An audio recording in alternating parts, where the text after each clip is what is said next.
Hello, hello, hello.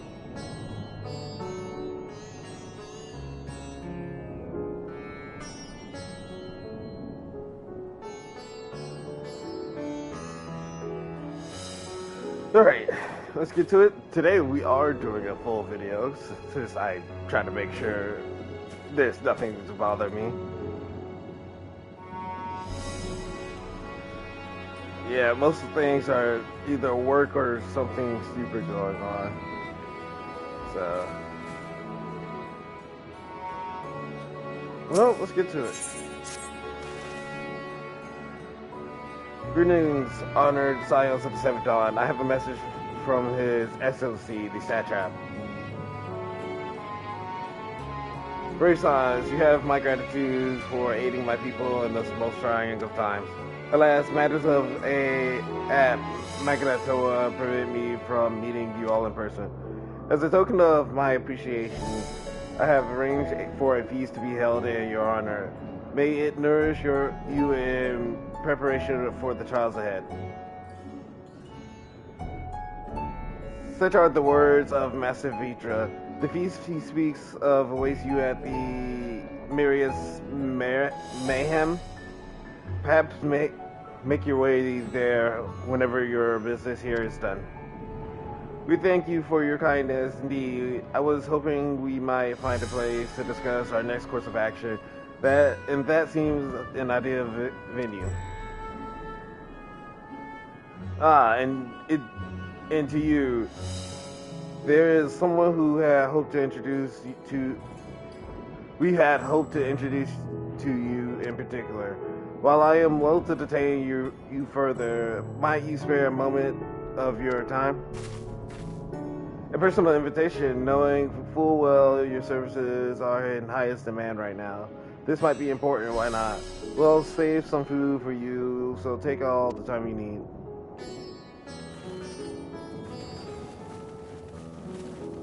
Thank you, friend. Whenever you are ready, please join me in the Aetheryte Plaza. Shall we go?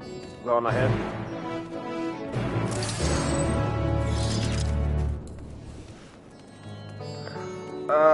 Last time we played, Vitra showed up, told everyone, "Hey, I'm Satrap. I've been playing as the entire. I had us like the since grading. Access to the Aetheryte, you see, was been restricted to a select few ever since the tower first appeared. We sincerely apologize for the inconvenience, but it was deemed too dangerous to permit the free movement of visitors at a time of emergency. A risk we could not take. In light of the recent developments, however, the Satrap has decided that such restrictions would only hinder our efforts to combat the final days. As such, we encourage you to attend to the Aetheryte before proceeding along to the corridor.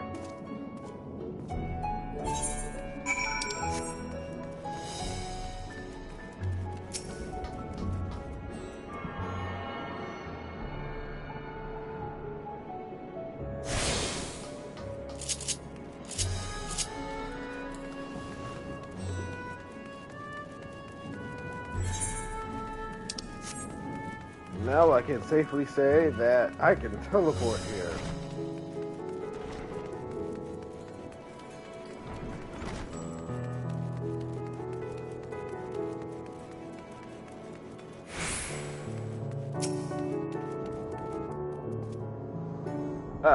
You must be wondering what this place is. You stand in the hall of the Radiant Host, from where our leadership oversees all Razahan military operations. Sundrop, our destination, lies just ahead.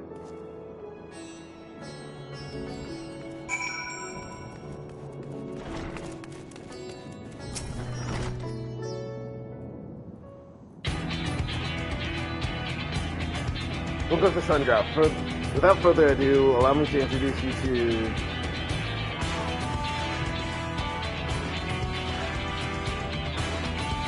Oh, so you're the famous adventurer, eh?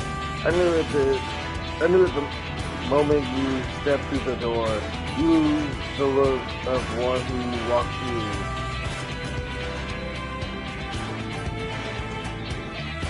Sir Ben, please. You are speaking to Saptas Honored Guest and a savior of our people. Can you not show a modicum of respect? What disrespect is there in paying a fellow warrior a compliment? We're all friends here, or will be soon enough.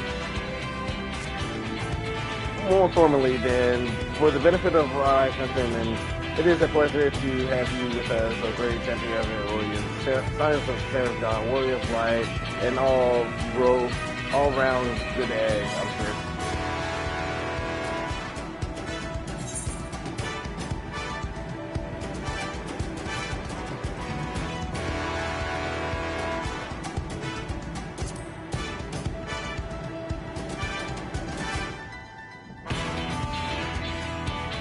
A woman after my own heart, I'd like that.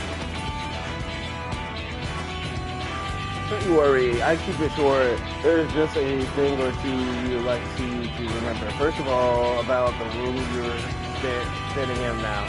There's a Hajj welcomes delegates from other lands to oversee trade and diplomatic dealings. Then there are military matters to discuss, which is why all of these officers are stationed here in Sundrop. I imagine you more than familiar with each of the nations they represent, yes?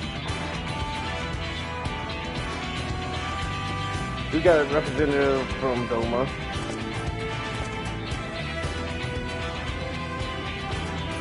Ulga and Almahigo. Oh, their outfits are actually pretty good. Mensa Laminsa.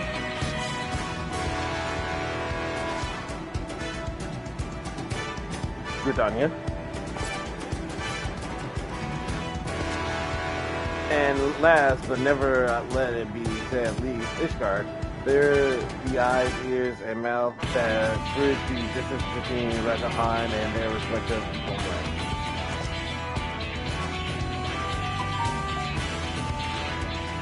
He must be from a high house, but I can't tell which one. We've used these brief respite to share details of our flight with our overseas counterparts. And when you know it, all of the leaders requested a few words from you specifically. You're a woman of high demand, eh? And so would you mind regaling us with your own account? Indulge us before you indulge yourself?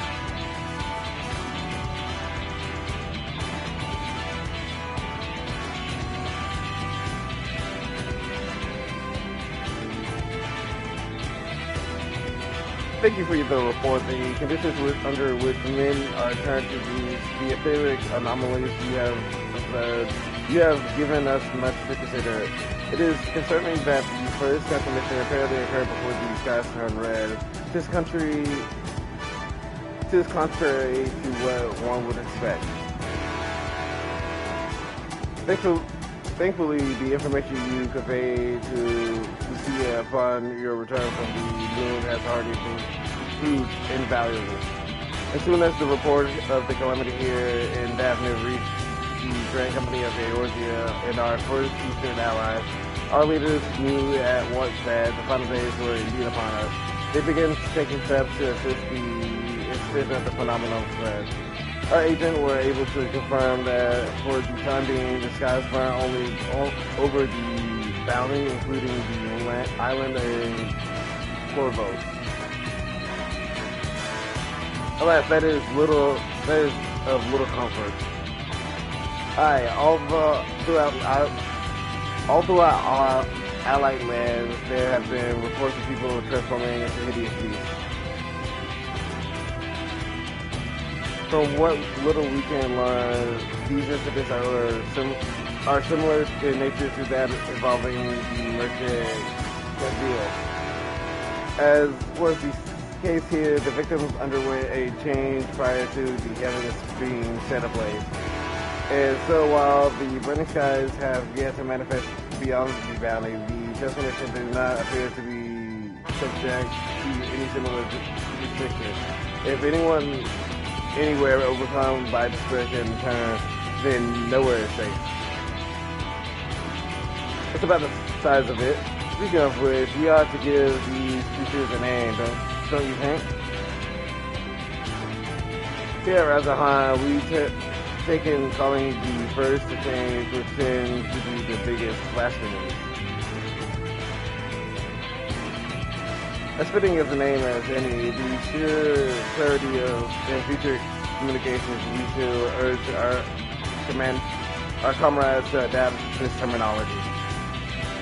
Villagers have taken measures to deal with the threat to the best of our abilities.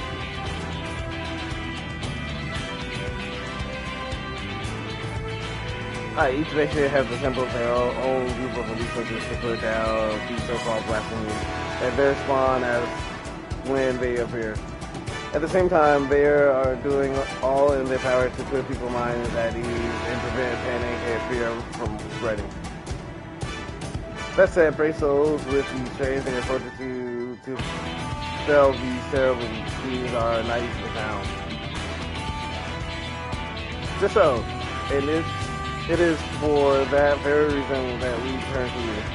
Pray, lend us your strength and help us to slay blasphemies that plague our homeland.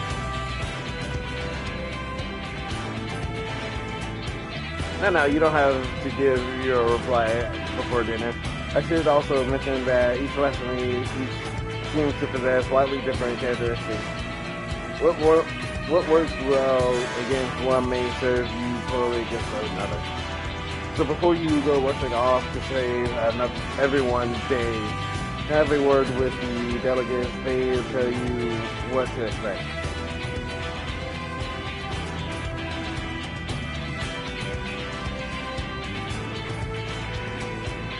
And with that, I do believe our friend here has a few steps here. Spare a thought for us while you tucking into all the fine containers. You have gained access to role quests. Oh, so these are the role quests. Separate quests are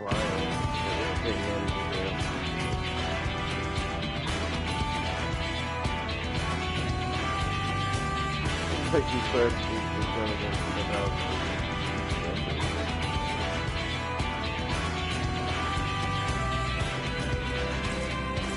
You actually need to do it for the mission.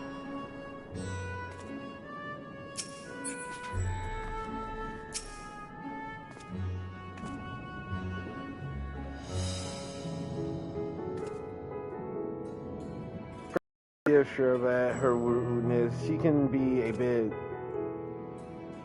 boisterous at times, but it is simply her nature. Anyway, my apology for keeping you from your hard-earned rest. You will be rejoining your companion, yes? Do you know the way to the Mihan?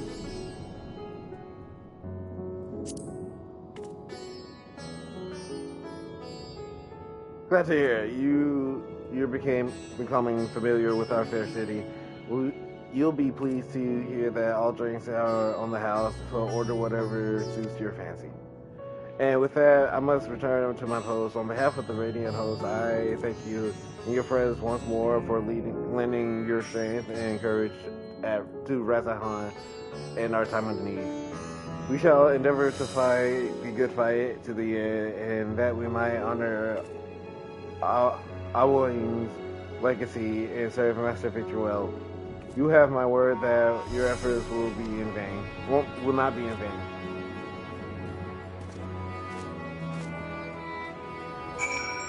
I'm gonna pick this up just in case. If you are ready to lend us your aid, I praise you of the situation. We receive reports of a creature believed to be a blasphemy striking the streets of Balmahingo. Troops have been assigned to track and slay the beast, but there are likely to be casualties.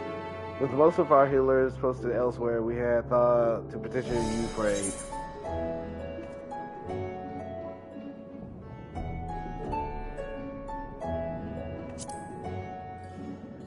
Oh, that second one was just a bead. Once again, we are in your debt, and we shall from Commander Adeline forthwith. There have been no sightings of any blasphemies in our lands. We have joined our Almahingan allies in their front hunt for the Fiend.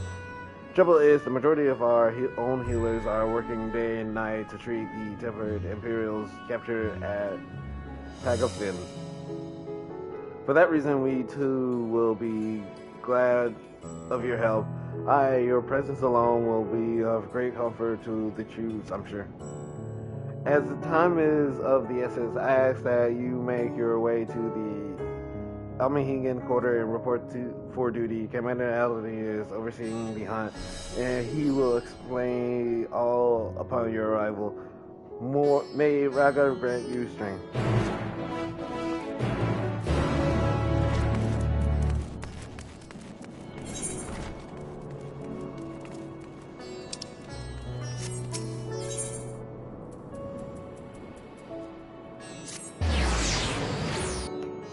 Just in case.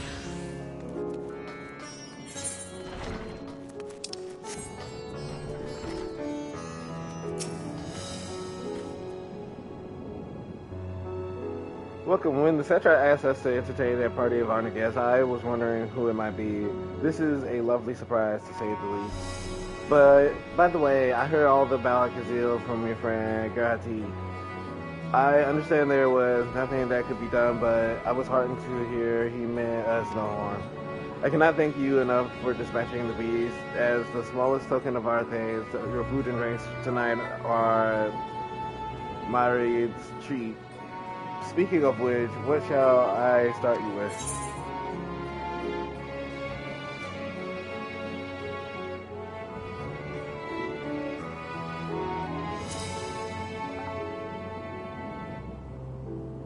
As you wish, pray, join your friends, and I will bring you your drink.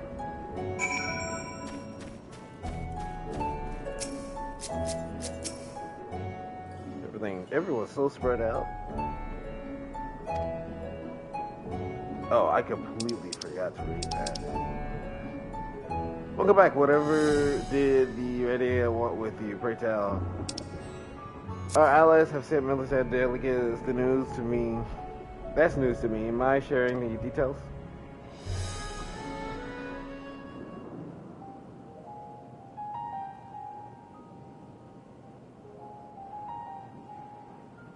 So blasphemies now plague all the realm. It will only get worse if what Father said is true, as it did in Amarot. If that's our model, then shouldn't we expect the effects to grow more severe as it feeds off its own spread?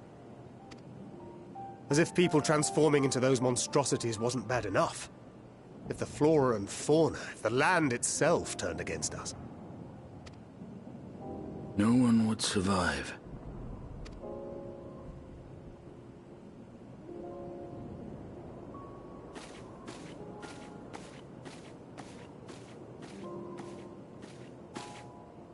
Here's your order, friend.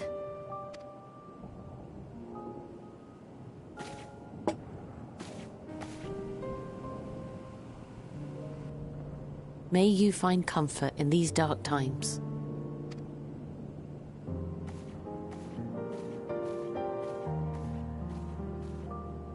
Where do we go from here?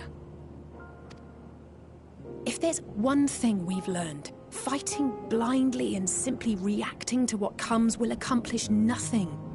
We must find a solution that addresses the fundamental cause. Before our strength is exhausted, before this crisis spirals out of control. Is there something, anything we've overlooked? If there is an answer, Hydaelyn herself will have it. 'Twas she who bound Zodiac and forestalled the final days. Alas, we have heard naught from her since the Tower of Babel. Whether she cannot or will not speak, I can only speculate. Even the flower she gave us is no more.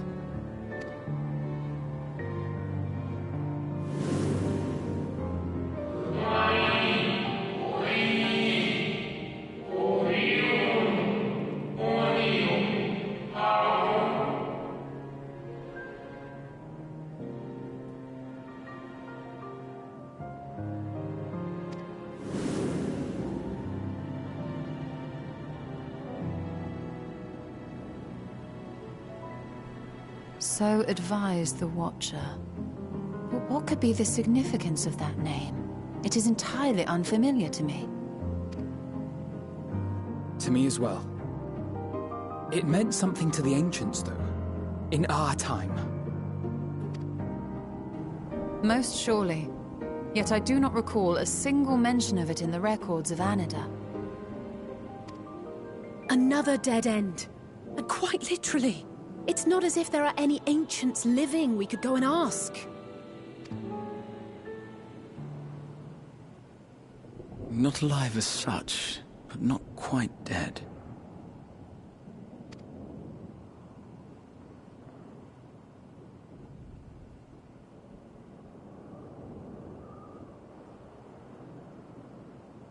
Elidibus. I sealed him in the White Auracite at the Crystal Tower back on the First. Contained within that reservoir of ether that maintains it, ether that is returned little by little to the sea. Naught may remain of his soul. However, if part of it lingers, we might be able to speak with him there. I know we can no longer make that journey, but you, my friend, still can.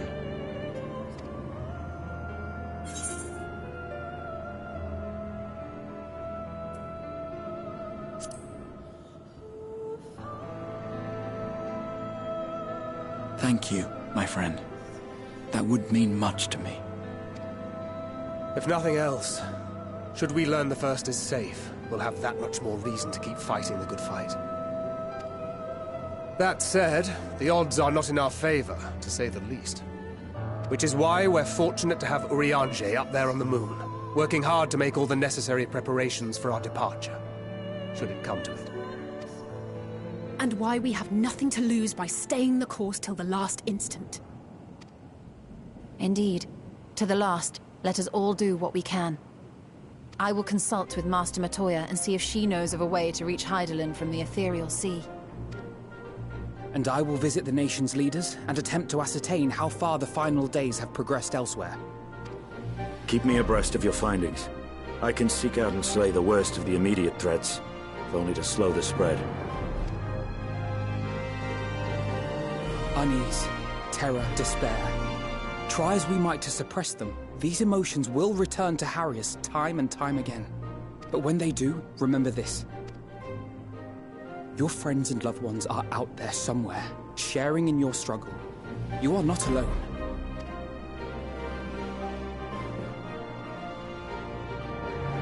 So ends the brief respite before the next revelation. Yes, so much left for you to see. Where beginning ends, and end begins.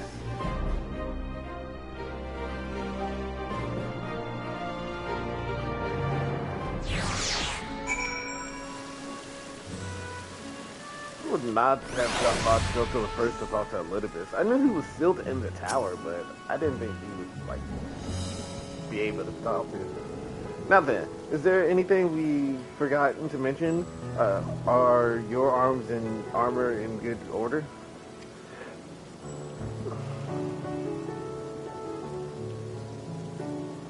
In that case, it is time we each attend to our own our task. And when you arrive on the First, give my regards to Ree and tell her I miss her.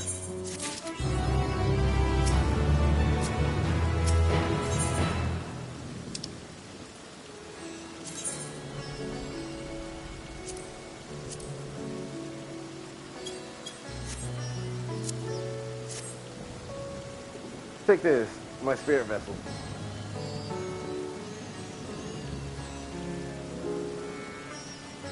Empty now, of course, but it should allow you to operate the tower systems and the Umbilicus. Even the smallest fragment of Elidibus remains, it should be possible to locate it. As for the access to the Umbilicus, pray ask for Outland for assistance. Chances are she still stands watch at the Answer's Gate. Should she and anyone else ask after me, tell them I am living my life to the fullest, that I am happy, hardships and all. Well, we had best be on our respective way. God's willing, we will see each other again ere long. Disperse.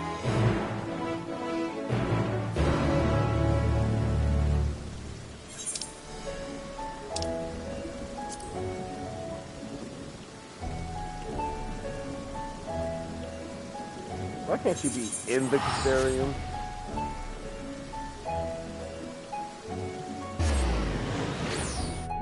Probably shouldn't have spent 700 on that, but oh.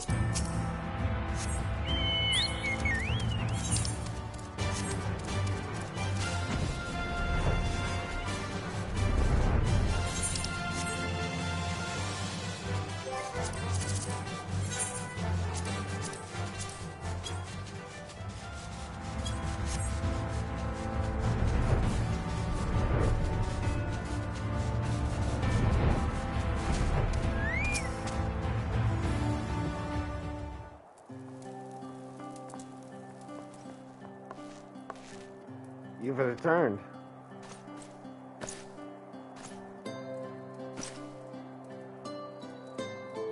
Have you been well, you and the others?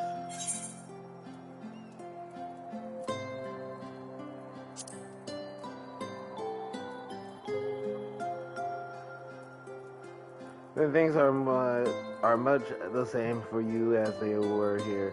My lord is doubtless enjoying himself.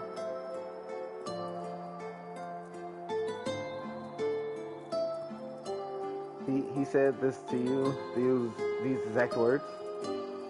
Oh wow, to know that he is happy, it fills my heart with joy. Thank you for taking care of him. When next you see him, please tell him not to overexert himself, futile as a request though it is. And tell him that all is well here. The peace you gifted us continues, and we work hard to build new lives ourselves. In the course of this, we occasionally bicker, but we never been more optimistic for tomorrow. If I had mentioned one dilemma, it would be the question of our governance. Even as we speak, debate rages on over how we should run the city in the Exarch's absence. Most are of a mind that the settlement council should continue to oversee the general running of the Castellarium, while representatives are elected to determine policy and handle diplomacy. Thus far, nothing is set in stone, but however we choose to proceed, we will not replace our Lord. No one could.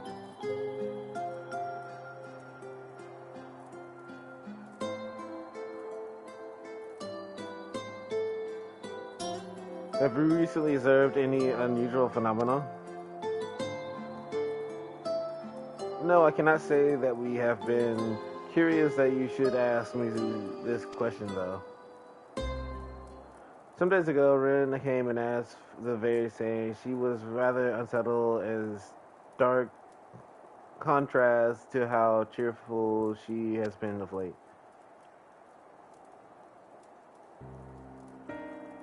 She and another Castellarium you just hosted a festival, you see.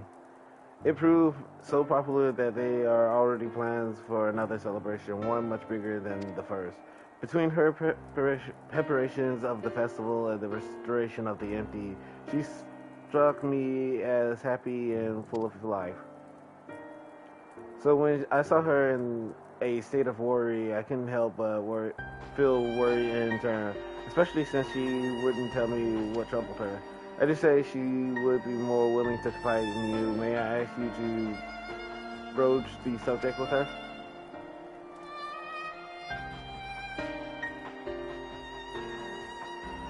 You wish to enter the umbilicus?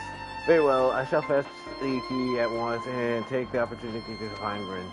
Please wait for me in the city in front of the Cabinet of Curiosity, shall we say?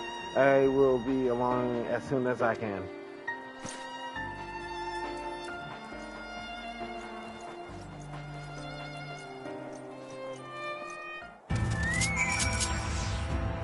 Oh, poor Kelly.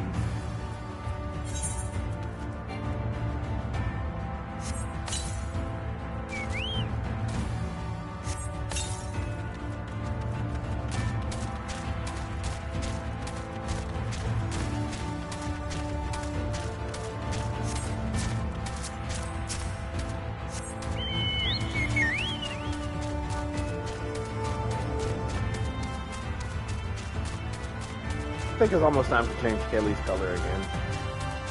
I mean, I like the purple, but I feel like it needs to be something else.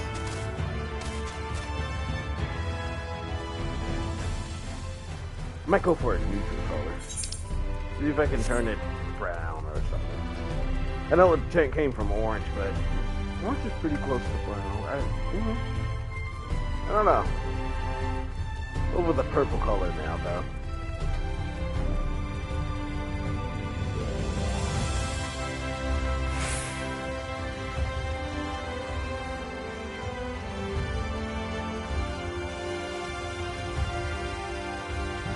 Maybe blue. Something like a sky blue or teal. Something vibrant.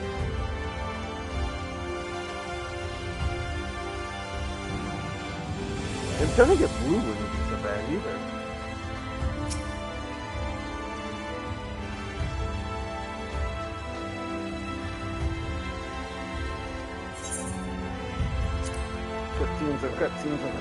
Cutscenes. Wait, Rin might be connected to Hydaelyn a lot more than will be. Since she picked up the powers from Minfilia to Hydaelyn. She might be connected to Hydaelyn more than Crowl might be, because she picked up the power from Minfilia. Do my old eyes deceive? Is it truly you?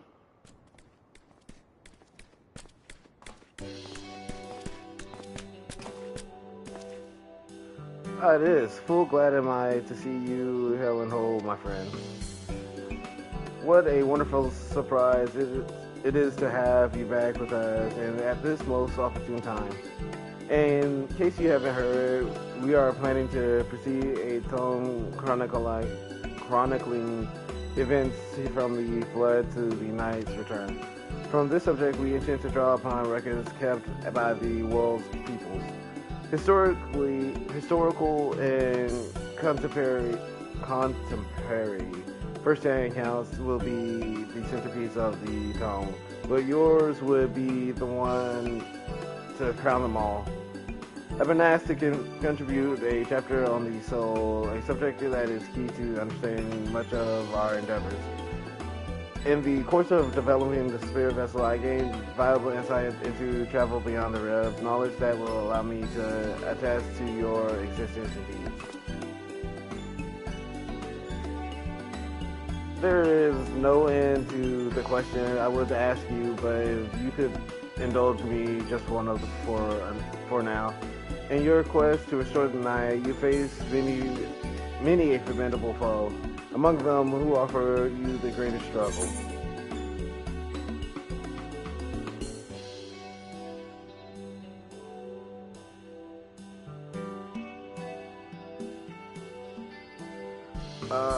Actually, I want to hear the surprise.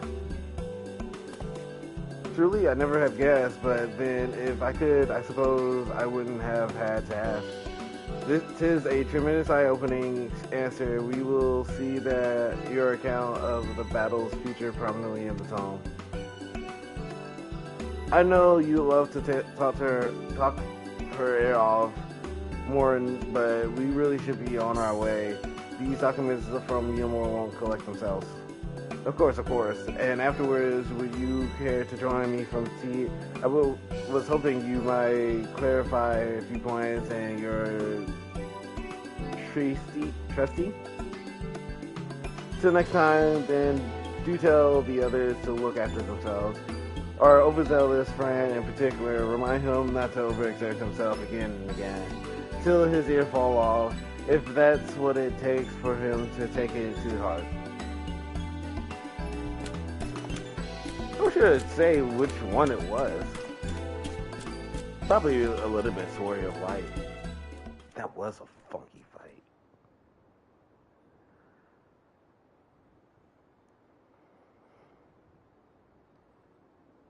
Is that the Warrior of Darkness? Oh, the children. It's her.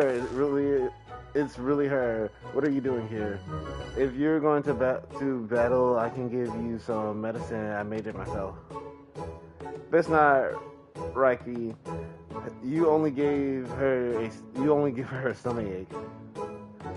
We come to see Morin to get his advice. One of the guards finally agreed to teach us how to fight, but first we need to choose a fighting style. Well, I know that I want to be a mage. Akil isn't sure. Magic isn't really my thing, so I was thinking of taking up the axe or the sword or maybe the bow. They all seem alright, but it's hard to decide, so I thought I'd ask Morin. He knows about a lot of things. He isn't here? Ah. Why don't you have the Warrior Darkness choose for you? What do you think suits Akil best, axe, sword, or bow?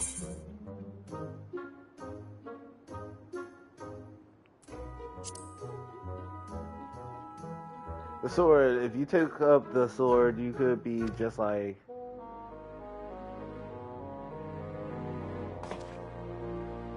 Branded the Warrior of Light. I love that tale. Let's borrow the book today. It's really popular though. I hope it's still there. Thanks for helping me decide Warrior Darkness. I start with that style and maybe try something else later on. And when I get really strong, I hope to have a bout with you.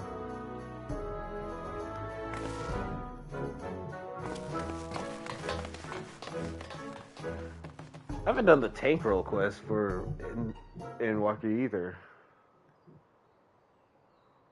I think I've done everyone else except for the tanks. Such fun she's been having basking in the adoration of musty old bookworms and wide-eyed younglings. But does she spare a thought for me? Of course not. I waited and waited and waited, but she won't so much as acknowledge the presence of her beautiful branch, even though they're right here. Such a heartless thing our sapling is, cold, cruel, and heartless.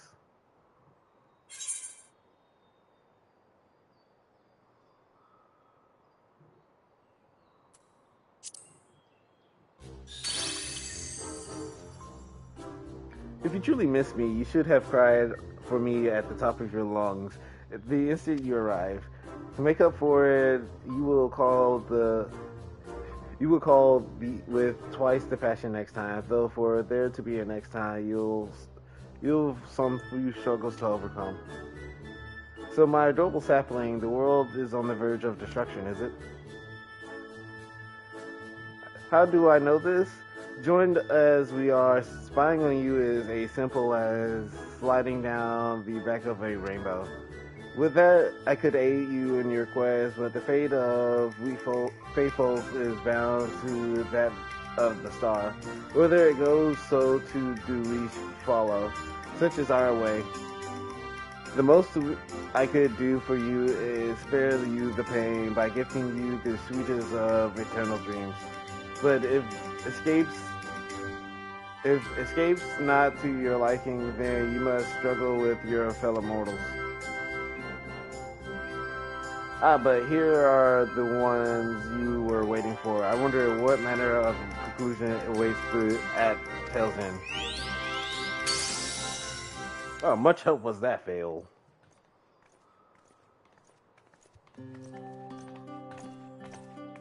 Just ran alone? My apologies for the delay. It is wonderful to see you again. You doubtless have much catching up to do, so I shall leave you to it. I've taken the liberty of unlocking the umbilicus, and you may enter at your leisure.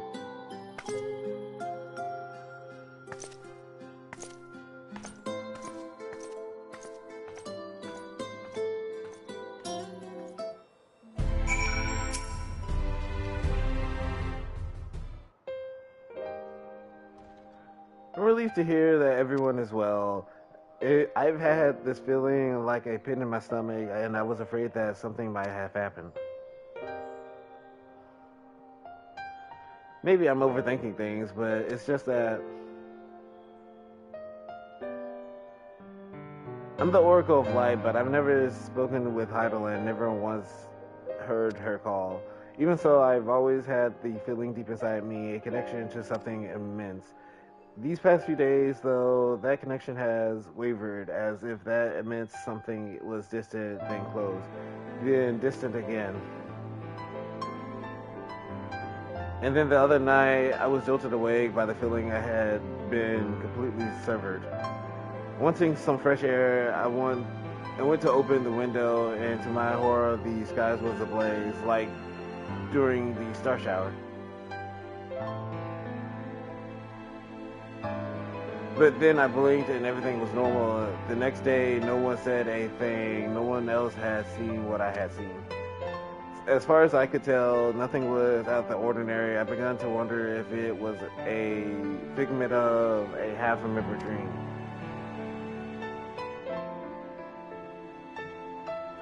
What are you telling me? I have to know, please. It doesn't matter how terrible it is.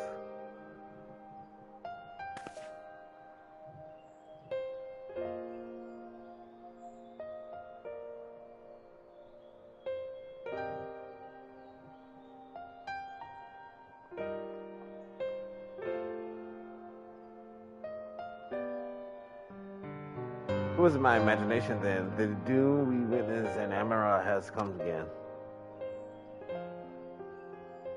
I can't believe it.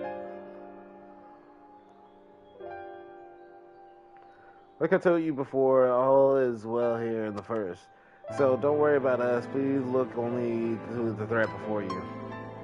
We're fine right now, and even if we weren't, we learned how to survive. Should the final days reach us here as well, you may be assured we won't go quietly. Now, we'll hold on until we can find a way to save our worlds. So long as you continue your fight, so too will we, united in purpose beneath a blazing sky. What if the moon on the bird?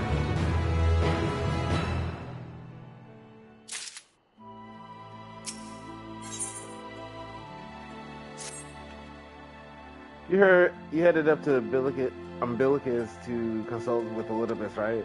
I'll do some consulting of my own and speak with Lena, decide how we might best prepare for the final days. So it's farewell for now, but well, we'll see each other again, I'm sure. Oh, the other Ascian we know doesn't even remember her past, so we can't even ask her.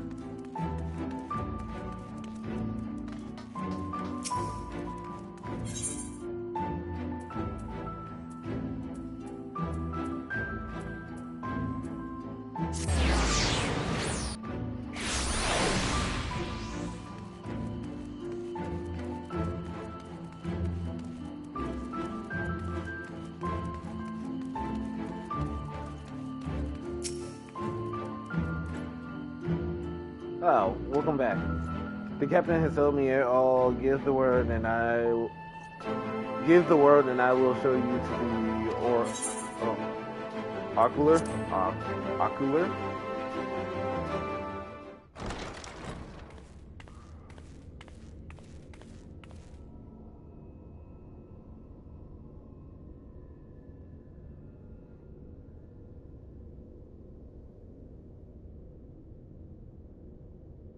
Back in his Exarch days.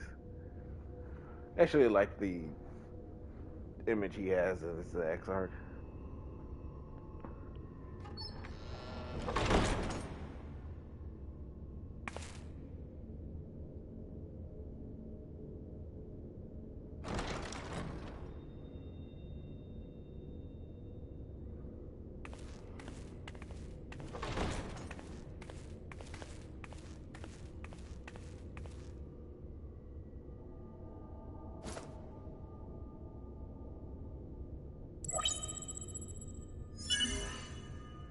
Biometric authentication complete.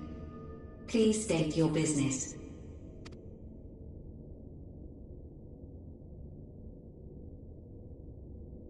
Acknowledged. Reinitializing Sitkus Tower systems.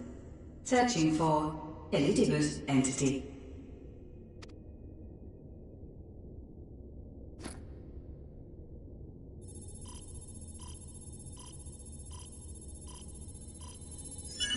Target located in subterranean core power accumulator. Projecting image.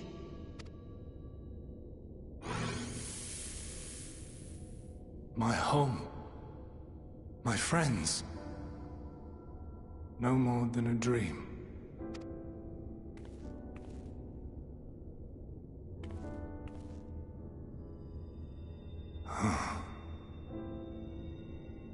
You.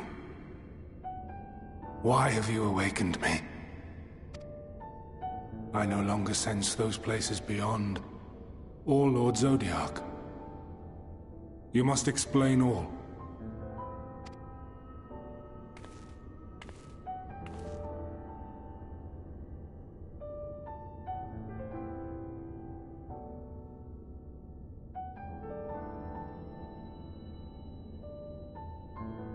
So, he is fallen, and my brethren's souls returned to the star.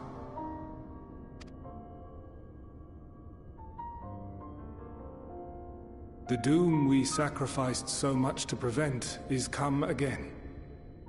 Old burdens now yours to bear. But if this is Fandaniel's design, then I, as Elidibus, have a duty to fulfill. Your unsolicited act has restored to me some few memories of the Convocation. Such knowledge as I have, I will share.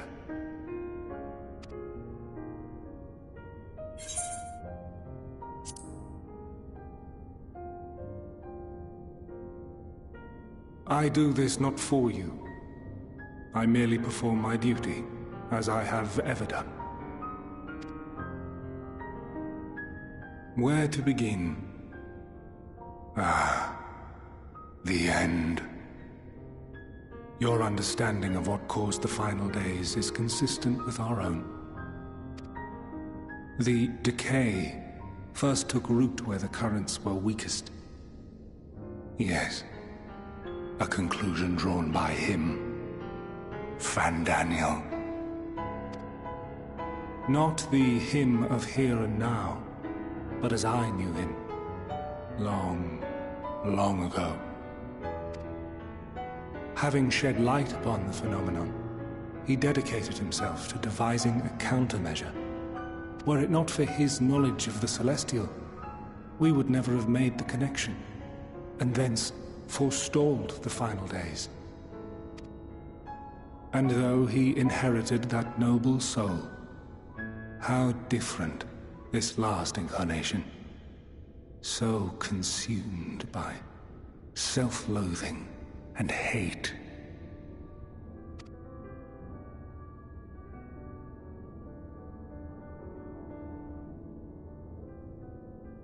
Elpis.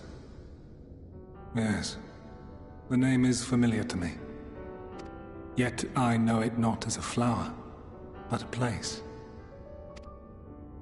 A testing facility for determining which of our creations were fit to be released into the world. Many worked there, and before joining the Convocation and assuming the title of Fandaniel, he was their chief. He was Hermes.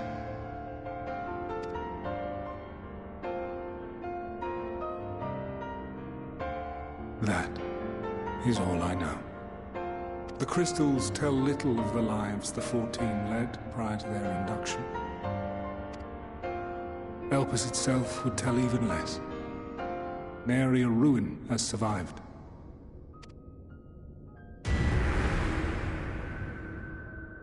Wait. I saw you there.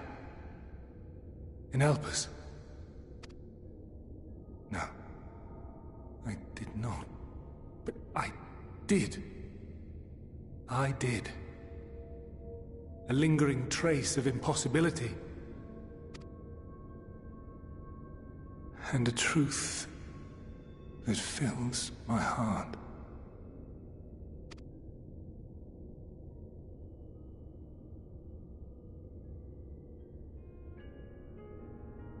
My memories remain clouded, I fear. However, they have revealed to me one possible course. You must travel to Elpis, to the time when Hermes served as its chief. In glimpsing the Exarch's memories, not only did I make his summoning magic mine own, I also mastered the workings of this tower, which, having absorbed my empowered essence, now harbors an abundance of energy. As such, I believe I can deliver you unto the past, unto that place and that precise moment. Given the eons that must be traversed, the gateway will not be fully formed. Your form will be less tangible still than those warriors of light I had summoned.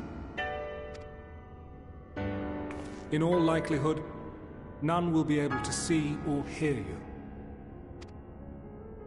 Yet even should you manage to interact with others, you will be unable to effect meaningful change. For the reality you wish to save, the reality to which you must return, exists as a result of the final days. You cannot reshape the past to undo the tragedies of the present. Cannot unmake the sorrow and suffering fated to come. In full knowledge of this, will you still entrust your life to your foe and make the journey?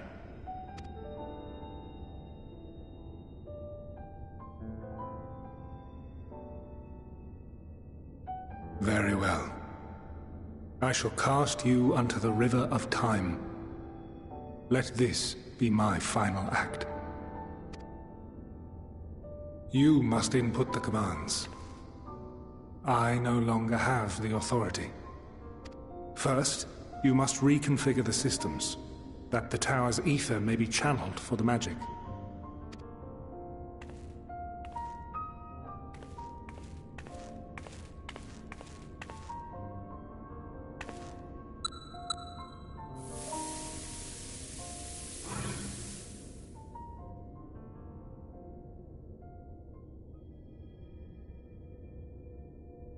The preparations are complete.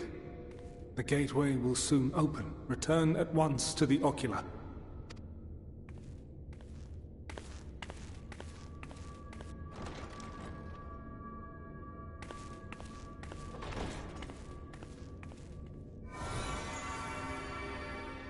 All appears to be in order. The ether flows unimpeded. The magic should consume every last mote of my essence. Why are you surprised? Did I not say that this will be my final act? Lord Zodiark is no more. There is nothing for me here. The ones I love and long to see again are waiting, in that promised land, beyond memory and dream. Now go, warrior of light. Go, and do not look back.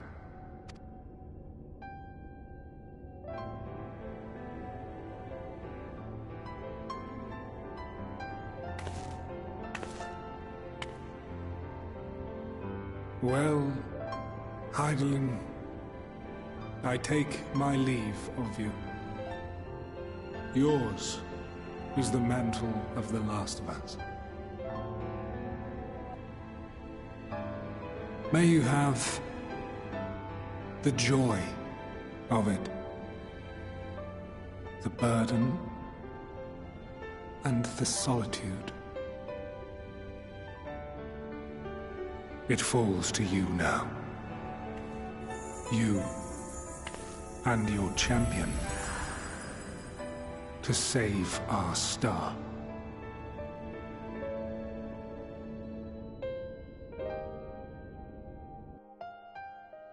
Kind of feel bad for Elidibus. I mean, I don't take all the actions as bad, except for Daniel. He's just general bad.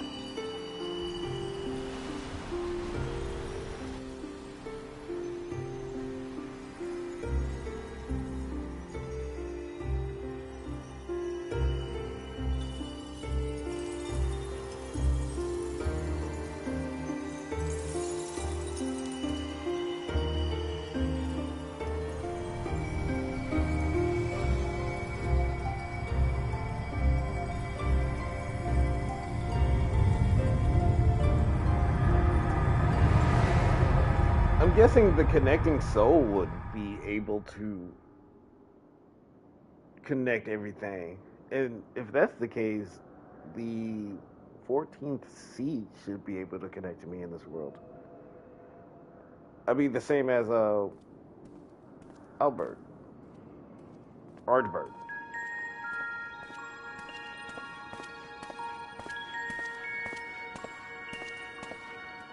Nice to know they was just tall and humanoid, not actually just ghost figures. Weird that they wore a mask.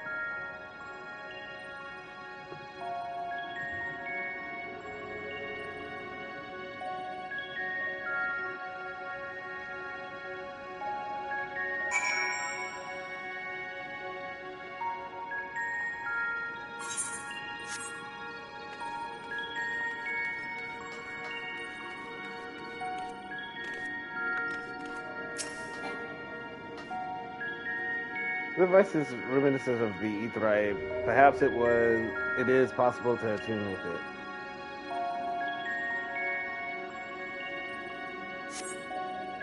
it. Despite attempting to channel and focus your energies, you fail to attune with the device. You can only assume it operates differently.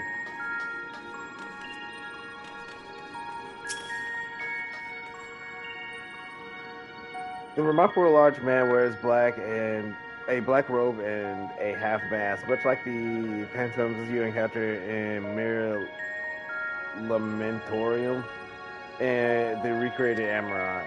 It would seem you have made it to your destination.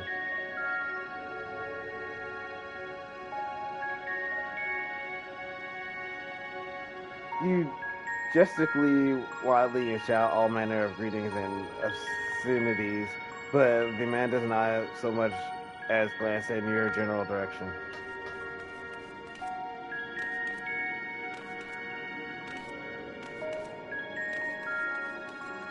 I wonder if my old new friend is here.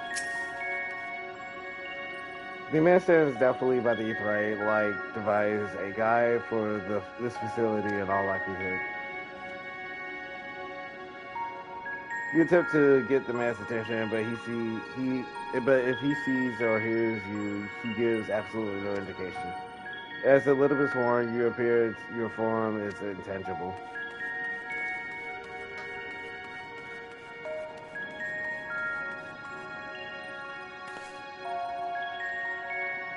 That seems like someone I know. This is the right place, yes? Priapolon? Judging by the women's words, and the facility is called Priapolon. You attempt to gently probe the women to attract her attention, but you feel nothing, but it seems neither does she.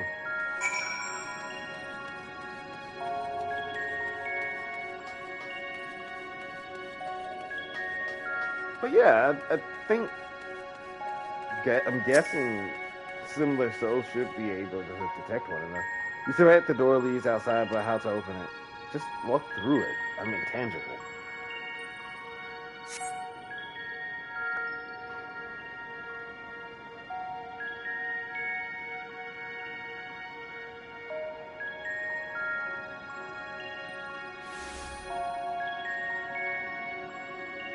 And here we are, Elpis. Well, well. How rare to receive you in person. To what do we owe the honor? Oh, just a few odd tasks. We'll be here a while. You're welcome to stay as long as you see fit, of course. As a matter of procedure, however, I must ask that you kindly remove your masks.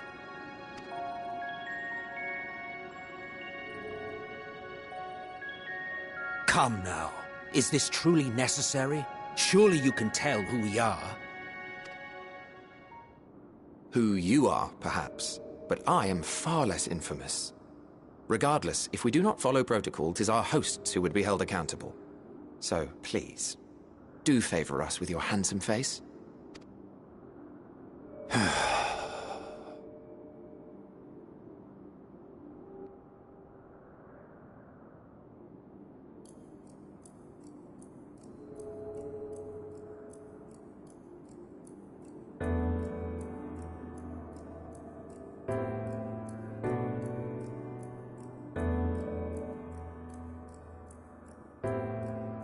Elidibus and... Does he recognize me? Satisfied? I thank you for your cooperation. You are free to go about your business.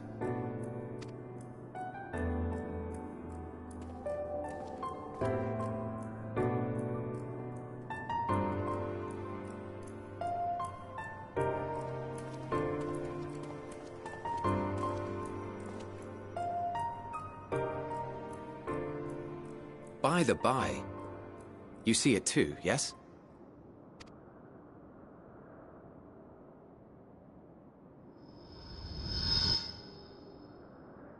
I haven't the foggiest what you're talking about.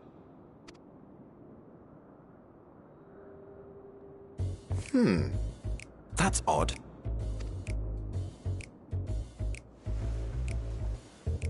It's right here. A bit thin in the ether, but there's no mistaking it.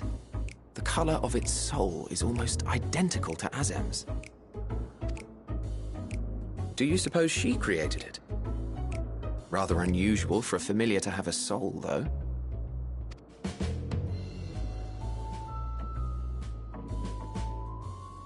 Don't ask me. All I know is that it's trouble. Doubly so if it's her spitting image. So let's leave it be. Come now.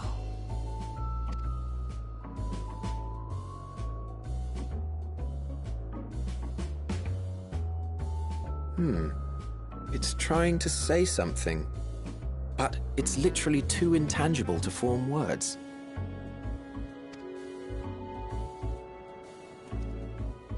Why don't you give it some ether? Spare a snifter of your bounteous reserves.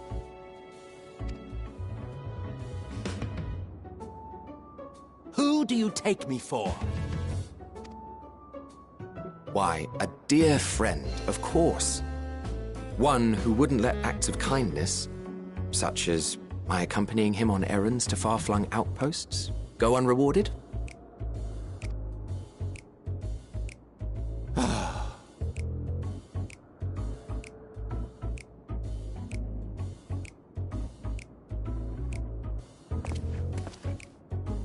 I suggest you close your eyes, or this may be unpleasant.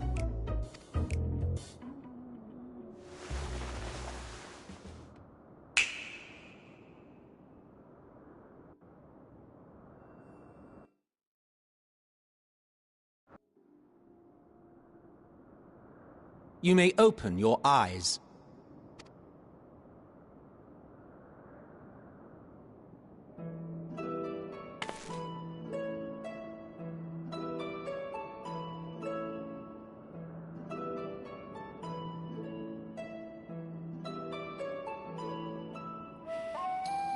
Oh, you even adjusted its size. The better to indulge your whim. This way, it will be easier to communicate.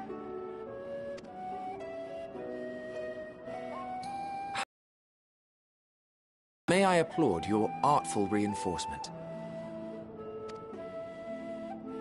Without further ado then. Greetings! I am Hythlodaeus, Chief of the Bureau of the Architect. Oh, someone else. Sulking beside me is the most honorable Emmett Selk of the Convocation of 14. And how might we address you, my new friend?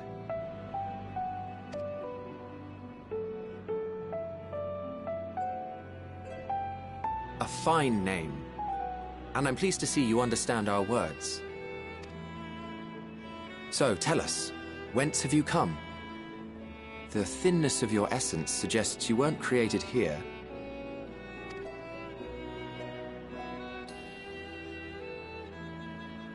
You do not know? Or cannot say? Allow me to ask a different question, then. What brings you here?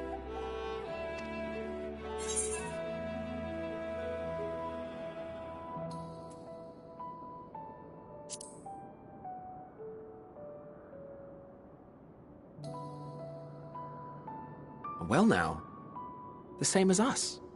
Perhaps Azim wished to come too, but had to settle for a familiar. If she truly wished to be here, then she would be. Right you are. My apologies if we've given offense. The two of us can discern the color of souls, you see, and yours happens to resemble that of a friend. And with your purpose matching our own besides, we jumped to a hasty conclusion.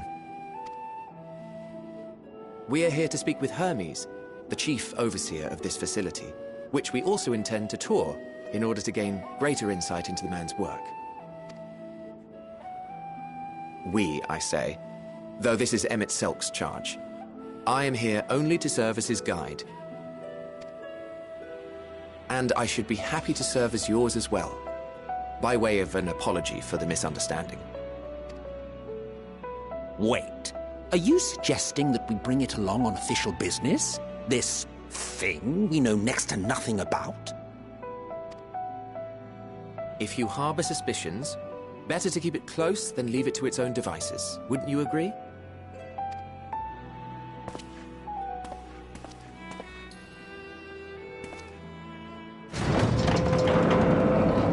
Besides, having a mysterious life form in tow is the norm rather than the exception here.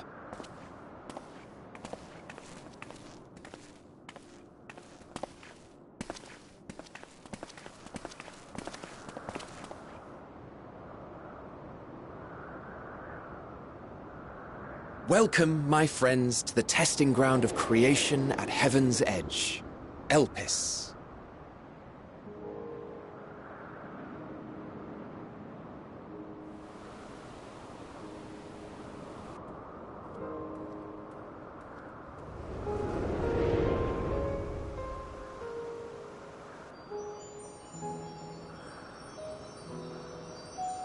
This presence.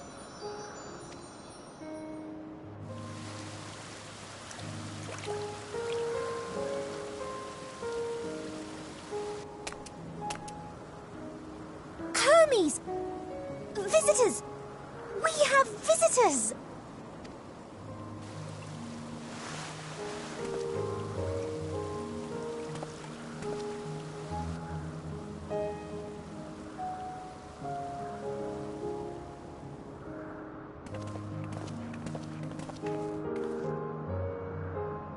What secrets are you hiding, I wonder?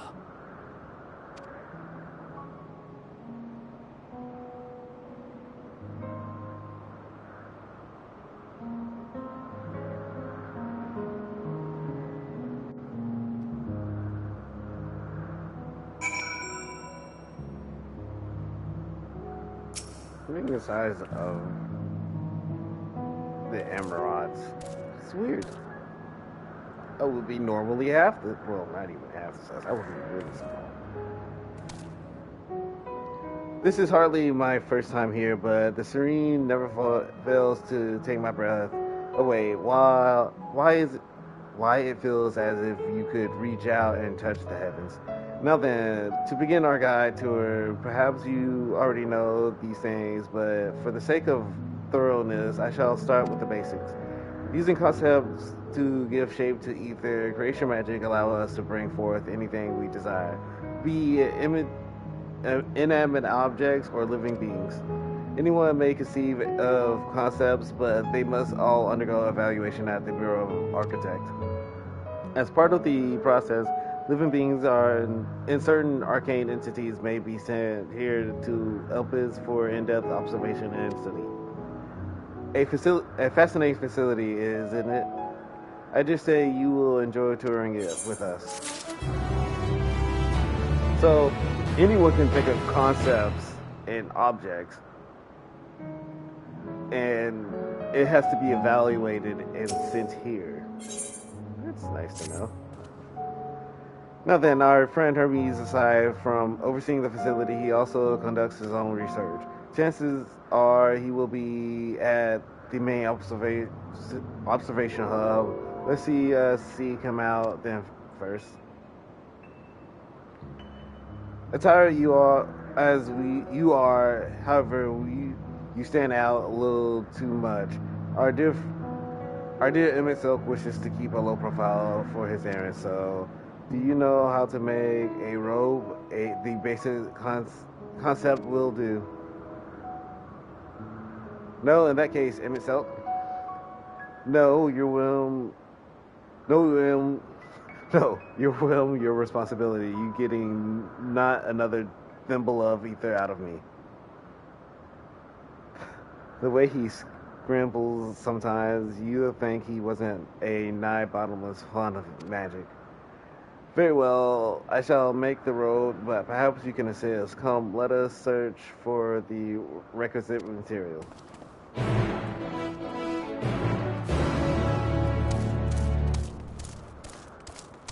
I guess that's why he calls us new old friend, at least. Oh, this place is massive. The 3 Aetherites?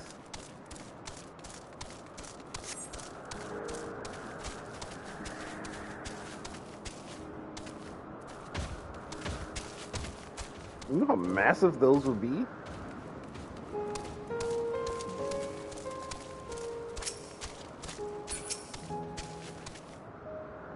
Yes, these creatures should suffice.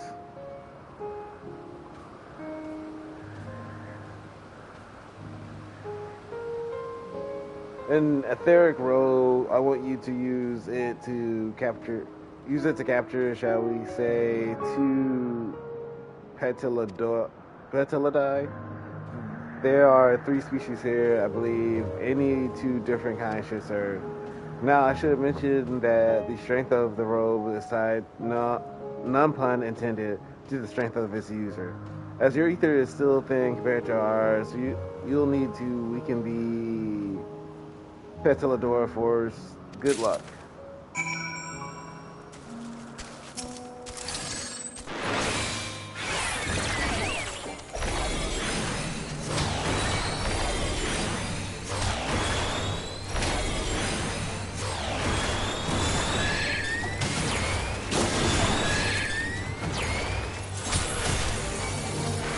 Yep. Do I just kill it? Nope.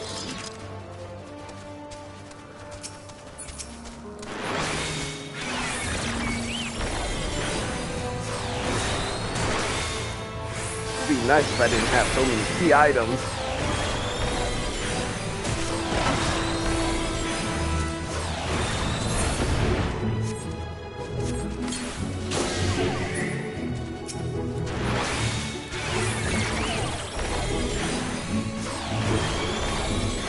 Probably will.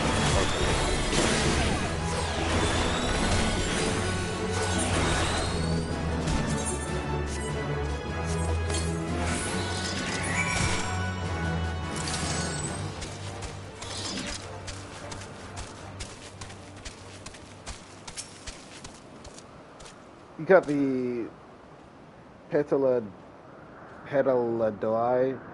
Come, let us see.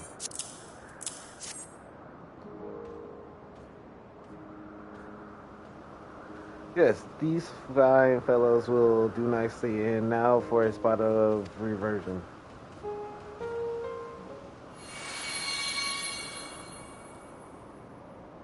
There, it is ready.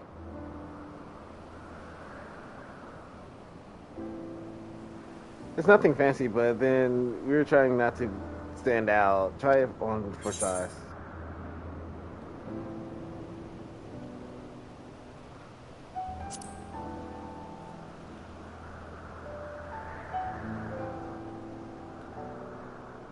Well, not just like that. You need to revert them to their constituent ether first. Lest you wonder why I asked for 2 species, it is due to the difference in their etheric balance. Blending them allow us to produce garbs with superior etheric stability. And good to disguise and educate it, but it won't fool anyone who can see worth. Fair point. But at the very least, it should spare you unwanted attention from casual observers.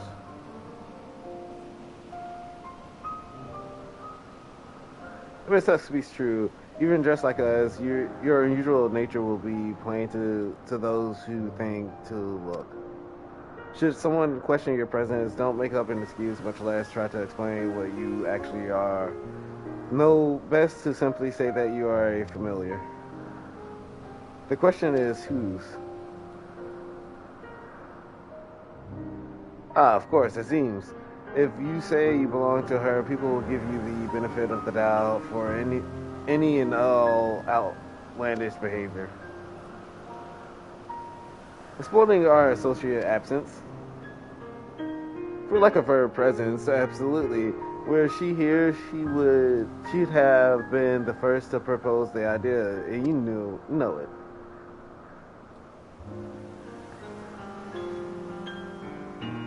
With that, your story is settled. Let us continue with our errand.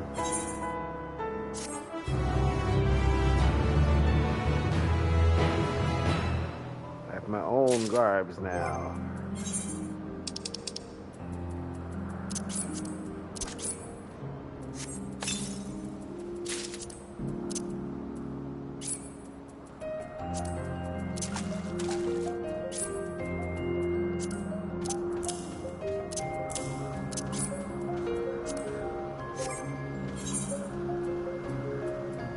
I'm gonna clip them backwards due to the fact that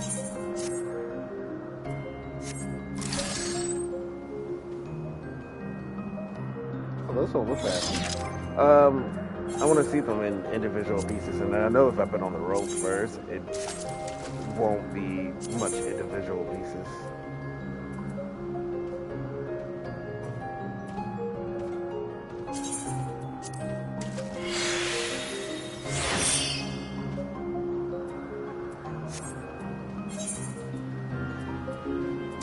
Oh, I gotta clear out my chest.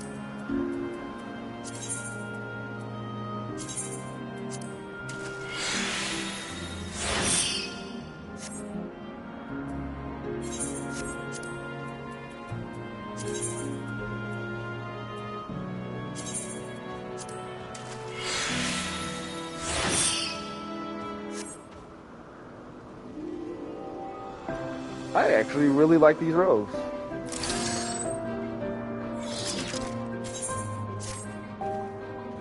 If you're ready, let us continue along the path to Agnorosis. This place serves as an observation hub for residents both. Someone there should be able to point us in the direction of Hermes.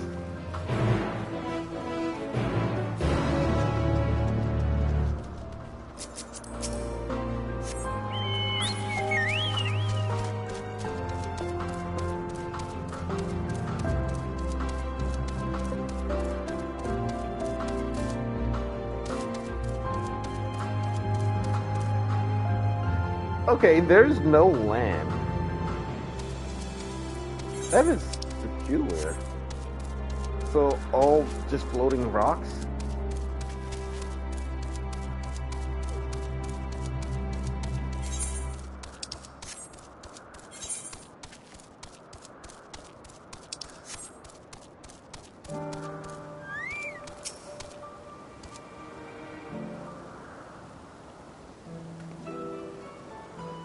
Yes, can I help you? We wish to speak with the Chief Hermes. Do you know where he might be? Where we might find him?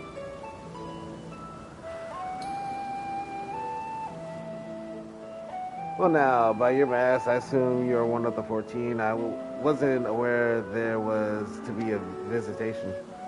Between you and us is something of a surprise. Your discretion in the matter would be appreciated.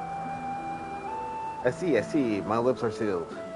The Chief should be out conducting observation as usual. His focus of late has been aquatic creatures, so I expect you to find him at one of the pools here.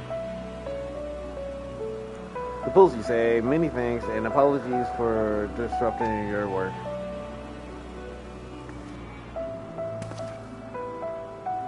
I say, Hothlo does. While I never met Hermes, you know him well, do you not? That being the case, couldn't you simply find him by his ether? Aye, that I could. As you know, MSL cannot discern the color of souls. But at the same token, we can see ether quite keenly and from great distances.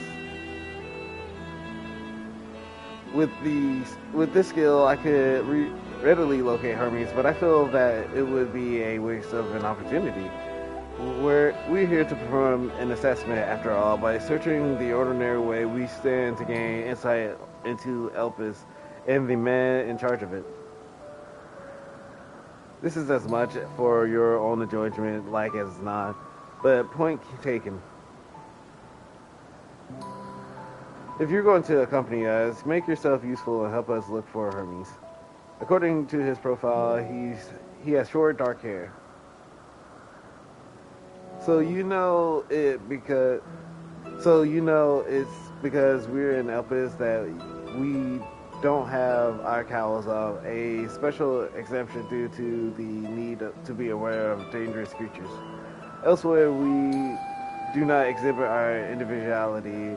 It's unseemly. This is all common sense, but I would not assume you possess any. It's a rare trait indeed to be able to search for someone by their appearance, and I thank you for humoring me. Come, let's find our man.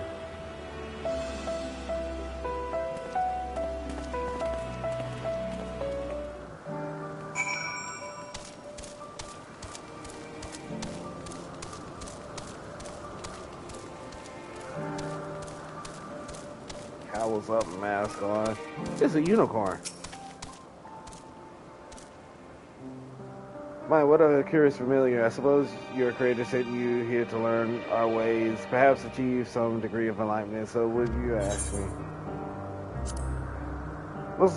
Like most of my colleagues here in Angerus, I am charged with observing various creatures in our care, assuming the suitability for life on Etheres.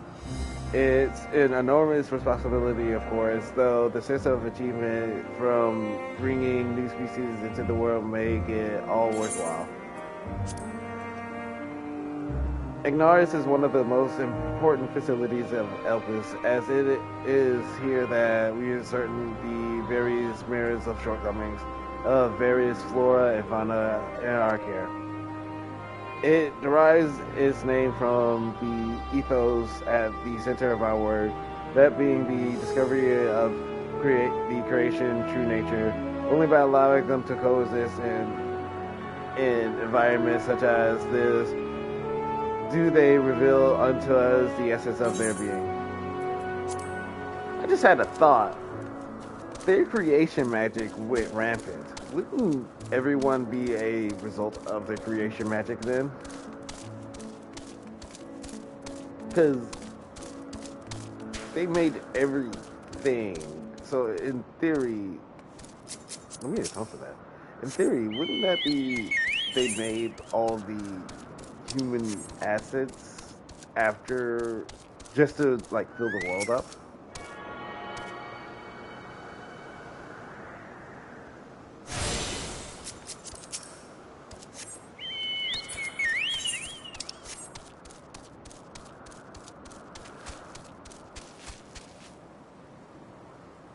Well, know who made those.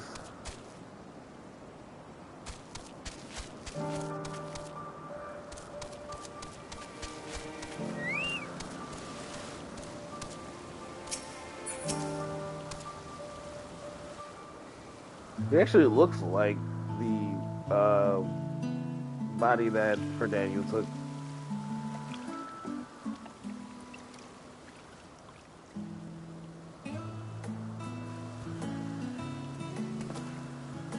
Huh. You are...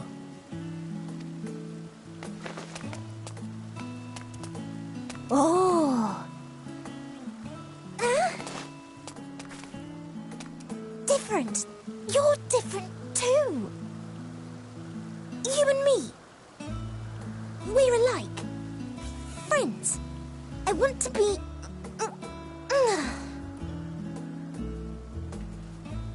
Wait. Please.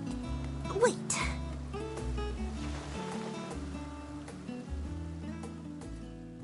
Greetings and salutations. Can you hear me? Do not be alarmed. I mean you no harm.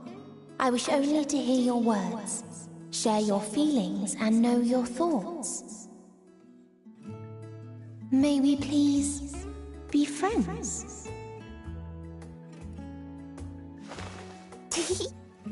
May we please be friends?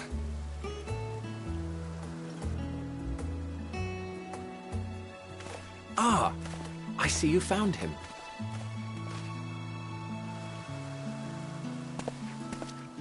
Hythlodaeus. It's been a while. Too long, I think. Too long indeed for close collaborators. On this blessed occasion, I bring not only myself, but others who long to speak with you.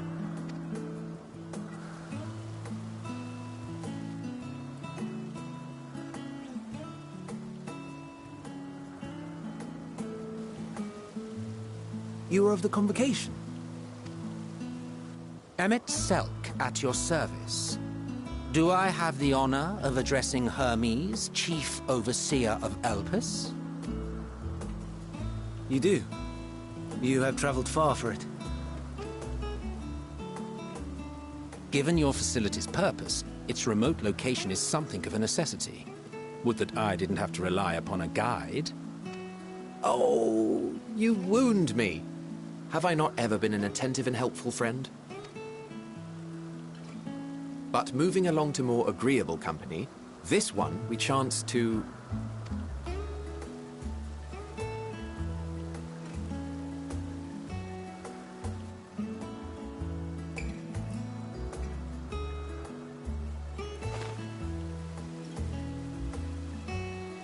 Well, you certainly have her attention. Is she one of yours, Hermes?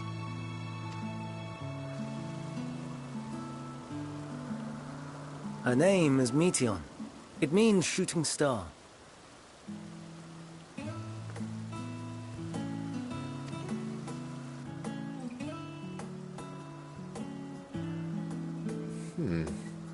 If I may make an observation, her ether is terribly thin. I fear she might dissipate at any moment. Nor do I believe you've made a submission to the Bureau. I would remember such a concept if you had. I haven't, as you say. I judged it too early. She's a pet project of mine, still undergoing preliminary testing. But rest assured that I will attend in person ere long. Very well. Being an authority on flying life forms, I appreciate that you are exacting in your work. I shall look forward to your submission. If we have finished with the perfunctory chit-chat, I would discuss official matters. By my coming, I trust you already anticipate the subject. I have an inkling, yes. Please wait to the main building yonder. I shall join you as soon as I've returned these creatures to their homes. What's wrong, Hermes? and Ambystoma is missing.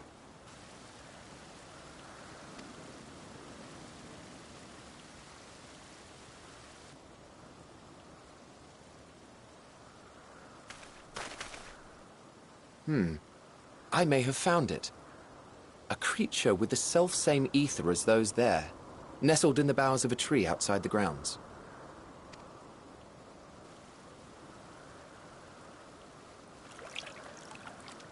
You're saying they can climb, with their sorry excuses for limbs? The fashion has been to imbue aquatic creatures with the power of flight, ever since the words of Metron created a sky-swimming fish. The Ambystomas too can fly, if only slightly, and they could conceivably climb a tree. Whether they can come down safely, however... Excuse me.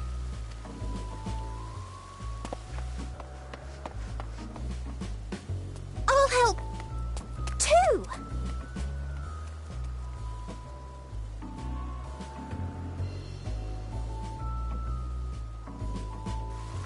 And what are we supposed to do with this lot? May I suggest we split up? If you would be so good as to assist Hermes, Emmett Selk and I shall keep an eye on these adorable creations in the meantime.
And I was mute reading that, sadly.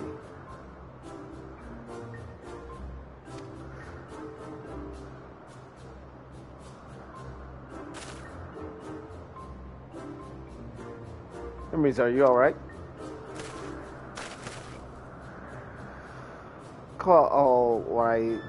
Yes, my apologies for making you worry, Metron. Both you and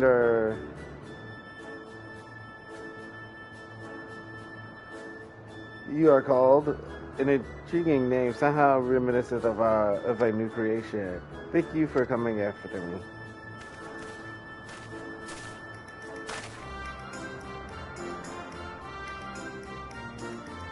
As for you, little one, you must be careful, more careful. You may be able to fly, but it doesn't mean you cannot fall and hurt yourself. Oh no, I have forgotten about its fellows.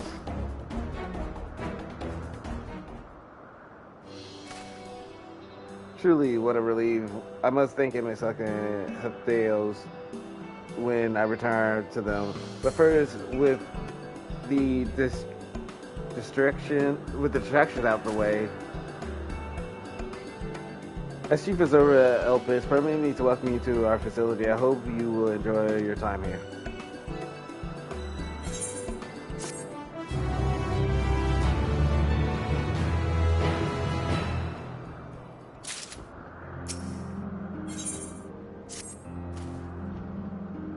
Well, we mustn't keep the others waiting. Let us return to Agnorasis.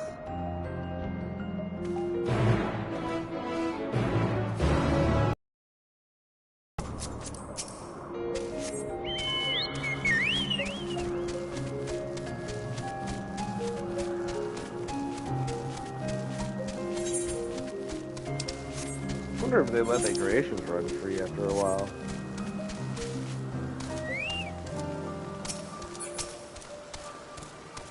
My apologies for the trouble. Owing to your kind assistance, all the Abristomes are safe and well. I will presently send them back to their space if you would go on ahead to the main building. Upon entering, you'll see a table and chairs, a meeting area. We may speak there. Very well. Take care not to let the creature slip away again.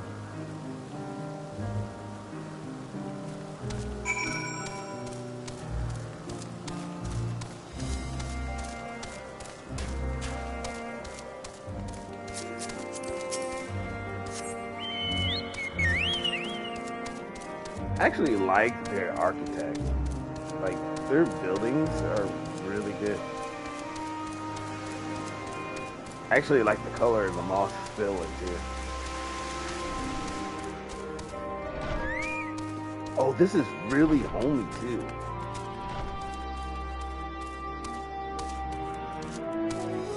Be a perfect home for the table and such.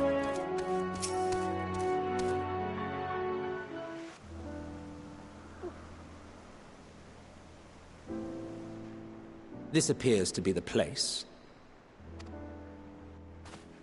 And here is where we part ways. We will be discussing highly sensitive affairs.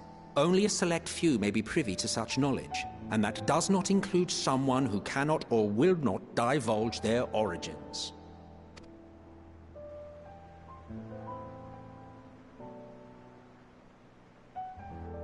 What? Will I have to remove you by force?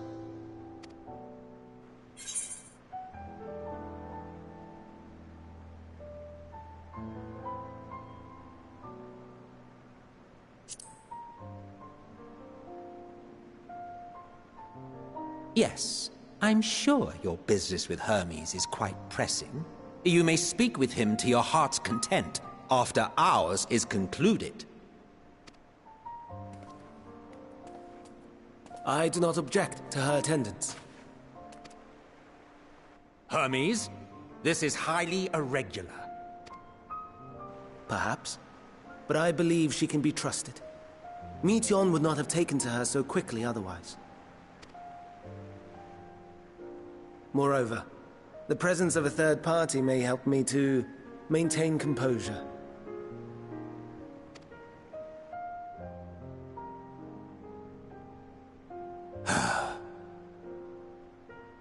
As you wish, then. Behave yourself, do you hear?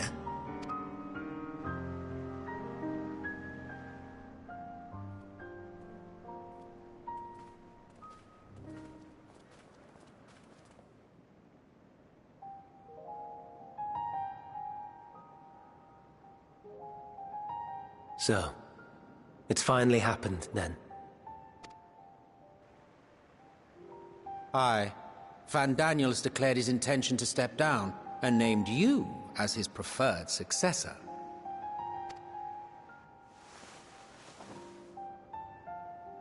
In recognition of your knowledge and your works, the Convocation is giving the recommendation due consideration. As one who does not know you personally, I am to use my impartial eye to take your measure. And above all else, to ascertain your disposition towards the invitation.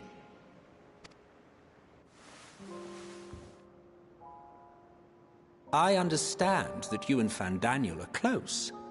He himself was once chief overseer of Elpis after all. I should not be surprised if you knew before anyone else that he wished to relinquish his office. I did.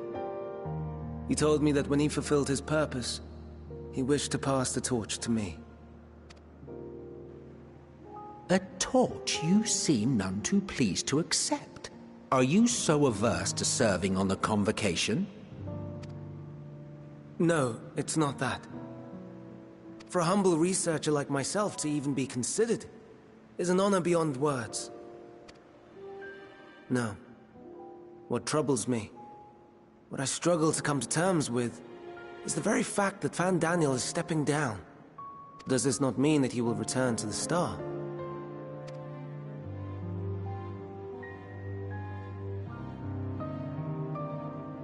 Of his own volition, yes, like so many others have before him. Return to the Star? Does that mean die? Well now, that's not a word I hear often. Is that what you say here in Elpis?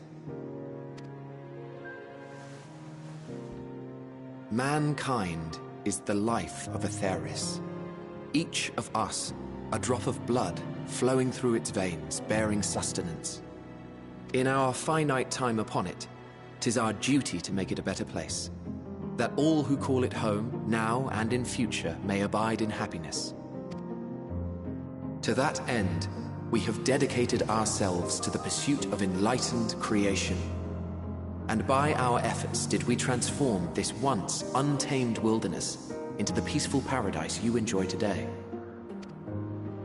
To return to the Star whence we came is a privilege afforded to we who have so loved and nurtured it. A choice embraced by those who have lived their lives to the fullest, in service to our world. And when they depart upon this journey, it is beautiful, always. The 14 are no exception. 'Tis believed no occasion is more felicitous than the fulfillment of one's duty.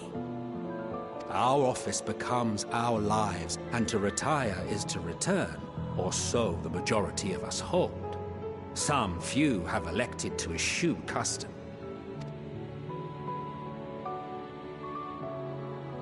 Mayhap you feel Fandaniel's deeds do not warrant his return. Yet you should know his accomplishments as well as any. During his time, he conceived of countless outstanding concepts. And channeling the wealth of experience he attained here in Elpis, he brought forth many new specimens. I know of all this. I do. It's just, I cannot fathom why someone so great and wise, so much good, would want to end it all.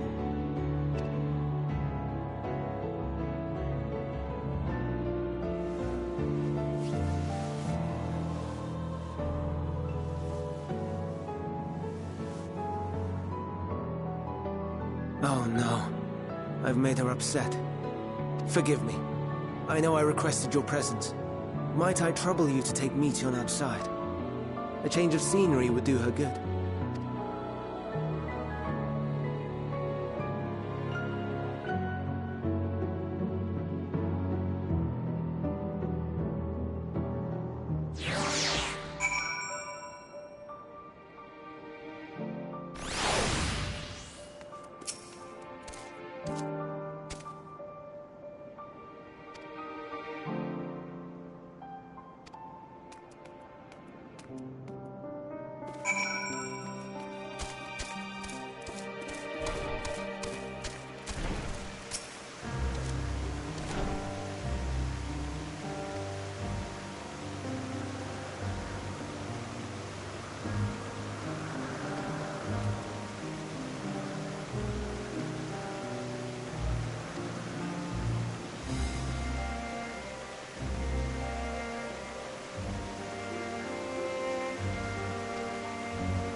Gosh, I did it twice. We could take turns, tell you something, then you tell me something.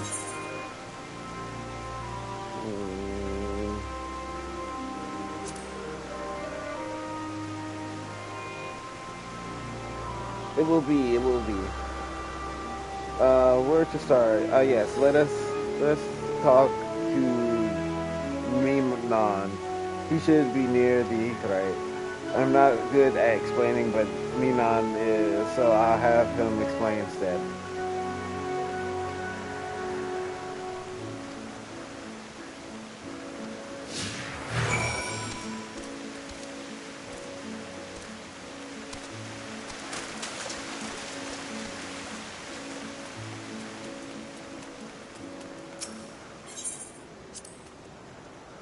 The Aetheryte, anyone can use it to teleport anywhere. Well, maybe not anywhere, not to the ground or other islands. For that, we need teleporters or... Oh, and permission.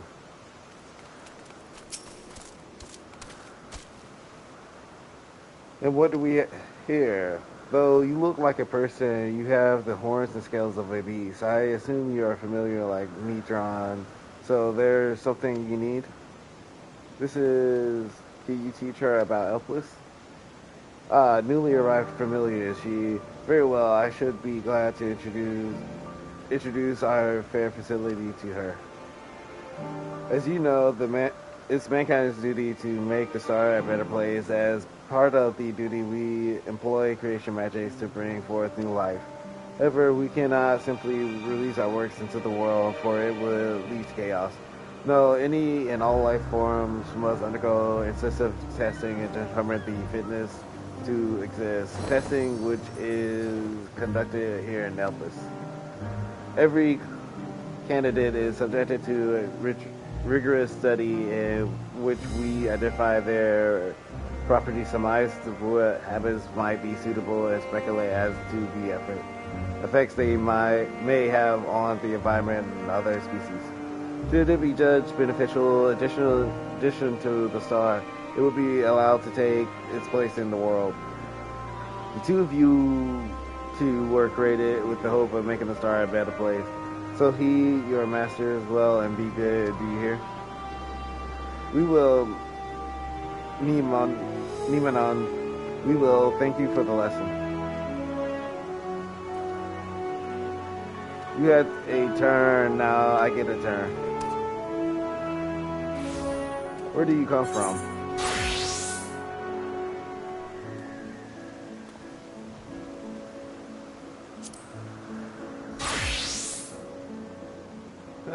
That probably don't know it. I don't know much about other places. But this place is important to you, I can feel it. Oh, my power, I haven't told you about it. A creation, let's find a creation. One not being watched, then I'll explain my power.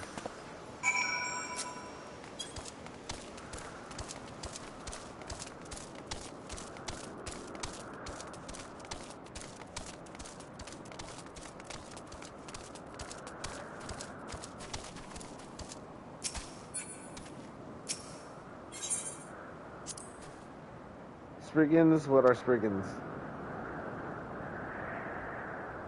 Oh no, we call them Oriai.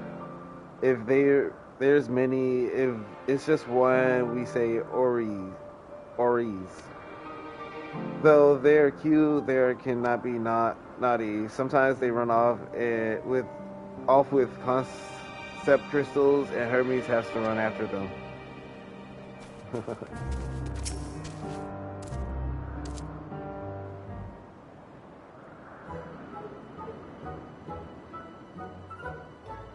Staring so intently. Oh, this creature is perfect. But I don't remember seeing it before. Perhaps it's new. Anyway, I'll try reading its mind. That's my power.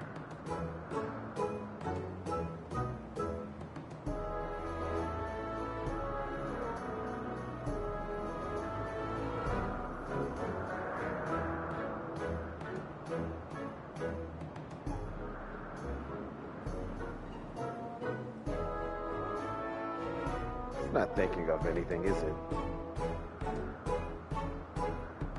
I can't read it, or maybe there's nothing to read. Wait, please wait. I will try again with you this time.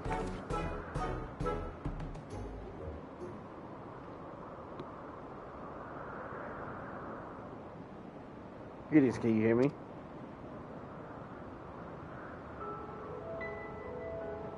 This is my power. I can read the emotions of those around me and project my emotions to others in return.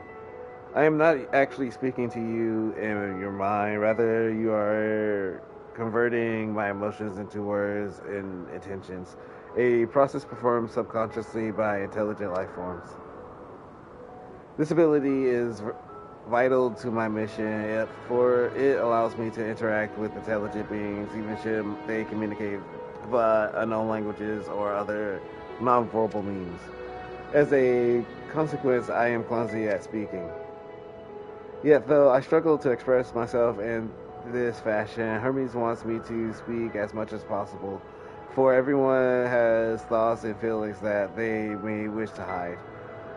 I harbor an affection for you, one that is difficult to define. Aside from the fact that you share common traits with us, your thoughts are complex, charismatic. They draw me in and leave me wanting to know more. Out of respect for your privacy, I will refrain from using my power when speaking with you. Nevertheless, I want you to know that I wish to be your friend.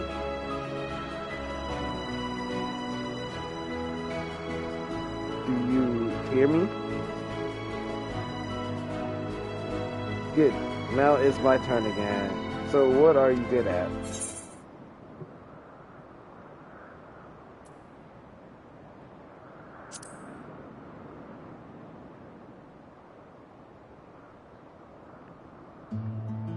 Oh, not creating, but crafting, putting things together with your hands? That sounds like fun. I can't use creation magics, but maybe I can learn to craft.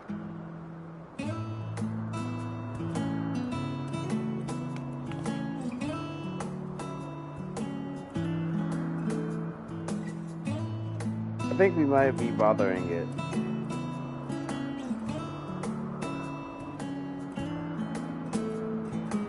Let's keep going. We'll go and see you and Finn next. She's usually in a small building, one on the west row.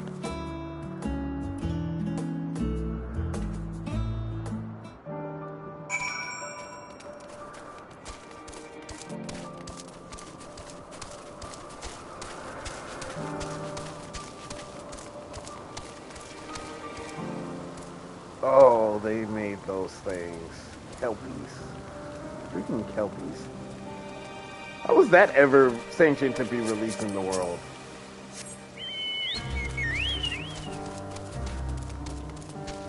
Kelpies are a menace.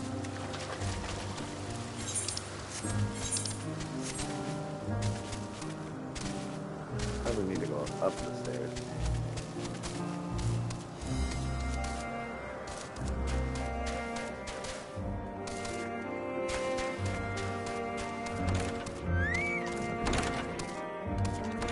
Oh, flip.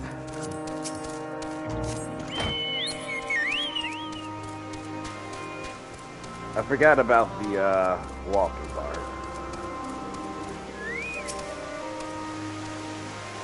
Oh, you're back. Let's go.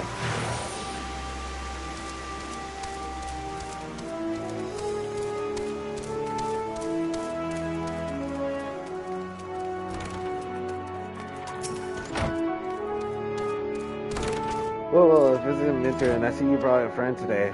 Greetings.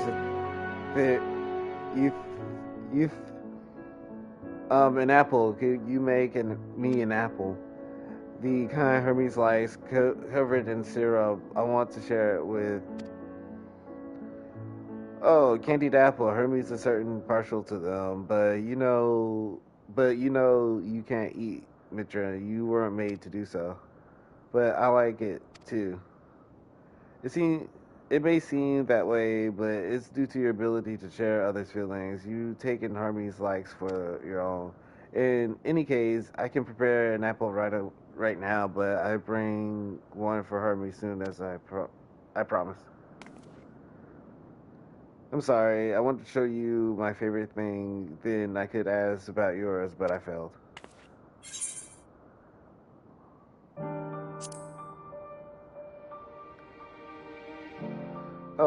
That's what you like? Yes, I can feel it. Your joy, your happiness. It makes me happy too. Thanks you for sharing it with me. Well, we've walked and talked a lot, but maybe Hermes have finished talking to... Shall we go and see? Probably shouldn't do that.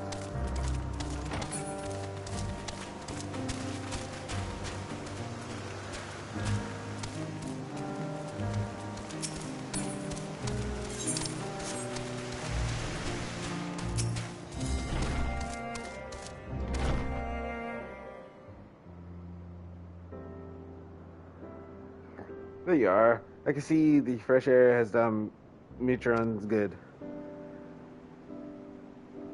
She wanted to learn about you and Elpis, so I taught her. About the place, about my power, and about her favorite food.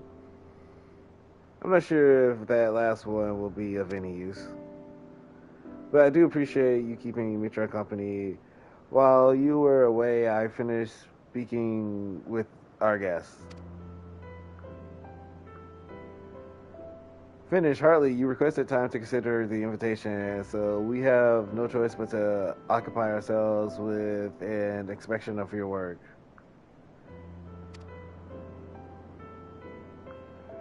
My apologies. It has been decided that Emmett Selk and Hothadeos will accompany me as I attend to my duties. If you wish to learn more, perhaps you would like to come too. I compelled to remind you that she is in no way associated with the convocation. We simply chanced to meet at Parpaliano. Parpaliano? There is no guarantee that the matter we discuss will remain private. I do not mind to see the joy of her presence bring Mitron. I cannot imagine our mysterious friend harbors malicious intent. She is kind, really, truly. She taught me as much as I taught her. You coming, of course, to watch Hermes, you are bound to learn lots and lots.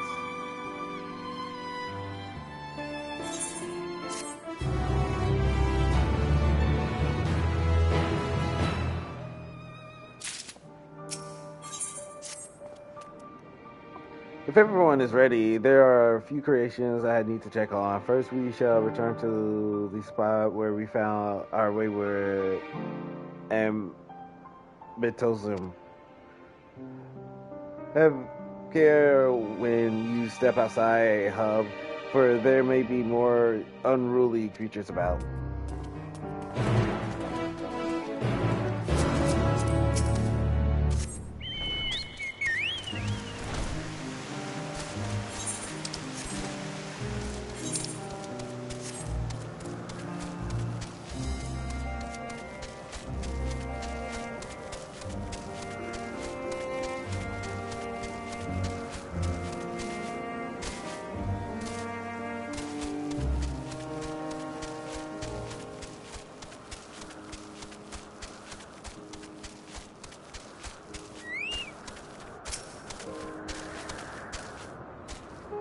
This here is a new species of Petalodoa we recently set loose.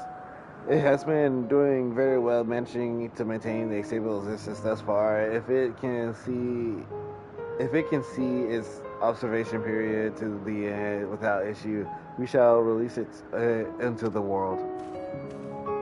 Tell me, do you know the difference between living beings and arcane entities?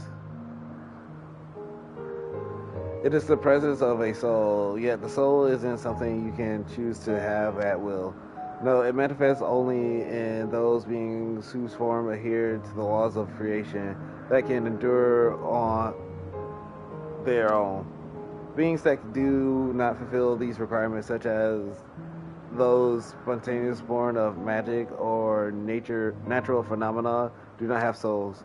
No matter how much it might resemble flora or fauna, if it lacks a soul, then it is considered an arcane entity. So you see, it is not for mankind to decide what is living. That domain lies beyond our manipulation. It is hubris to assume otherwise.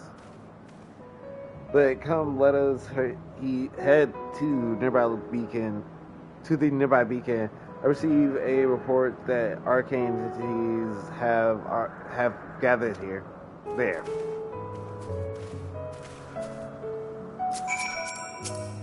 It's weird. I thought Elidibus was here since he remembered somewhat. Unless Emmett Selk had also, like, pointed out the fact that I was here.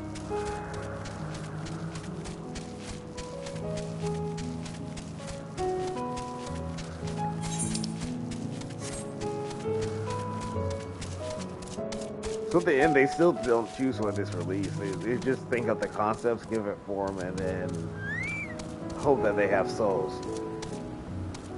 Those I do now. Oh yes, Lightning Pneuma, just as the report said. Although we call this structure a beacon due to its form, it's in fact a magical device. By manipulating the balance of elements, it keeps the Isle airborne and maintaining the climate thereupon. In the course of its operation, it is often seen an initial shift towards a given element. Right now, the element is lightning, which draws the Pneuma here to replenish their ether. It appears Mitron is busy. Will you care to assist me in her hands and feed the Pneuma?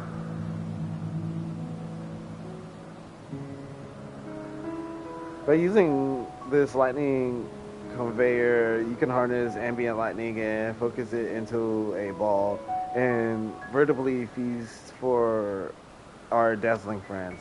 Go on, give it a try.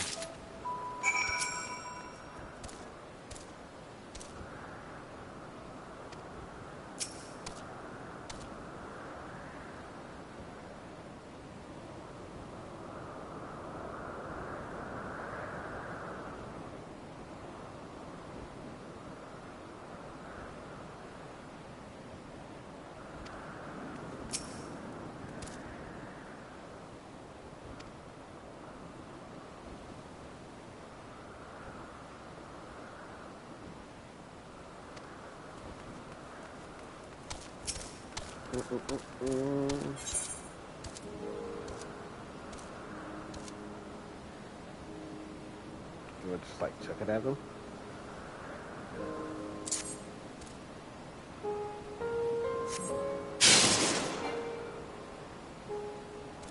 What target was I supposed to hit?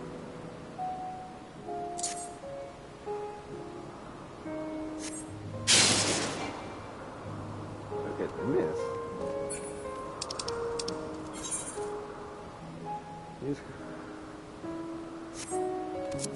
Oh, was I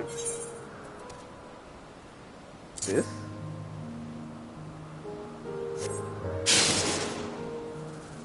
Oh, okay.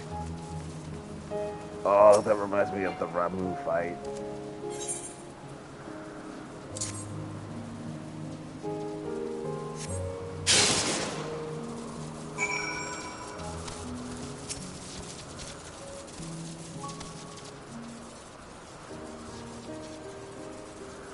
Perfectly done. Look.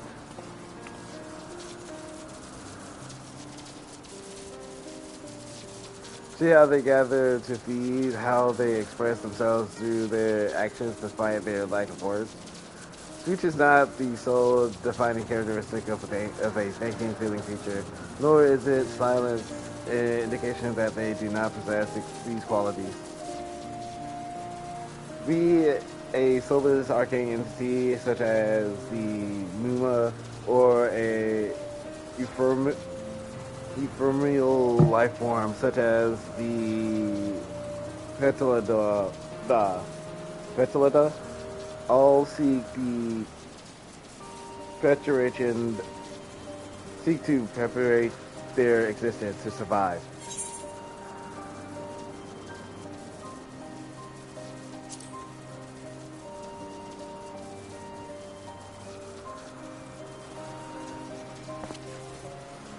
A good question. I can answer from a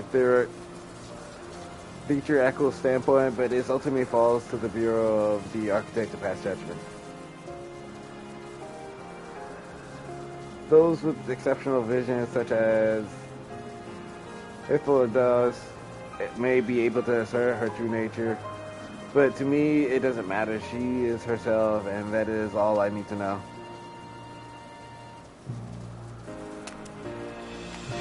Oh, you finished already? I'm sorry, I was in the way. Not to worry, my dear friend, my dear.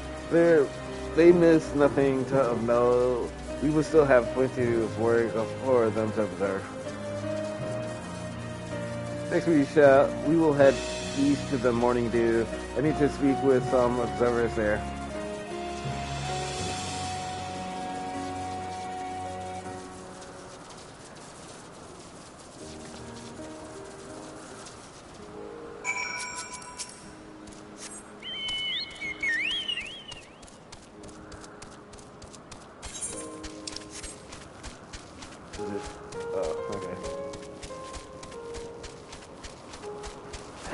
Ooh, excuse me.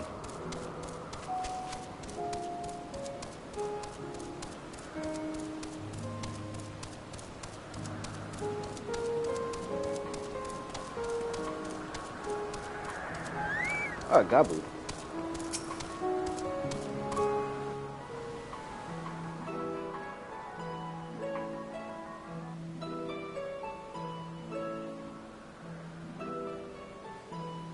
Amazing, is it not?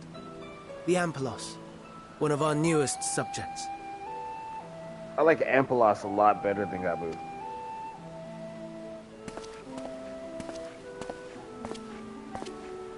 So, how are we coming along?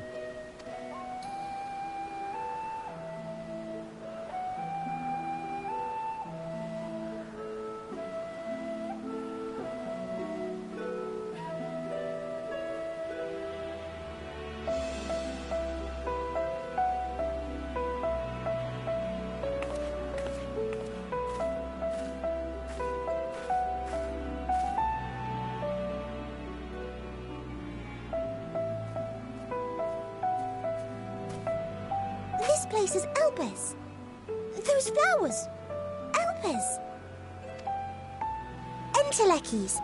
Like me.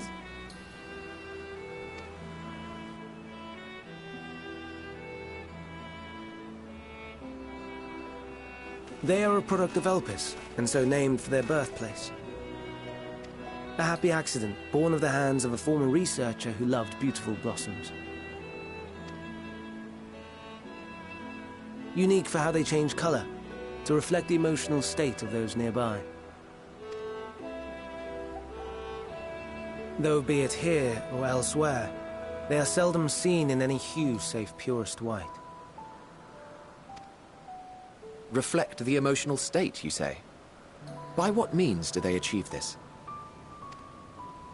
In creation, there exists an energy wholly apart from ether, one driven by emotions. In like manner to how we manipulate ether, this flower is subject to the influence of said energy.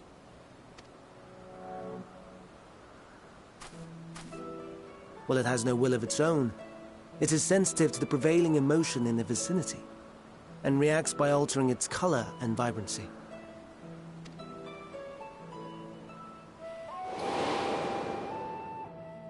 Akasha? It is one of the unseen energies defined by Harnish alchemical theory. Though a gross oversimplification, some describe it as an essence influenced by feelings.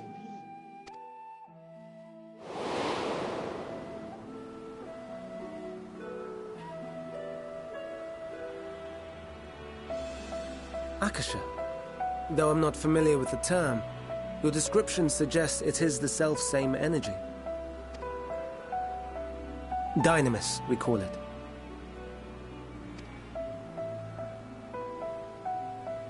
And those entities like the Elpis flower that have the ability to interact with this energy, converting emotions into tangible phenomena, are Entelechy's. That's me! That's me! An Entelechy! That you are, my dear. And no ordinary one at that, but the first possessed of free will.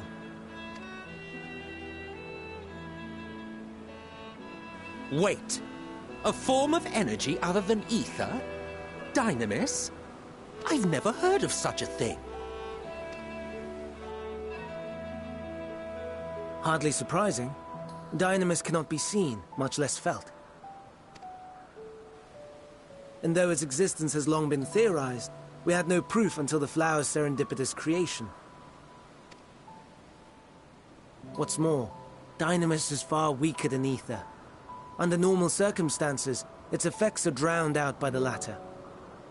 On account of which, beings comprised of and reliant upon the ether, like you and I, are unable to make practical use of Dynamis. 'Tis a truly esoteric thing, known to but a select few scholars. Intriguing.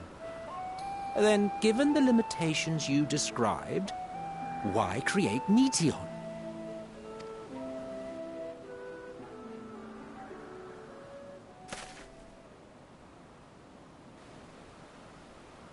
Our star, Aetheris, is especially rich in ether, so much so that its name is derived from it.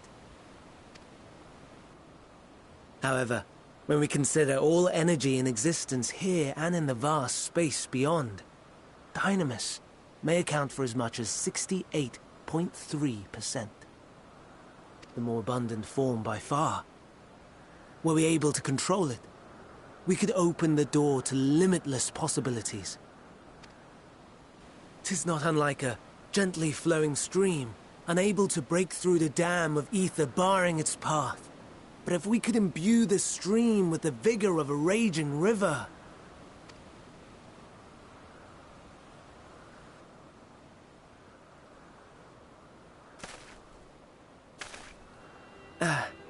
Not that I have such grand ambitions. Nay. I merely wish to create a being that could traverse the great expanse.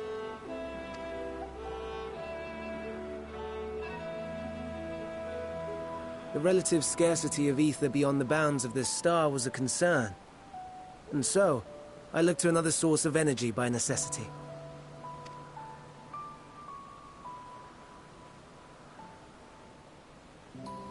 That being Dynamis. No wonder her ether is so thin. Precisely. Yours is thin too. Like an entelechy. Like me. So... are we the same? Entelechies.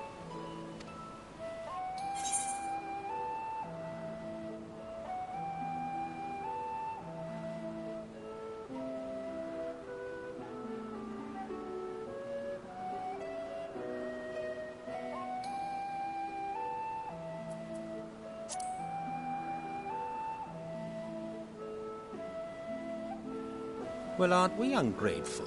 Mayhap I should revert you to the pathetic, faded thing you were. A deficit of ether alone does not an Entelechi make. It would, however, make it easier for you to interact with Dynamis.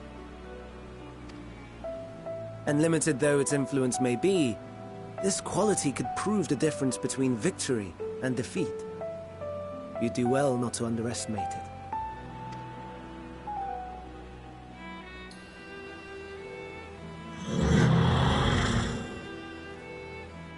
Oh dear. I'd forgotten about the poor fellow. You must excuse me a moment while I go and verify a few more things.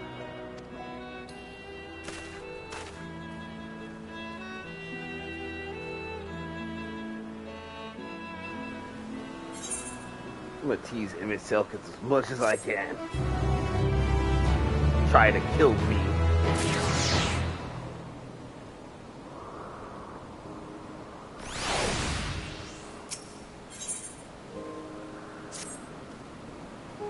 Not that I or anyone else would be able to make sure use of it even if we knew, but it irks me to discover that there is an entirely different form of energy and no one told me. That personal annoyance aside, Hermes' knowledge is undeniable and impressive given that there are none among the 14 who specialize in the Celestial. He would be a welcome addition. Assuming he can be persuaded to join, that is, I still can't understand his hesitation.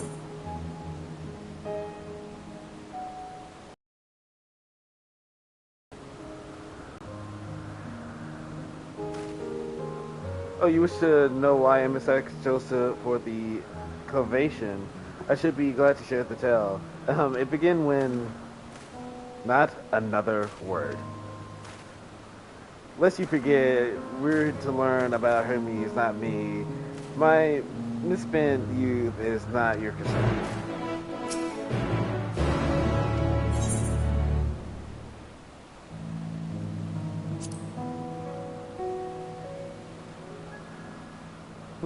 If you would accompany us, I suppose you should at least know that much.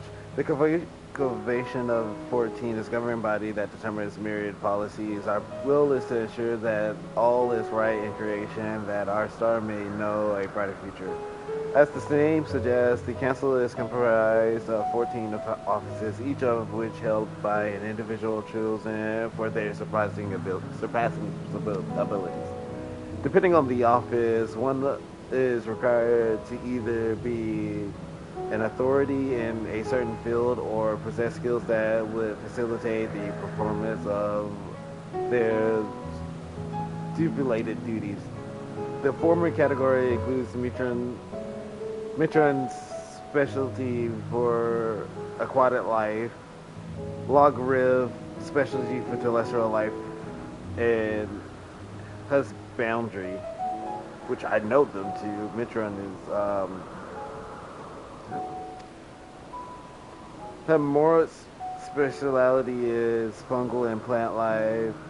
Emerald specialty in medicine and healing.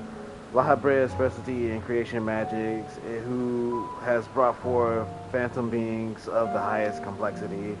As for the latter category, there is Alatemaya,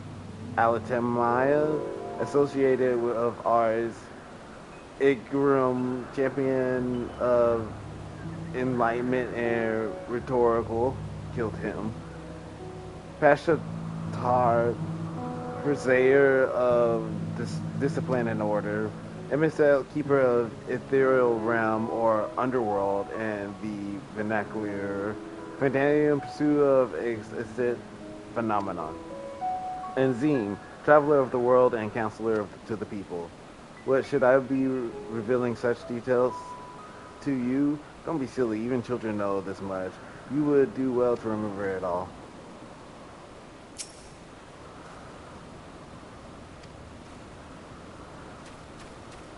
Wait, what? I'll tell you the tale when we are away from Sister DeVere's. Exactly, or no, we are friends in business. My apologies for the way. I have inspected the empleos to my satisfaction. All is well with the creature. I just say it won't be long ere it is released into the world. Another creation, however, reportedly isn't faring so well. The Caribidus? That is what we shall attend to next. If you would follow me, my friend, we shall return to the main aisle and head north. I actually like the Amberdos better than the other name. Freaking Kellys.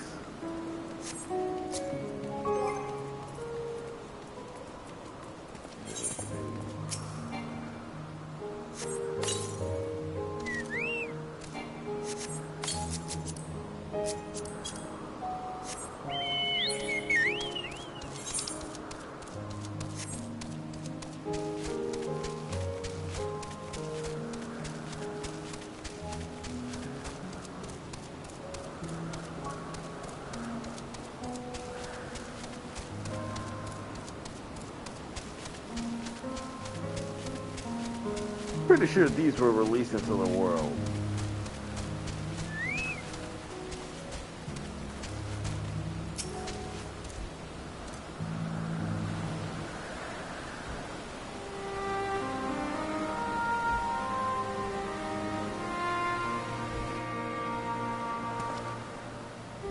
I understand there is a problem with one of the Caribidus. Yeah, that's right. As you know, the Caribidus is based on a sea creature owing to adjustments to enhance the affinity to when it is capable of flight. The specimen created from the concept could all fly without issue, but a problem arose in subsequent generations. The third generation creature was born with an etheric balance leaning strongly towards water, an aquatic origin reasserting itself, it would seem. The results being its affinity to wind is diminished and it cannot fly. No matter what we try, we cannot get it to rise even the slightest bit. For such change to manifest in so few generations, I fear they are too unstable and flawed. With your permission, I will revert the creature and can recommend the Bureau that the concept be revised. With the etheric balance leaning towards water, the Caribidus would indeed struggle to manipulate wind. Yet, it's too early to conclude that it cannot fly. Having failed at first, it may simply have developed a fear. I shall transform and fly with it, helping it manipulate wind until it finds its wings. Wait, you needn't go to such lengths.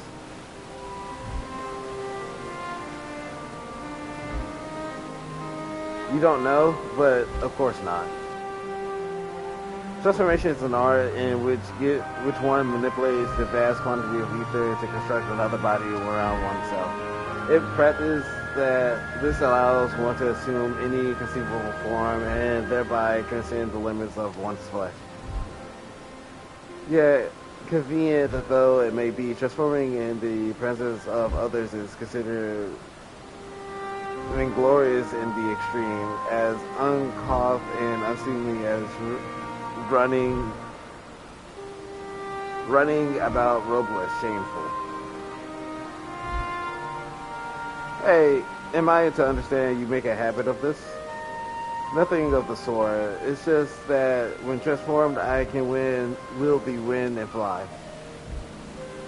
It may seem excessive, but what is our shame next to the lives of these creatures? They deserve a chance, and we owe it to them to do all in our power. Be that as it may.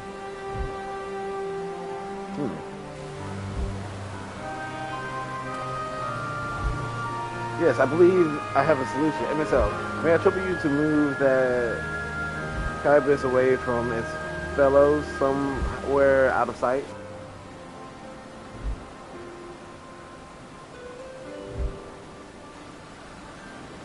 Meanwhile, I'd like the rest of you to help me prepare here. What mischief are you scheming now? No mischief, I assure you. I would but spare you the need to report to your colleagues that Hermes committed an indiscretion. So have a little faith and run along.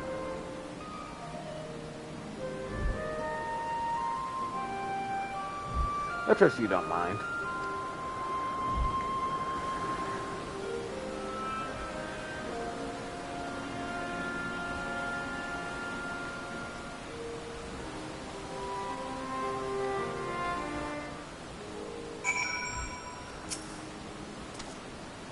MSEC is out of sight. Good. Let's speak of the plan. It's a stroke of genius, really. We have MSEC train the Caribidus.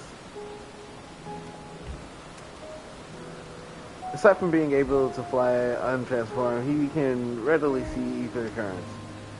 With his adept spellcraft, he can also employ suitable wind magics to guide the creature along. While he's indeed capable of all you described, it is not his duty. I am loath to trouble him with it. Don't be. As I mentioned, it would also be for his own sake. With that settled, let's begin at once. I want you to go to Emmett Selk and tell him that you have a favor to ask. He will be disinclined to cooperate at first, but you mustn't be discouraged. With our friend, the trick is to be unflaggingly persistent. Off you go, and good luck.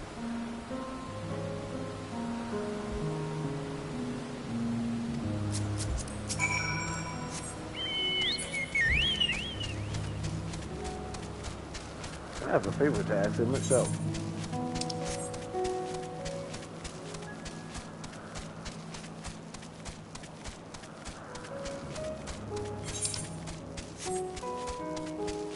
Good old Hades.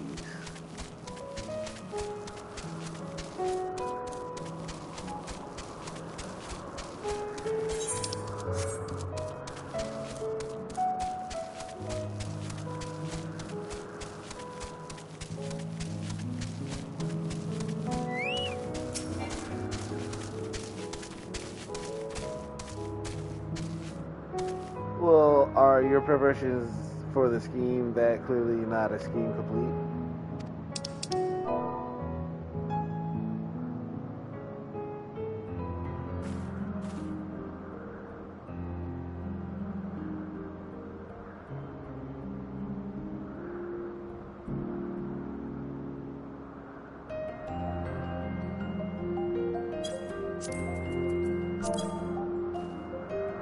Oh, no you don't. I'm not lifting a finger. I don't know what Halflitos is up to, and I will not be made to know. I refuse.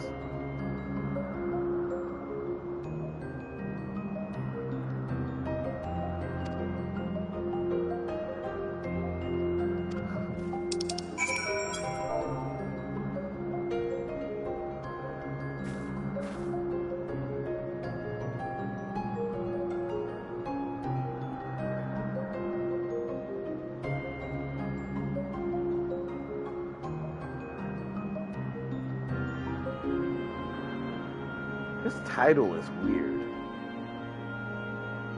Why have a hyphen at a title? Don't tell me it has to be capital.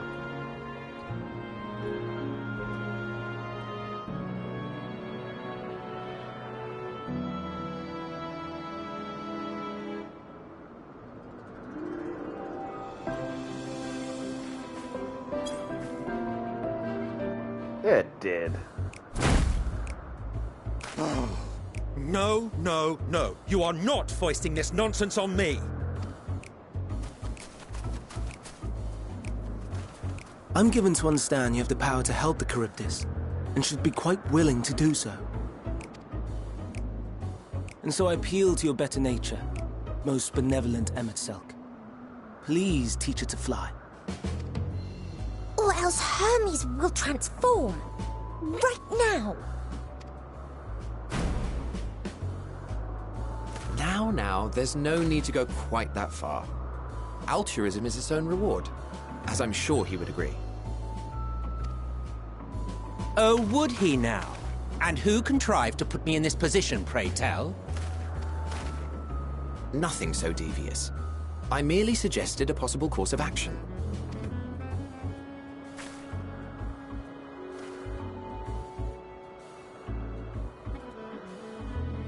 Please, Emmett Selk. Please. I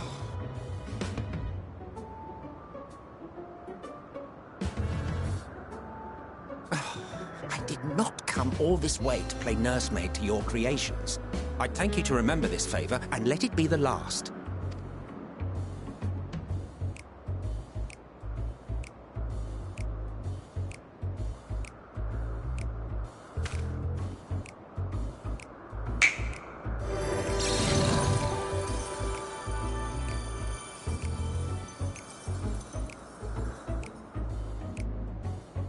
I will aid it once it has taken to the air. It falls to you to shepherd it skyward.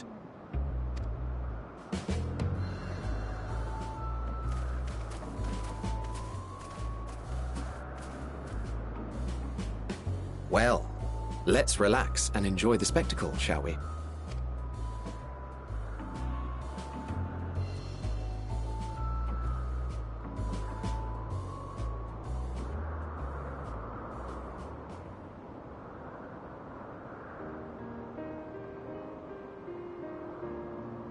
You were wondering why Emmett Selk joined the Convocation.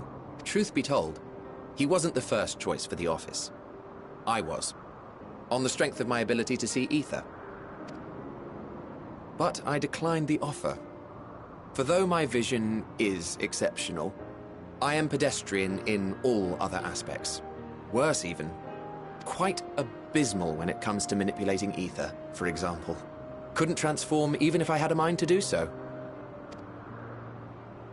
What good is the ability to perceive a problem if one cannot act to address it? Emmett Selk has no such shortcomings. He excels in vision and manipulation both, the latter to an extraordinary degree.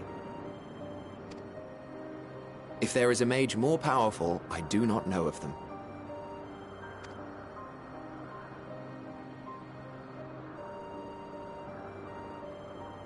Thus did I recommend him for the office in my stead.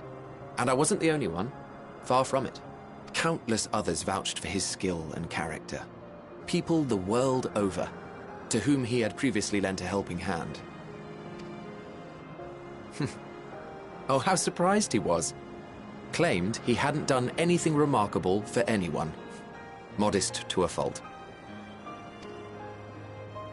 He deserved every bit of acclaim he received. Yet he may well have gone unappreciated were it not for a mutual friend. A singular soul who can't help but involve herself in the business of others. Where she walks, excitement is certain to follow. Her antics irritate Emmett Selk to no end. But much of his grumbling stems from genuine concern. When our friend calls, he never fails to answer and lend his talents.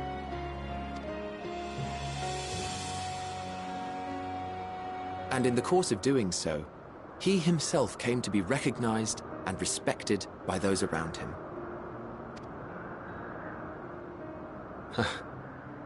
They are truly remarkable individuals, and I'm proud to call them friends.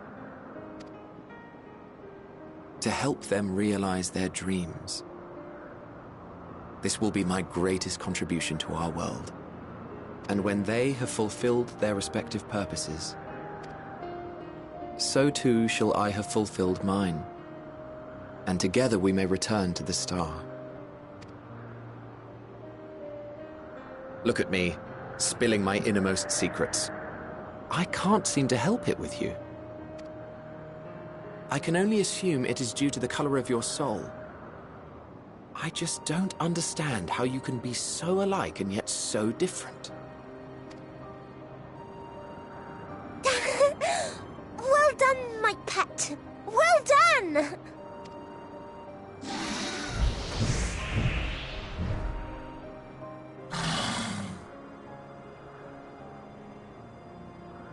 Ah, yes. I dare say the Charybdis will be fine here on. Why don't you go and signal to Emmett Selk? Let him know that his arduous task is at an end.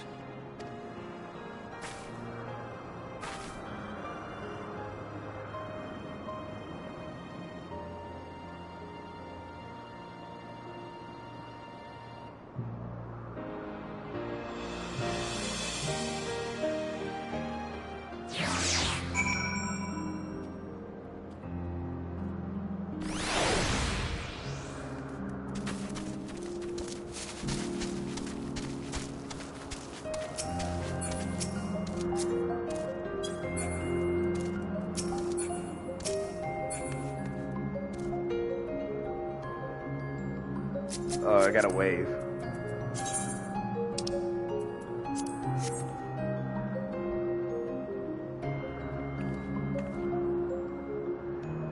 Emerging from his reveries, Emmett Selk notices you and begins to descend with the Charybdis. Charybdis?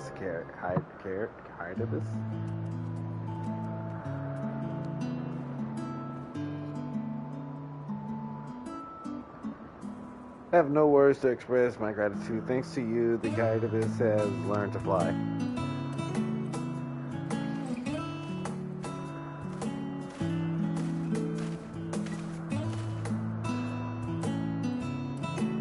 And I could relax and have a pleasant chat. I'm sure you did. The creature needed some small assistance at first, but soon it was flying more or less on its own. I doubt you need to repeat the lesson. That was truly impressive. I witnessed it all from afar. The Gyarados flies. Indeed, with this, we have proven that even a creature with skewed etherical balance is capable of flying. But we help to achieve this. The Gyarados is a herd animal. They may well aid their struggle in like fashion and when the need arises. Keeping this in mind, I beg you to continue observing them. Is that what you want? But if I may say so, rather than hoping on idealistic possibilities come to pass, would it not be simpler to have the concept adjusted? That way we could guarantee the anomalies such as this specimen are never born in the first place? These creatures are already here. We will spare no effort in giving them a chance to survive. As you wish, Chief, as you wish.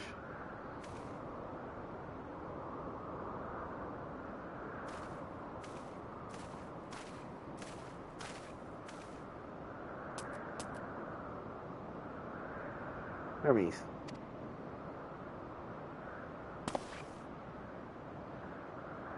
I'm fine, don't worry.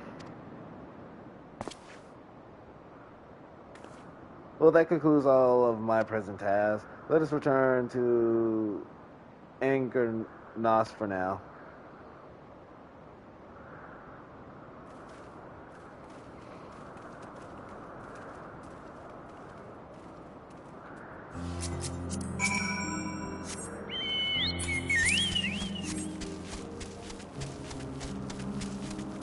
Is that Kieran?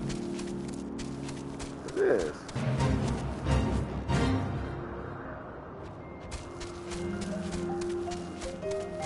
There's also something else here, and they're way bigger than what they were.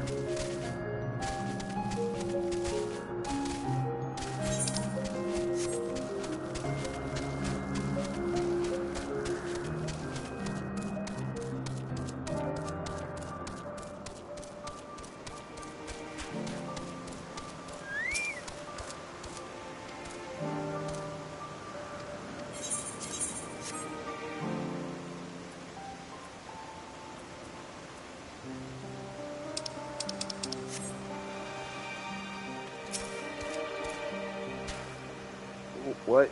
Wanting to apologize for forcing me to help you? Save your breath. You didn't force me to do anything. I merely chose the most expeditious way to have done with the imprudent to our business.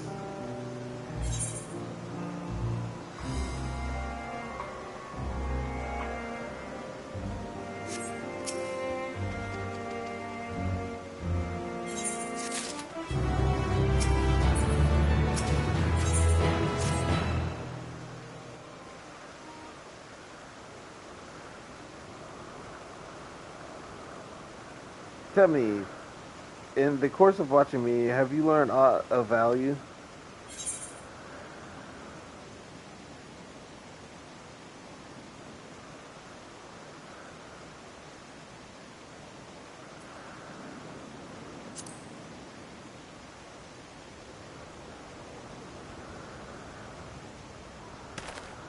That he say, curious, that such an obscure phenomenon should be of interest to you. Chief Hermes, what good fortune to find you here. Is something the matter? The icon, I'm afraid, is done. I'm afraid it's done. It's again. No sooner we released one for observation than it set upon the nearby octopus, slaughtering them. Was the creature hungry or somehow provoked? I had just fed them myself, and the octopus were keeping a wide breath.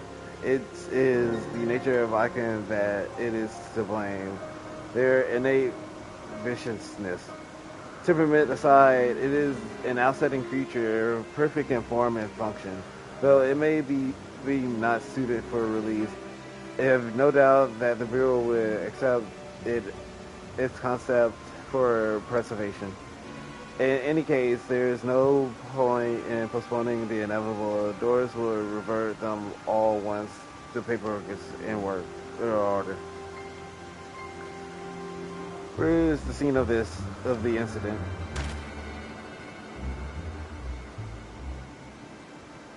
Just off the path of the Trolls Wander. As you make your way, you should see it on the left. I don't know if Doris is still there, however. Hermes, wait.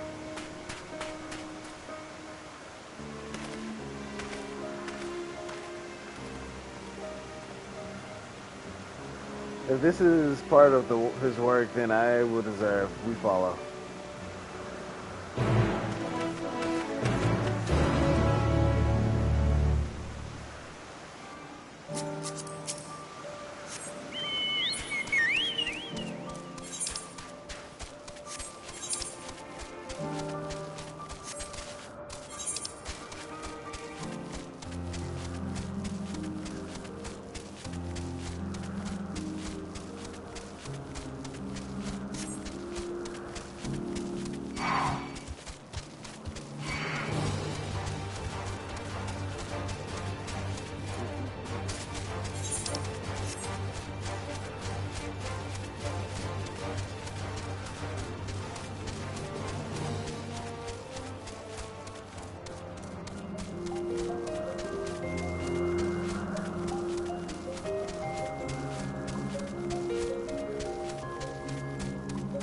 Oh, that's a curious creature.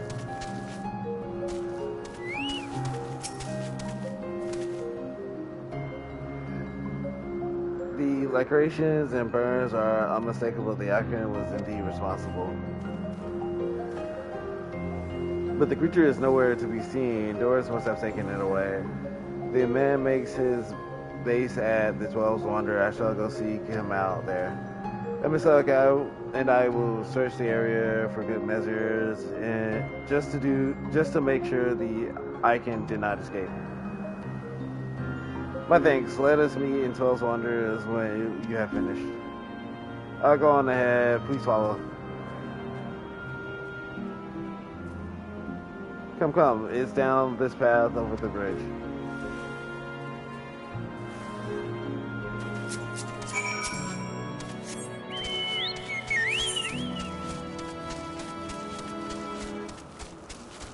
What bridge?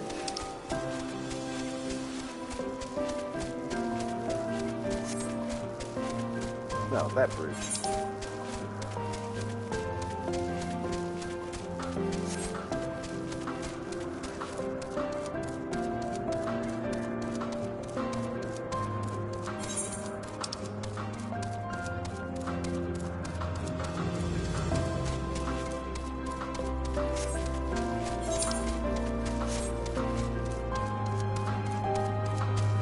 Griffins.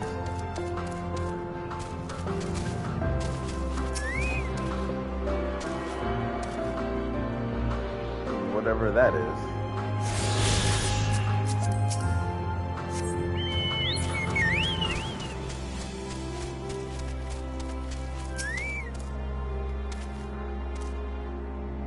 There it is, the 12's Wonder. Hermes is looking for Doris. Let's look for Doris too. He's a man with long blonde hair. I think I know him when I see him.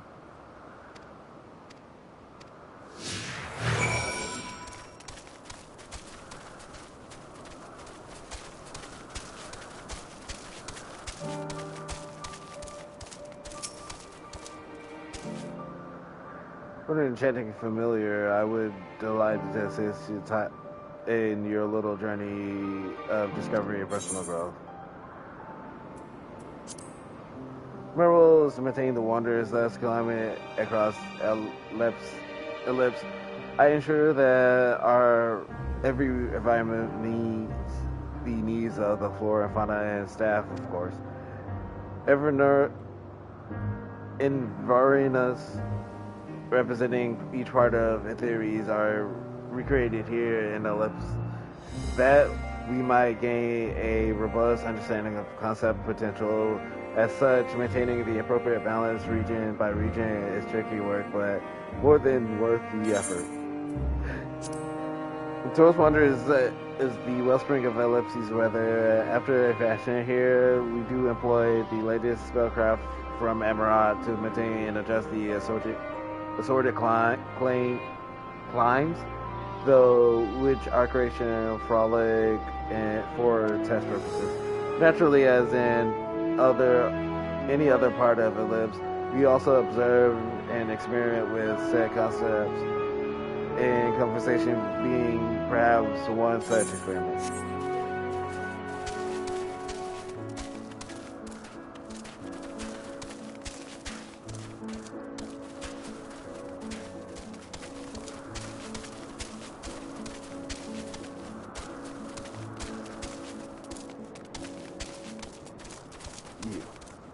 Let me atone to the crystal first.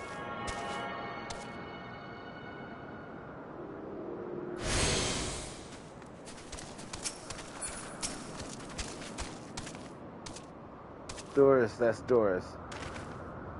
Well now, if it's Mitron, what brings you here? Medion. Ah, I thought I heard familiar voices. I didn't realize you two had decided to help me search for Doris. Thank you. You're in charge of the Iconos, I believe. Where are they now? Out in the fields in restraints, frenzied as they were, I couldn't well return them to Kittis. Once I submitted my report, I see them reverted without delay. It is as he says, the beasts are indeed quite ferocious. You're one of the 14, what brings you here? Nothing you need to concern yourself with, as you were. We heard of the news that the Icon slaughtered the Okopitis. As the observer in charge, you are of the opinion that they are not fit to be released? I am. Their noble aggression and exceptional strength makes for a highly problematic combination. It matters not where they are released. Lycanos would threaten other species and upset the natural order. Could it be that the specimen observed are an outlier? Highly unlikely. We created a good many of them. All exhibited the same tendencies. Even when we use Kyros to begin with fresh slate, their behavior was unchanged. Kyros? A memory reconfiguration system. The chief himself created it. It allows us to erase or alter memories that we may observe creation in different environmental conditions without needing to remake them from scratch. Quite impressive and potentially dangerous, depending on the intensity of the etheric emission. Pastorat may wish to have words with you. Rest assured, I have kept all values with prescribed limits, and to prevent misuse, its applications are limited to those authorized by the Chief Overseer. I do not misunderstand. To manipulate a subject memories is to improvise act. I deeply abhor, but it's still preferable to execution. Come now, Chief, let us not be so melodramatic. What was born of ether is simply being reduced to its original state. I know the distinction concerns you, but we mustn't lose sight of the bigger picture. Making rational choices for the sake of a mere purposeless star. If a creation cannot be purposely studied, even with the aid of heroes, we remake it. If a creation deemed to determine existence, we unmake it. 'Tis all for the greater good, and none question the necessity of such routine processes.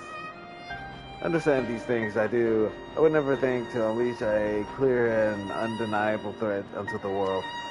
Yet, insignificantly, though their individual lives may be, next to all creation is all the Incanos have. Before we seal their faith, we owe it to these beings to exhaust all options to ensure that nothing has been overlooked. If you insist, let me provide you with a full report, and we may take it from there.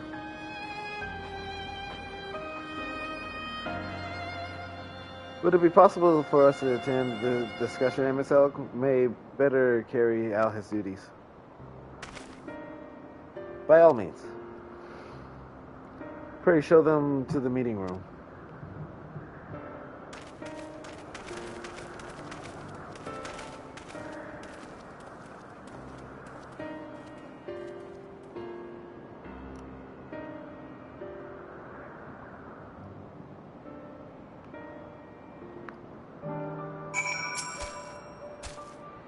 To man, other beings are just things to be used and controlled like magic.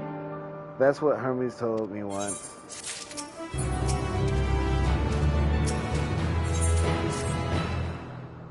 I've heard the discussion may take a while. During this time... Mitra, are you feeling unwell? It's not me, Hermes, it's you. I won't go to the meeting. I'll stay with the... Loath though I am to impose, may I leave Mitra in your care again?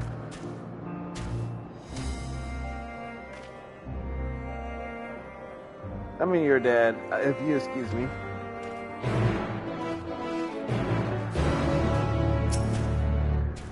Can you help me with something? Meeting will make Hermes sad. I want to cheer him up with a flower. Hermes like flowers the most of all creations in Elpis. Most creations are accepted to be interesting or beautiful or strong better in some way. But flowers are different. They're designed to suit our emotions, what we feel and what we to convey. Hermes likes that. I can't make flowers, so I'll search for one, and I want you to search with me.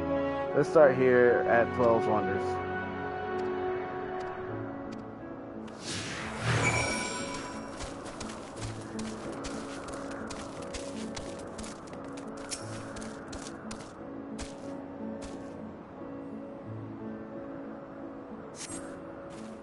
Vibrant purple flowers bigger than your hand or a door on the tree. Oh, so big and bright. I love them, but they might be too bright. You have to think of the recipient. That's what Hermes said.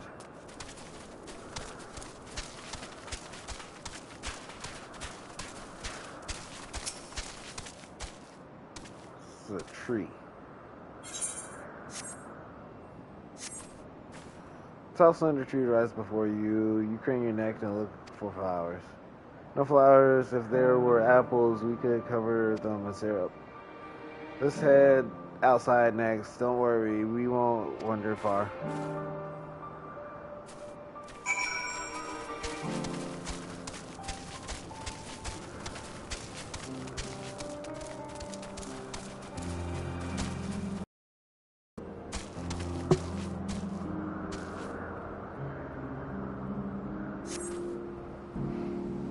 An array of beautiful flowers grow in a bed, their mixed colors forming a pattern. These would be better for Hermes, but they're hedged in.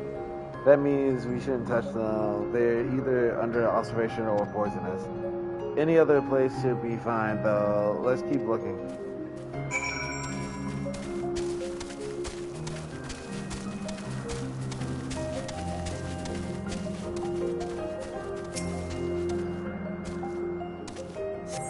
Familiar indeed. Set on the tall and thin stalk, the oddly shaped flower is mesmerizing in its undulations. Oh, a conium, a flower that can move. When Hermes wasn't looking, it shot seeds at him. Not a good gift, maybe. But you're good at spotting flowers. We find something soon.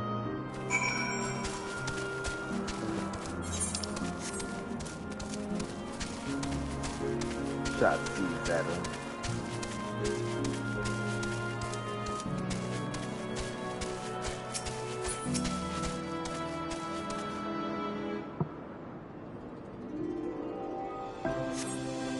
You spy nothing promising nearby. At best, common looking grass with some few tiny flowers. Nothing around here, Al. Over there, something big, huge.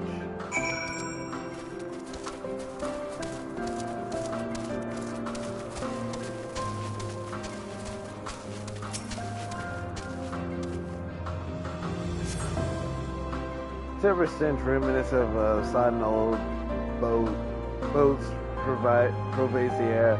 Without a doubt, the culprit is the Morbol-like creature before you. It's an Adonis. The thing around his mouth looks like petals, but the flowers are the orbs of his head. When Hermes suspected it, it swallowed him up. He didn't leave his room for days. What do you think? Would he like it?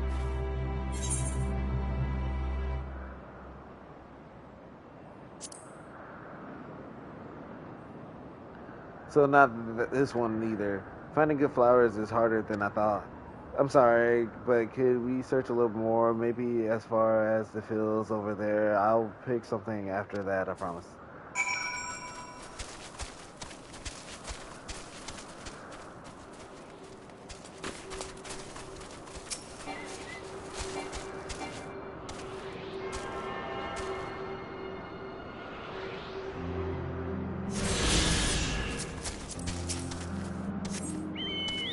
Oh, can't do that. Gotta use sprint.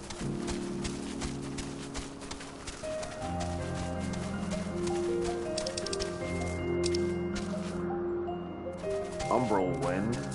Oh. So active wind. Those green fields stretch out before you, ending where the sky begins. Ah, there's nothing. The shiny thing over there, what could it be?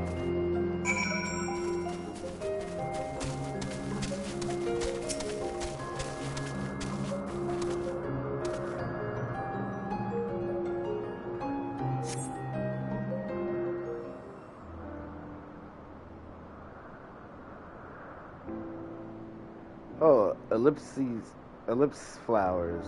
They're here too. Hermes like and dislike them at the same time. Like me, they're Etalikis. Like me, they feel his pain and turn dark. That's only for Hermes though. For others, they're always white and bright.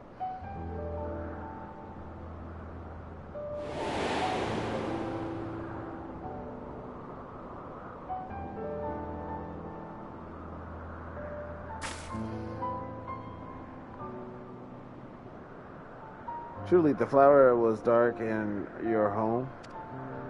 Then do you have it too, dark emotions?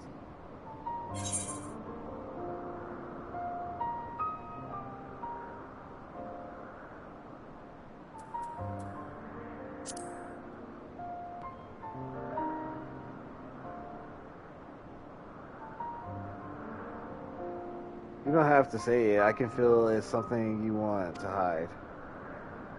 But won't you lend it to me, the darkest inside you? I want you to make the flower dark in front of Hermes. He has been in dark in a dark place since before he created me. He needs to know that he isn't there alone. The others are sad too.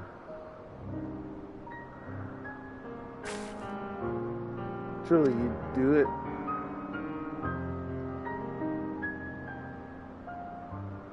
Thank you.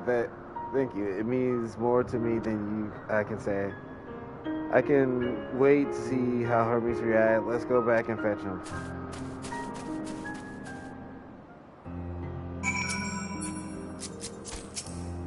How can I make the flower just turn dark?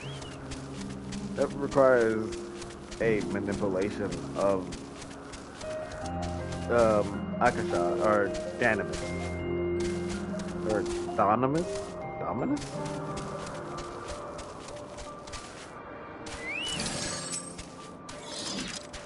It seems they're still talking. Let's wait until they're finished.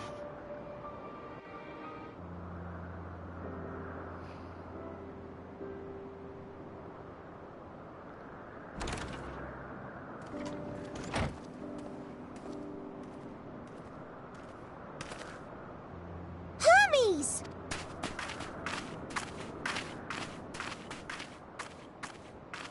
Oh, you were waiting for me. You've finished talking? Yes, we've come to a decision. My thanks for keeping Meteion company. Emet-Selch and Hythlodaeus have already retired to their rooms. There is room for you too, if you would follow me. Wait! I want to show you something first.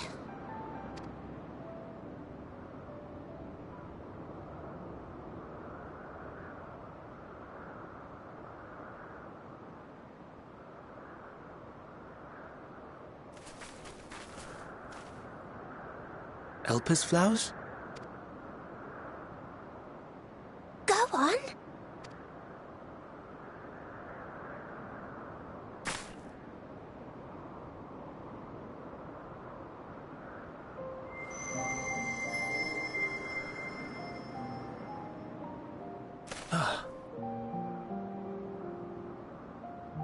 You're not the only one, Hermes.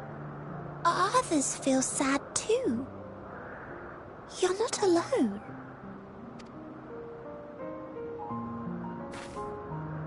I see Meteion has shared much with you.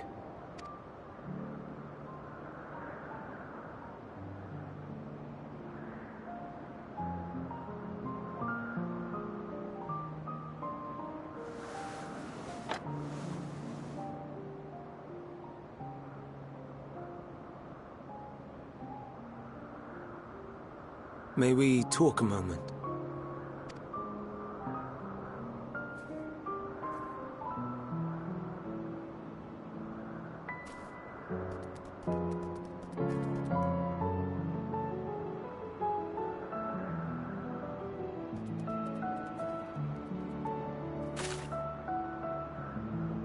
I do not think it wrong that we live for the star, that we strive to make it a better place. And yet, in carrying out my duties here, there are times when I am plagued by doubt. Do you recall what Hythlodaeus said when we first spoke of my nomination? Death is the privilege of those who have fulfilled their purpose, a choice they embrace of their own free will. And when they depart, it is always beautiful. Perhaps it is, but only for man. Creations that he deems useless are discarded with nary a second thought. Some scarcely born into the world, afforded a handful of breaths before life and potential are abruptly extinguished. We make an effort to spare them the pain. But they sense what awaits. Rage and anguish and cower and fear. And it is not beautiful. Yet no one cares. No one. So fixated are we upon the duty that we do not pause to question the method. Pain and suffering. Confusion and despair writ plain in the eyes of those poor creatures. Yet no one sees. We turn a blind eye and carry on in blissful ignorance. Not amiss. And always, always the blossoms shine pure and white. A contradiction so blatant I could scream, want to scream.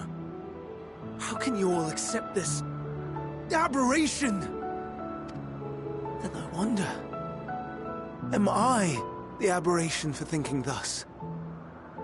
And I am filled with dread. But now I know I'm not alone. Not the only one for whom the flowers weep.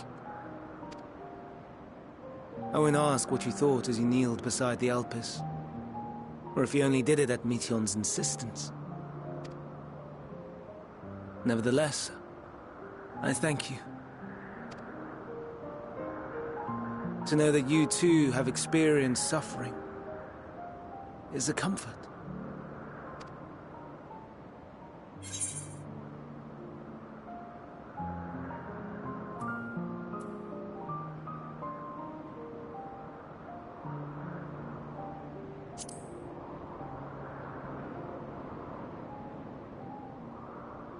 Lest you misunderstand, I derive no pleasure from your pain.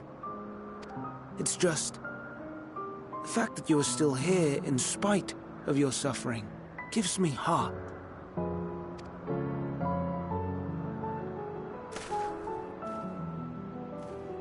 The stars in the heavens.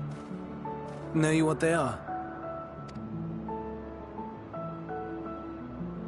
Though it is too far to tell, each glittering light could be a world not unlike Aetheris.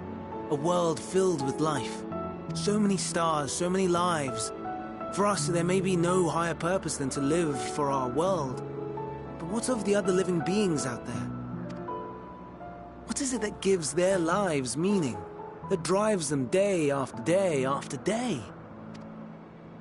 To pose that question to our undiscovered cousins, I created beings of Dynamis, who can traverse the vast emptiness between the stars. Meteion and her sisters. Aye, sisters. She has a great many of them, and they have already departed on their journey, traveling to one star and then the next in search of life. As one might expect, exploration on such a grand scale is rife with difficulties, and thus far I've naught to show for it. But I have faith that we will make some manner of discovery ere long. And when we do, I should be glad to share our findings with you, in gratitude for your kindness. It's getting rather late. We had best find our beds. It would not do for both of us to be sleep-deprived on the morrow. Come, Meteion. Let us head back. All right!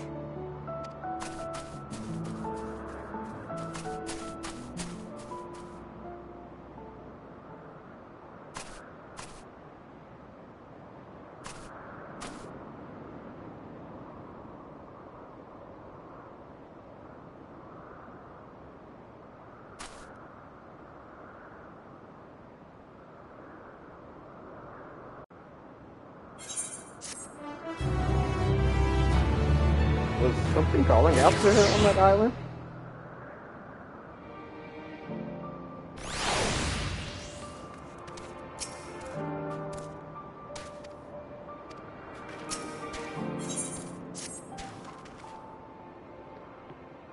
An all too brief interlude, perhaps, but it's time I attend to my next task. As Emisek and Hephaestos are aware, we are reached a verdict regarding the fate of the Ikenos. 7 were created for observation, and all 7 must be unmade. Doris have followed the correct protocol, and as chief observer, I can find no flaw in his judgment. The Ikenos would disrupt the natural order, ravaging and consuming other species until they themselves starve and perish. They cannot be released into the wild, and they cannot be allowed to remain here in Elpis. I intend to petition the Bureau of Architects to have the concept preserved as restricted purpose hazard life form. Deus has pledged to support me in this endeavor, yet whatever the Bureau decides, the existing Arcanos have served their purpose. Doris have already isolated the creatures and is preparing to carry out the necessary measures. I will join him forthwith. It is my duty to witness this conclusion to this study. If you are resolved, then we have but to accompany you. Of course, let us be off. We return to the main aisle.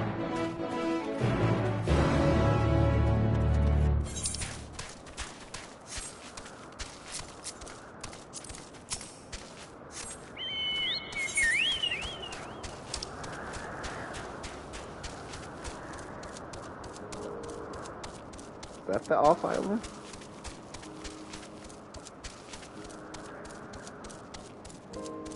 Seems like there's no bridge there. And I can't fly here. Not like M itself.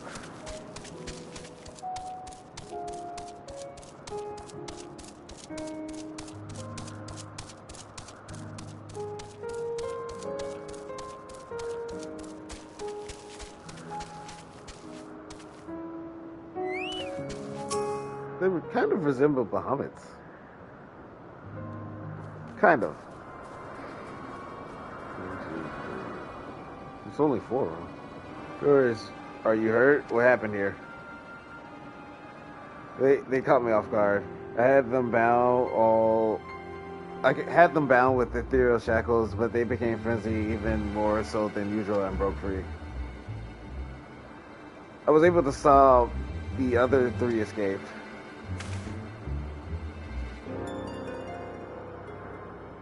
I see them. 2 have taken to the air above the 12's wonder.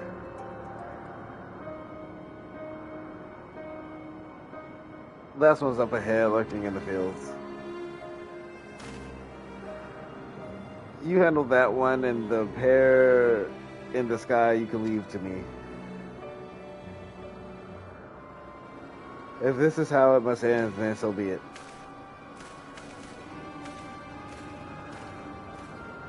I would render assistance to myself, unneeded though it is.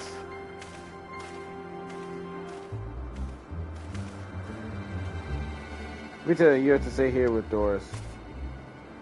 But Hermes, the Arcanos must be reverted. I would spare you their pain and mine.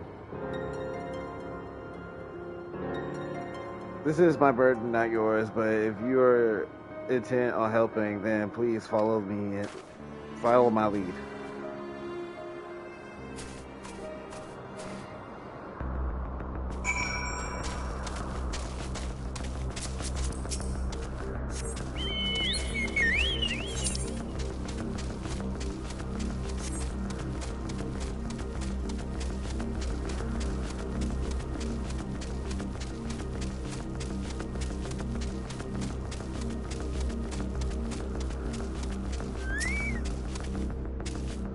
I appreciate your help and lament that it's necessary. There it is, Akari, within striking distance at present, but if it feels threatened, it may well flee beyond our reach. Here's my plan. I will approach it slowly in full view and draw the Arcanist's attention. Now, I warn you, the abilities are as fury as its temperament. Once it spots you, it will release orbs of flame. But fear not, by my measure, you are more than equal to the task. Withstand the onslaught for a few brief moments, and that will give me time to catch it unawares. Ready? Then let us begin.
Now.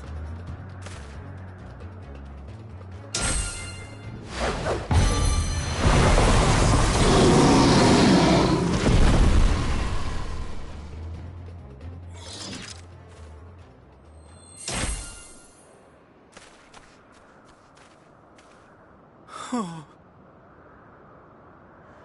Forgive me. Please, forgive me. May you and your kin find peace.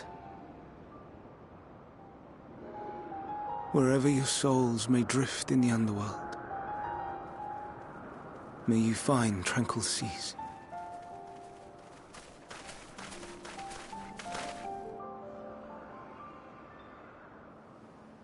Be not forgotten, in concept endure, to reclaim form and one day live again. Serve not the star, or any purpose save your own. Live again, if that be your desire.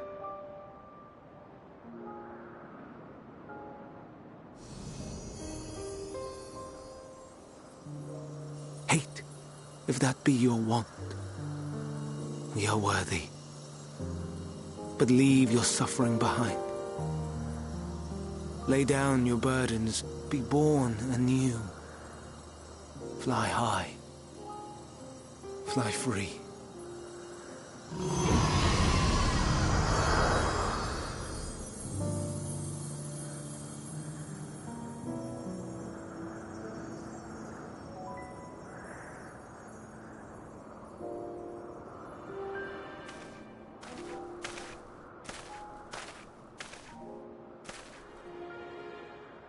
Join the convocation, Hermes.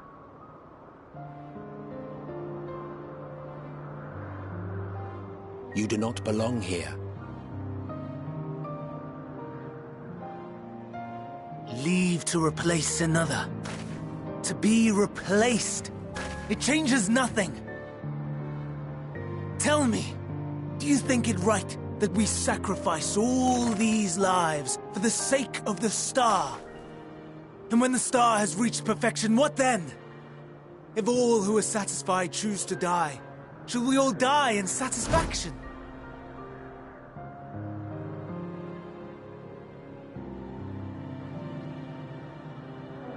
I do not know. Were I to take up the seat of Fandaniel, it would be tantamount to approving my predecessor's death. I do not know if it is right.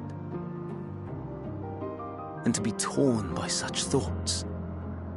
I do not know if I am fit to represent mankind. Hermes! Please, don't be angry. It hurts so.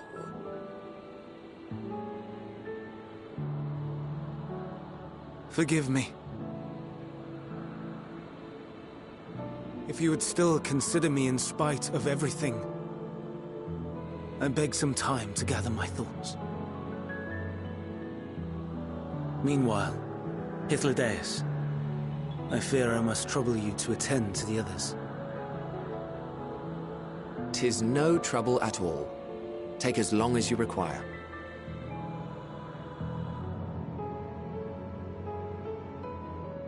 And you, my friend, I pray you find that which you seek.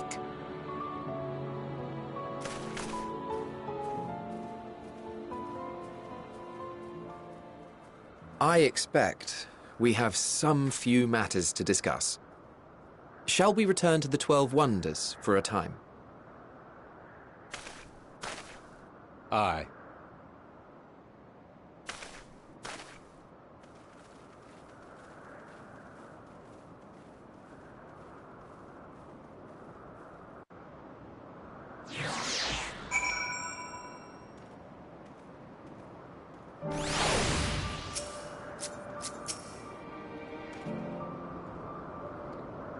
The other Akinos have been taken care of. The incident is resolved, and the life in Elpis it continue as normal, or ends as the case may be.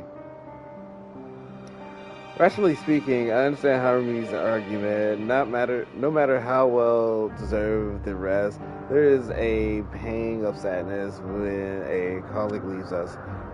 Never has a departure caused me such grief as Hermes appears to feel. What must it be like to experience such torment?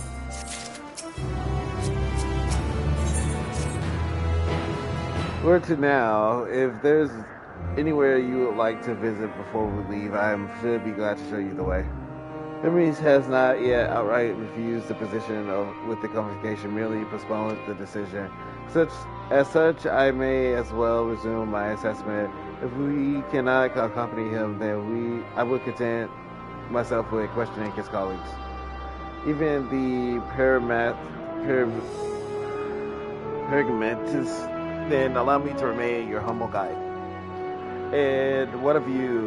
Will you continue along with us? Wonderful. Our fellowship travels unbroken. I say we explore another part of Elpis and say what new encounters there are to be had. If you would follow me, we will first head back towards Ignaris.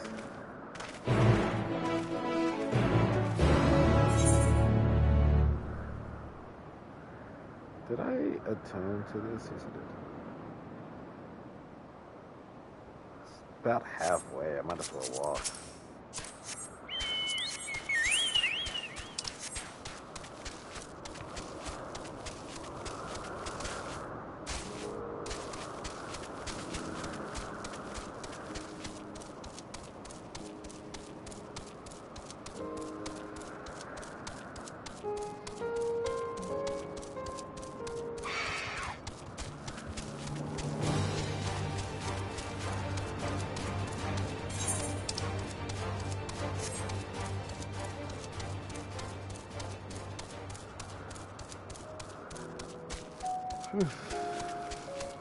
I wonder how they assess flora. The plant life. Is it just the growth rate? That seems like a weird thing. I can't understand actual bees.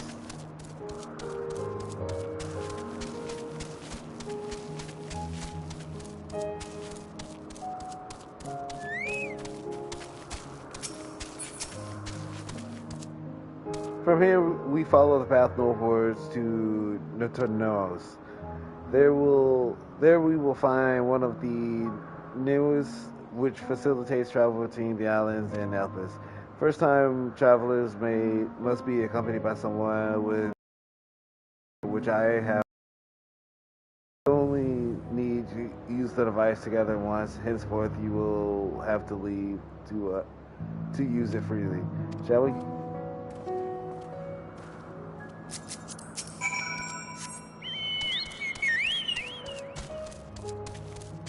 That's a weird bear. Oh, that's a hunt. No doubt about it.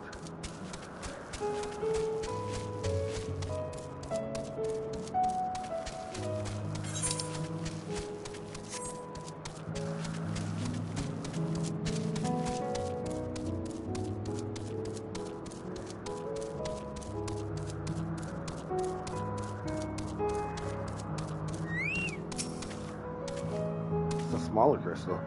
Here we are, Netonis. The Ness will take us to Kilimus Zephorios, the western island. That's it right there, looming largely over us. Step this way and we can soon admire the view from above.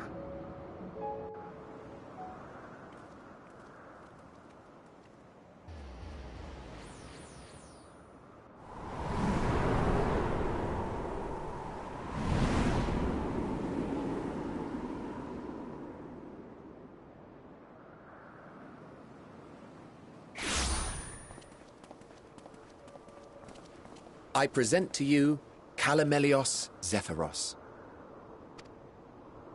Here you will find a number of testing facilities, as well as the observation hub of Poiton Oikos. Right then. Let's begin by...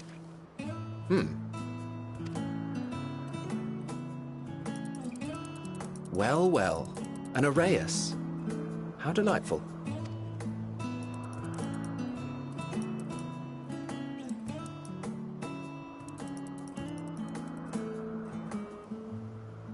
And what, pray tell, is that? Ah, that's a new species of shark. We approved the concept but a few days ago. Sharks are among the most popular sea creatures. Rare is the day when someone does not submit a new concept. At first, they were largely orthodox, consideration given to such things as size and environmental impact, and then a whimsical someone thought to bestow it with flight, another superior intelligence. And then the floodgates burst. Concepts with multiple heads, or arms and legs, and so on and so forth. It was getting absurd. A part of me wanted to tell them to go away and find something else to create, but in the end, I couldn't deny their passion. And here we are.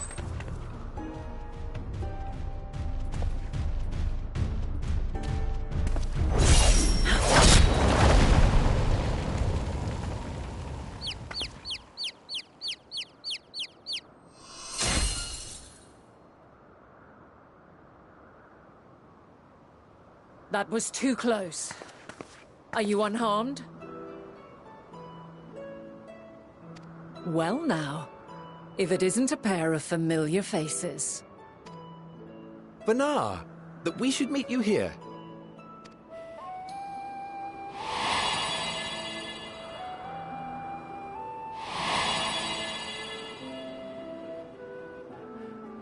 As I mentioned earlier, the better part of the convocation holds that when we retire is when we return to the star.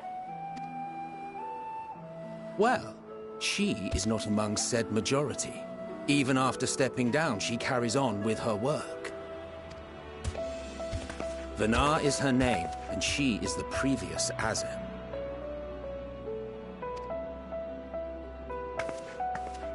It has been a while, Hythlodaeus. You look well. Less so, Emmet Selk. I dare say the lines upon your brow have both deepened and doubled in number. A shame for one so young. You must make an effort to frown less often.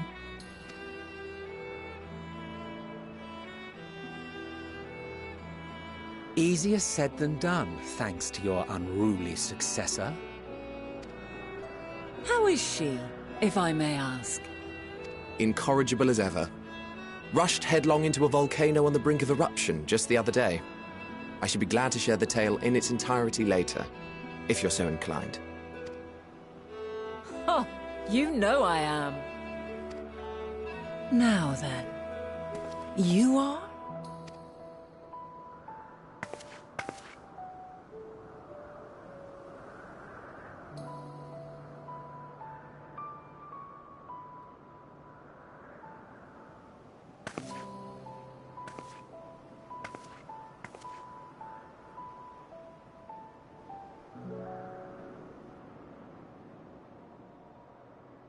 I say, have you perchance come from the future?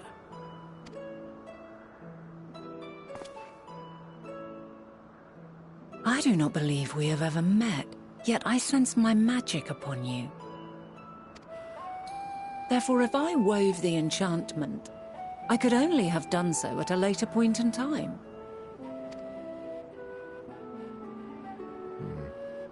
What manner of magic is this, if I may ask? A traveler's ward, of course. It prevents the corruption of one's ether.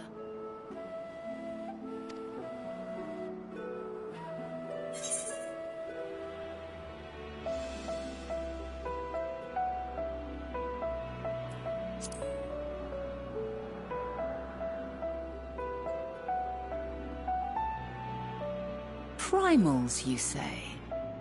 But I'm not familiar with such beings. But if they enthrall by warping the balance of ether, then yes, the magic would afford you a measure of protection. I gather from your question that you are not ignorant to its presence.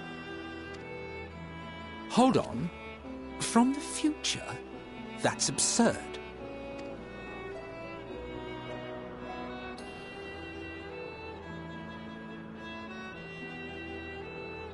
What is it? Are you unable to speak of the matter?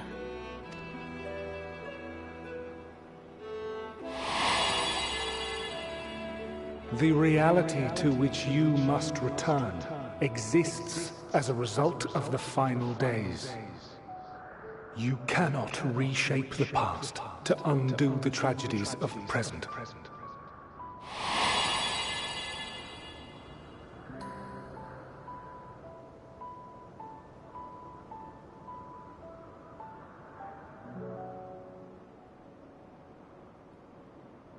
So, your actions here will not change your history, but they may yet affect the course of ours. How very exciting! I'm quite fond of delving into the unknown, and there's naught more unknown than the future. Until a moment finally arrives, we cannot know for certain what will come to pass, regardless of our supposed foreknowledge, so you needn't worry for us. More importantly, that you should go to such great lengths as to try. Mayhap we can be of aid to your cause.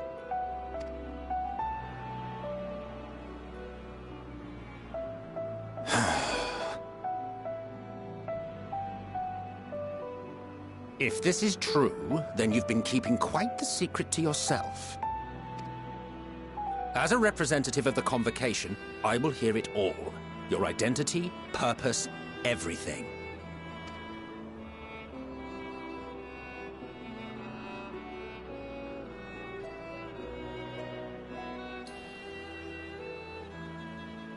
Why don't we move to a place more conducive to calm conversation? I've been working here for some days now at an old friend's behest. If it is agreeable, we may make use of my accommodation at Poiton Oikos.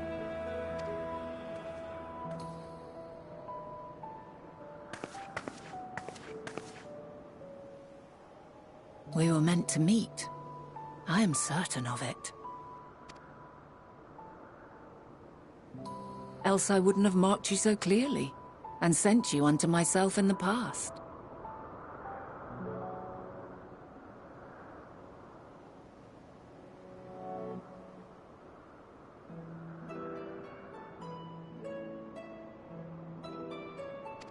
It's precisely the sort of mischief I would get up to. And quite inspired, if I do say so myself.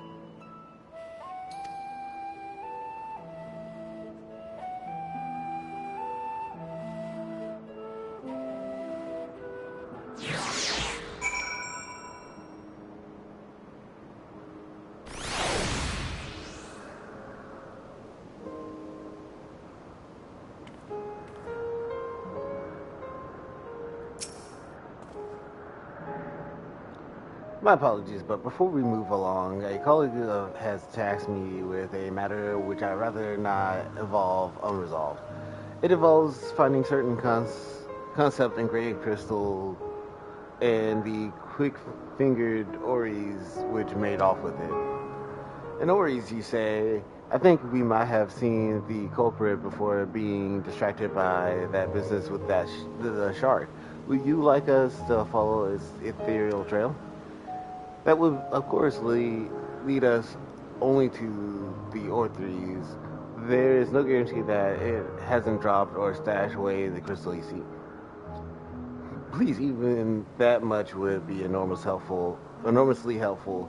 While you're hunting down the thief, I can follow behind the scour the forest for it, just in case. Could I ask you to join the search? I would appreciate another pair of eyes to cover the land to the U.S. of here. Many thanks. There is a small bridge leading to Poiton Oikos. Let us meet up there once we've exhausted our efforts.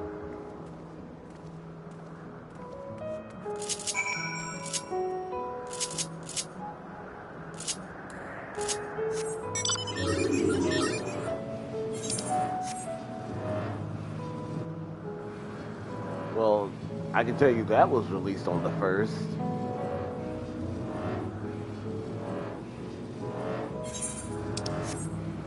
It seems like more of the dangerous parts of it.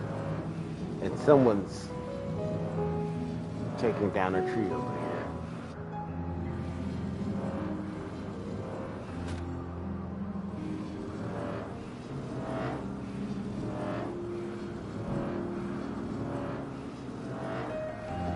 Down or up? How would I get it up? On the other side? I think I should search up than down, since I can easily fall down, but it's harder to get up.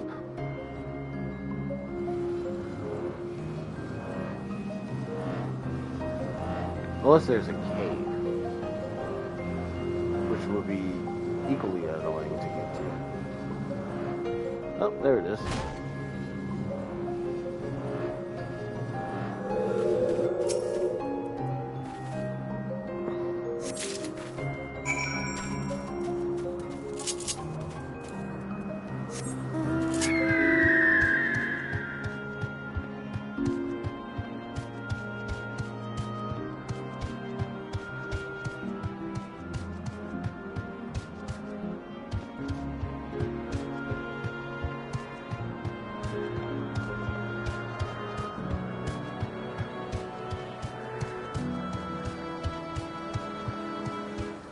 Oh, those are the little things. Let's search and returns. I'm afraid the Oris no longer had the crystal, nor was I able to find it as followed in its wake. Did you suppose you fared any better?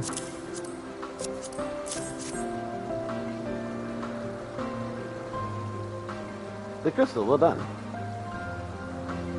Wonderful, now I can focus on your tale without that missing concept nagging at my mind. Have you always had a knack of fighting things?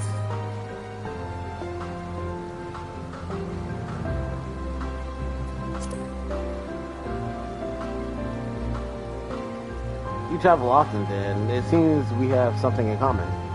Long ago, when I held the seat of Azim, I was forever trekking back and forth across the star in search of answers to people's problems. Naturally, they need for search journeys has lessened considerably since I entrusted the position to my wisdomful successor. Yet I am still eager to become running should an old acquaintance or new interest require my personal interest. That is what brings me to Ellipse. In fact, many times have my presence been requested. My opinions sought concerning the habitat of this or that creation. Agreeing to help locate that missing crystal was a minor distraction, which now promises to become a major revelation. How strange and wonderful it is the way one thing leads to another. Wouldn't you agree? Thank you again for your timely help. Now then, 'tis time I return this stolen property. If you would go ahead and to my accommodations, I will join you as soon as I have attended to that task. Follow the path straight ahead and to the building at the top of the slope. I have the entire place to myself, so we can speak without fear of being disrupted or overheard.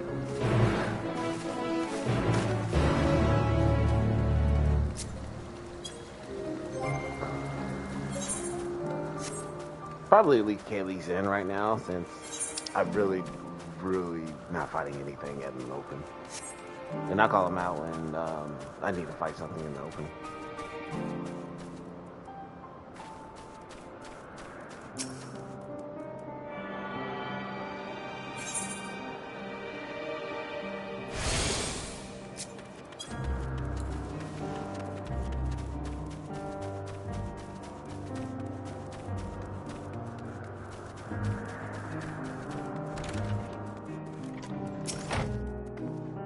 Welcome to my temporary abode. Please make yourself at home while I put on some tea.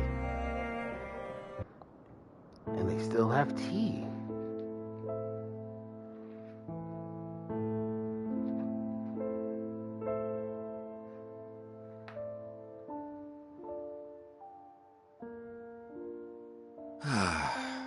A wonderful aroma.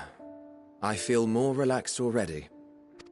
Would that I had sweetmeats to offer, but I travel light out of habit.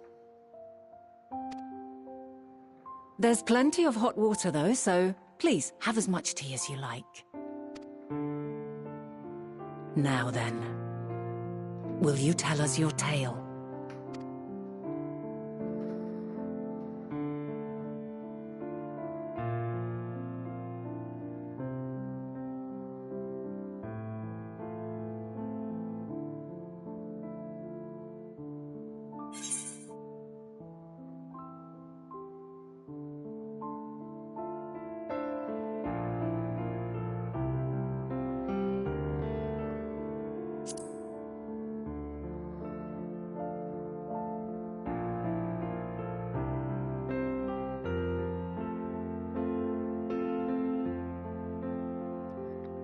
Why don't you start from the beginning?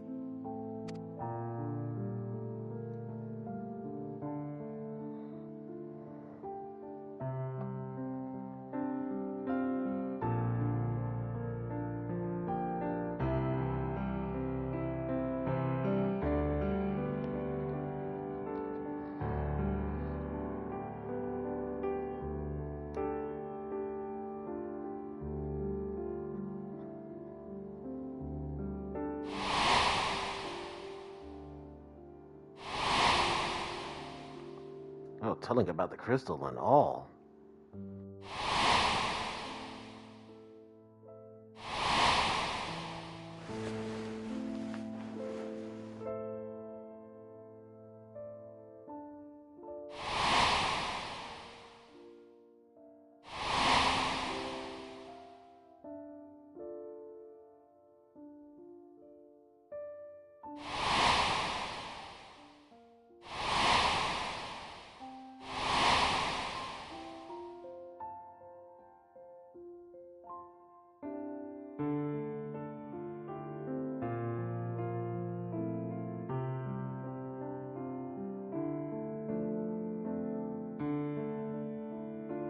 Preposterous.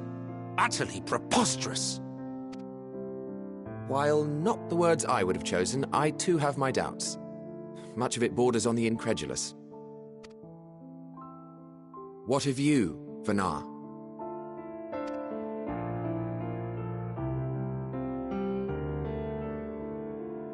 Not knowing the precise details of the first final days, it is difficult to determine the veracity of the tale. Supposing it is all true, I must ask myself why I would do what I did. Why would I feel I had no recourse but to oppose the 14 and create this Hydaelyn? Circumstances change, of course, but it would not have been an easy decision regardless. No, there must have been a reason. One compelling enough to force me to take such drastic measures. Then there is the Elpis flower, which I said would serve as a guide. That it's of import to your mission is plain, but your presence here leads me to believe that this place also holds significance. But what could it be? What are we meant to accomplish? Might it not be simply thus? In the future, whence she came, the final days could not be averted. Mankind has no choice but to flee the star. By alerting us to that eventuality, perhaps you wish to pave the way for other futures. Theoretically speaking, it is a possibility. Yet if that were my primary objective, I see no reason to guide our friend to Elpis specifically. The capital and Amarot, or even my own home would be more logical destinations.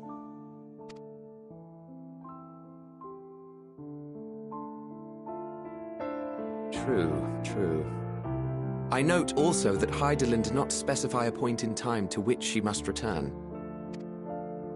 By this, it may be inferred that it was not critical that we should meet. Alternately, she had reason to believe that our paths would converge, coincidental though it may seem. This is quite a puzzle, and we do not have all the pieces. Hardly any. But we do have one immutable fact. If the final days are indeed as described, they will bring death to all that I hold dear. Yet despite being afforded long years of preparation, the only provisions I could make were for flight. Nay, my first and foremost endeavor would be to find a way to forestall the coming doom.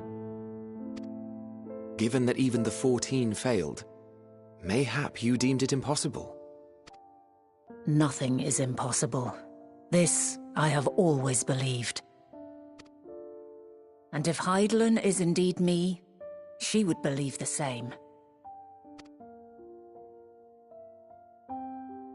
Listen to yourself. Are you seriously entertaining the notion that you are a messianic figure in some far-fetched tale?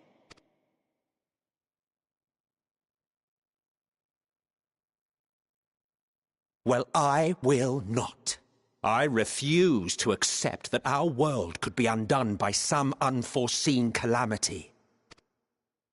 I also take offense to my portrayal as a megalomaniacal madman. To sacrifice oneself for the star is a noble act, and I would hold those who gave themselves to this zodiac in the highest esteem. Yet, you claim I recreated Amarot and populated it with phantoms of our people? A bizarre indulgence that would be insulting to their memory. Worse still, I even invited you there. Literally invited my own downfall. Why would I do something so idiotic and inexplicable?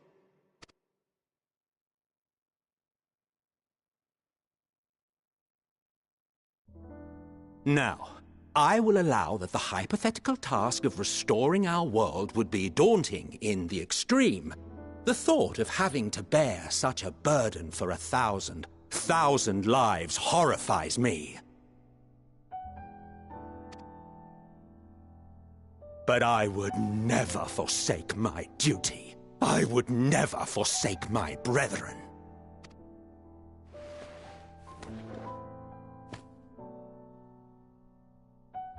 You do not know me.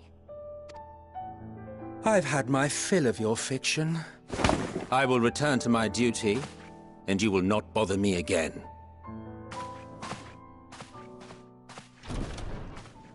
Emet-Selch! Wait!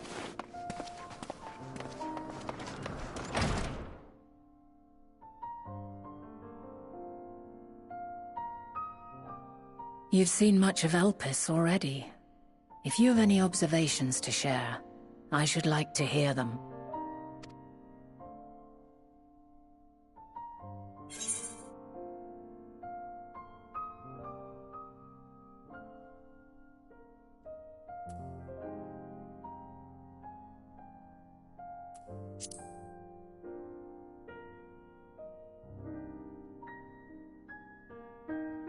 Ah yes, the energy distinct from ether. Though not my field, I have a basic understanding of Dynamis. And you say Hermes researched the phenomenon in the course of creating Meteion? Yes, I believe this warrants further investigation. With that settled, 'tis time for action. The missing pieces of the puzzle are here, I'm certain of it. And when you find them, the picture my future self has painted will be complete, and you will have your answer. And suffice it to say, I will aid you in your quest.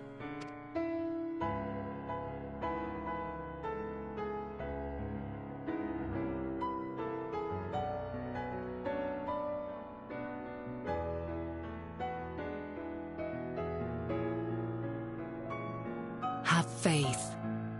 If Emmet Selk is the man Azum described to me, we've not seen the last of him.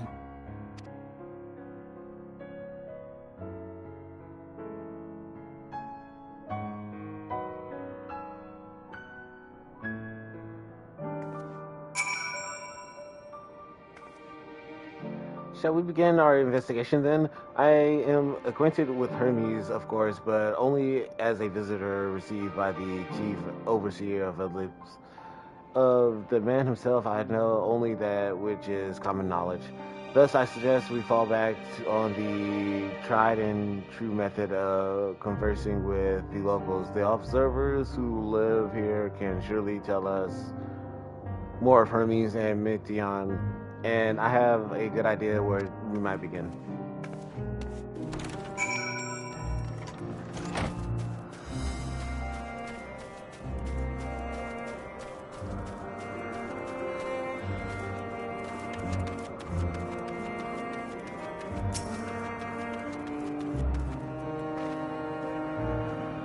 See the woman standing in front of yonder building? Her name is mine. She is the one who made arrangements for me to stay at Ellipse. And from what I recall, she has held her position here for quite some time. Chances are she can provide us with some insight. Don't ask your questions. I will help with drawing out answers if need be, but I'll leave the choice of topic up to you. Questions for me? Well, I suppose I have no other pressing duties at the moment.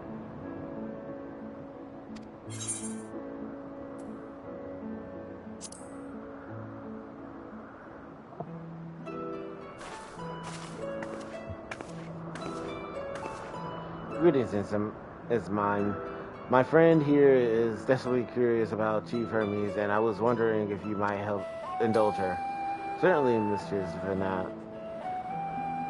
Anything to be of service. What do you wish to know?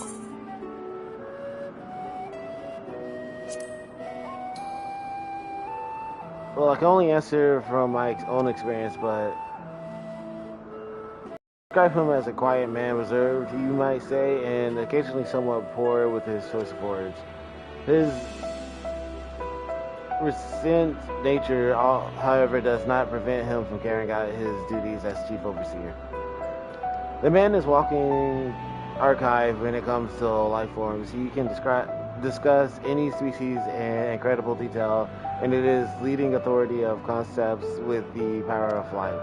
I hope that answered your question. Was there anything else?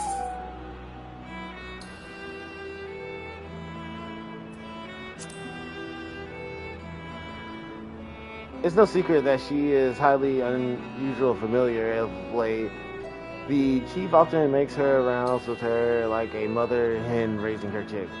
I understand that she is able to read emotions and communicate directly with one's mind. Exactly how she was created with that talent, however, is a mystery to me.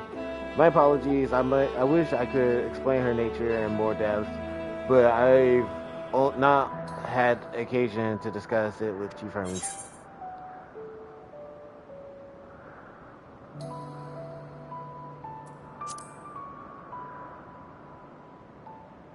I beg your pardon? I know Chief Hermes for years, though I cannot say we are close. He has never withheld information to the detriment of our duties, if that is what you mean.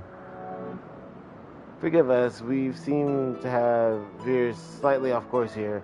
Is there perhaps someone else who could tell us more about Mithian? That would be Timaeus. Timaeus, he has a similar expertise with flying concepts and is more than eager to discuss the subject. You'll find him conducting his observation on the banks of the stream somewhere to the east. Oh, and also, unless you take a particular joy in rambling discourse, I suggest you keep your questions concise. We shall keep that in mind. Thank you for your patience and insight. Think nothing of it. If there's aught else you need during your stay, please do not hesitate to ask. Come, I think we are taking enough of Vezin's time. It's mine's time.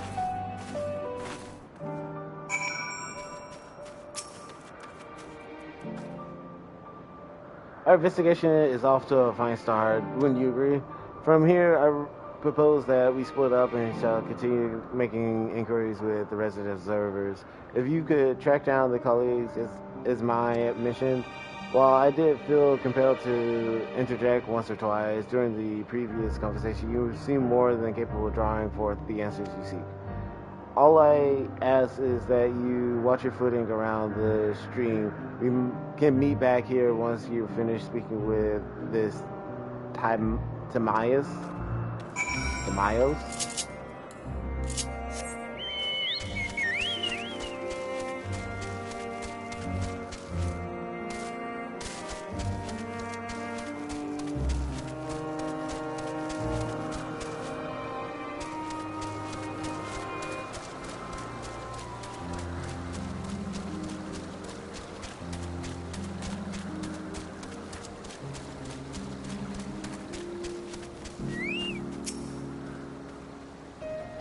Yes, I am Timaeus, but please keep your voice down. You'll startle the birds.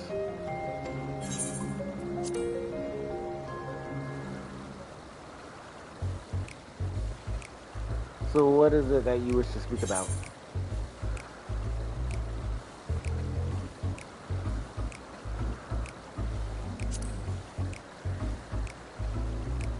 Fellow enthusiasts, are you well settled in, and we can discuss the finer points of fascinating craft.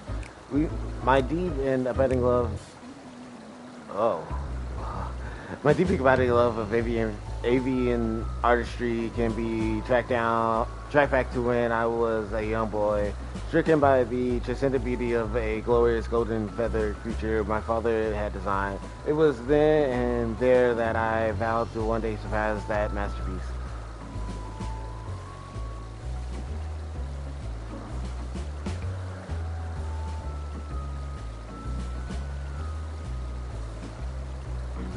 And thus did I secure an observer role here in Elpis, and at last realized my childhood ambitions. Here, the dream I once dreamed are an everyday reality in which I find fulfillment through research and creation of new flying life form. And a bridge recounting of events as was doubtless to your disappointment. Is there any specific part that you would like me to expand upon? You was hoping for my opinion on Chief Hermes' creations, then why didn't you say so? Those beings which soar through the clouds, majestic and graceful, are a favorite of creators. Even now, with so many varieties in existence, the flood of newly imagined concepts continues unabated. What sets the Chief's creations apart, however, is how they benefit from his boundless knowledge of celestial realm. Birds that climb so high that they disappear from view, others which traverse the boundless sky in moments, and all without riding the currents. I know of one save he who can conceive of such marvels, even who prize elegance of form above all else are dumbfounded by his genius.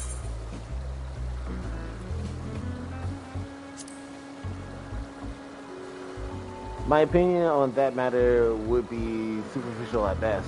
Despite my admiration for Methian as a concept, I have never delved too deeply into the inner workings of her nature. I know that she has a gift for communicative emotions, but otherwise her abilities are a mystery to me. If Chief Hermes should choose to submit Methian's concept to the Bureau of the Architect, then will the design be registered for public security? Analyzing a colleague's creation before that step is frowned upon, to say the least. Of course, if he came to me, a fellow artisan, asking for advice, that would be an entirely different story.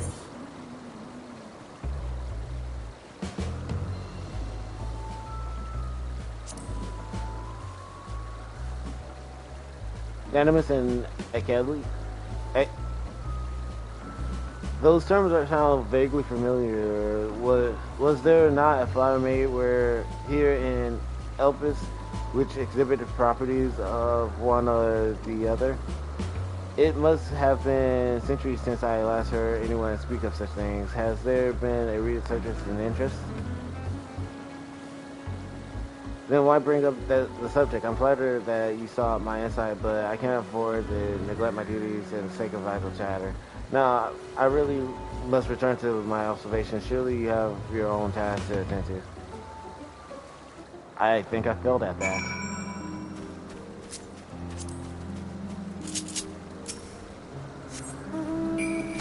Granted, at the start, I could have just, could have avoided the whole talking about why he became, because that seemed like it would have taken forever.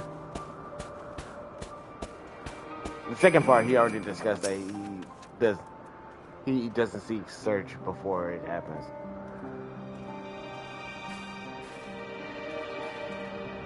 Well, good timing. I just finished my own investigation not long ago. So, have you any new findings to share? I see even an expert in the field had a little understanding of Mityan's capabilities, let alone an awareness of Daminate. My questions resulted in much the same answers. Hermes' colleagues view Mityan as his personal project and could provide no details beyond those which you just told me. Which leads me to believe that the only person with any significant knowledge of Danimus is Hermes himself. Yes, we've made some progress here, but more information is needed if we are to reach a definitive conclusion. At present, the strongest link we have to the final days is the power of Danimus and the intellects which can control it. Yet, most scholars are only vaguely aware of these terms, let alone study them in any depth, except for Hermes, it seems. Thus, I am inclined to say our current course and learn all we can about Chief Overseer and his familiar.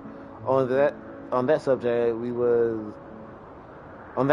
was that aught else of note you can tell me about Mityan, aside from her unorthodox method of communication?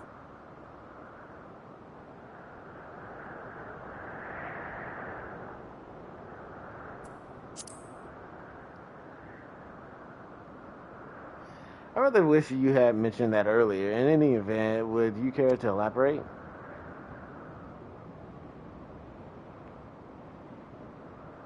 So these siblings of hers now travel the great expanse in search of deeper meaning. Thank you. Though the mystery at hand remains unresolved, I feel you've touched upon a vital clue, one we could keep in mind as we continue. Next, I propose we take ourselves to Patea Crystalline, not far from here. Just follow the path to the west.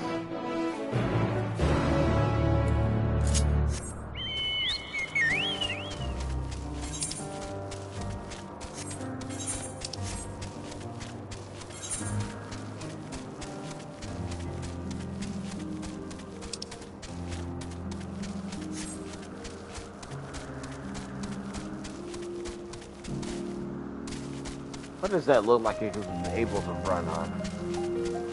Primordial. Why is it primordial?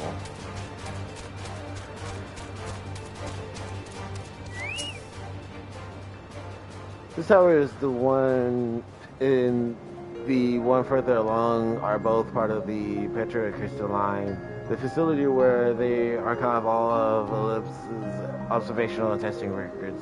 Despite how they appear from the outside, the interior is actually a vast area of magically interconnected spaces, which while fascinating is not the reason we are here, is it? I shall cut my architectural lesson short and see what those two archivists have to share. If you could find someone to speak with over at the other tower, I shall join you anon. Oh, other way.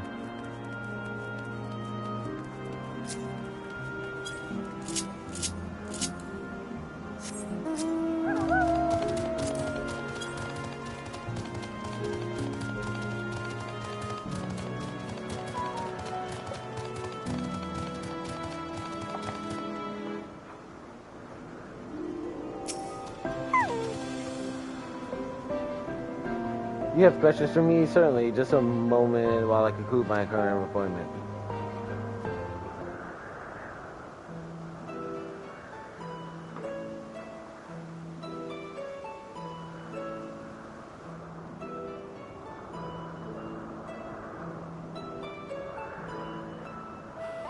Indeed, so if you could provide a comprehensive log of those behaviors, we should then have a sufficient data for our official records.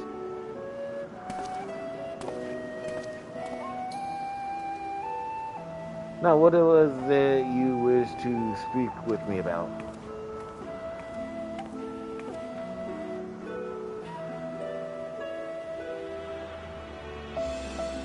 The Chief Overseer Personal Research Project, and by that I assume you mean Meteion. Such undocumented studies are difficult to track. After all, hardly a day goes past without seeing a researcher trailed by one creation or another. I'm afraid I cannot tell you exactly when Meteion appeared, only that she now spends much of her time at Chief Hermes' side. Although I do recall an interesting tale my dearest Galeen shared with me.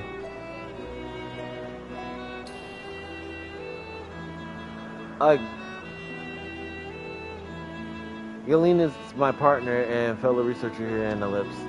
She was returning late one night when she caught sight of Chief Hermes sending Meteion heavenward as a host of them. For several days, she would speak of that scene with wonder, describing it as one of the most beautiful spectacles she had ever witnessed. That sounds like a story I would like to hear.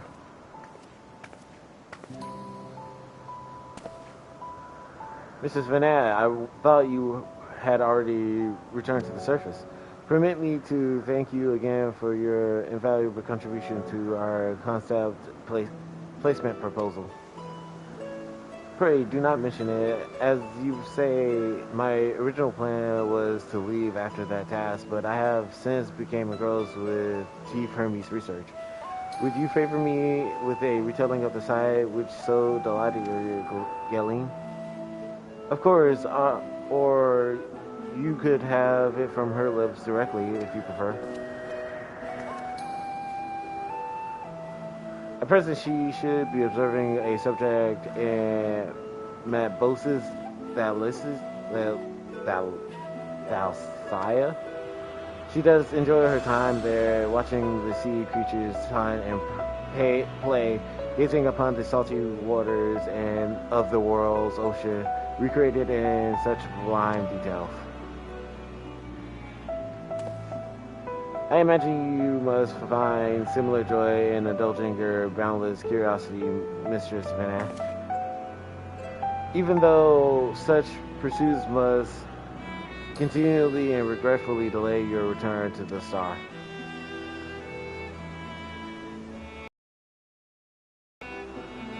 'Tis a rest well deserved and long overdue, I should think.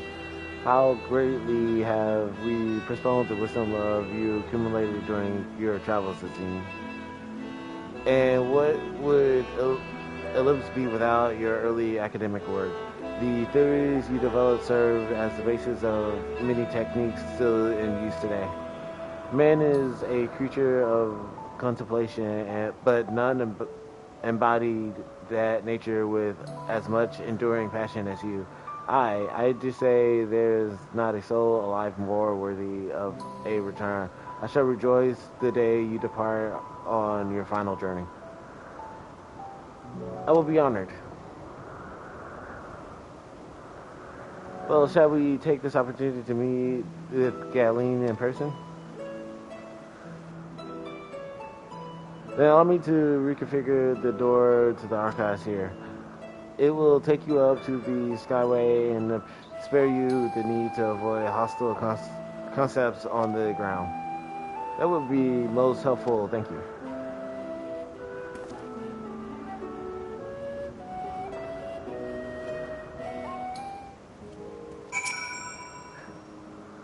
I've opened the path to the Skyway. Once you pass, walk straight across to the next tower and ask the attendants to the upper tier. Upon arriving at the upper tier, walk straight across the skyway and you will find yourself in the entrance at Metabolis Thalacia.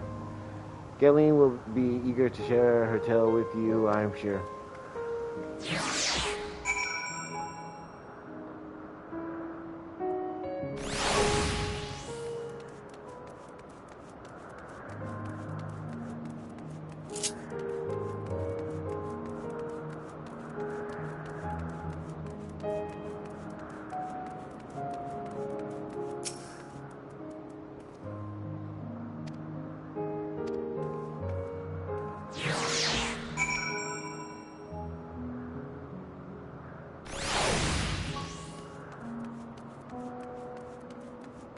Oh, this is cool. Reminds me of, what you call it?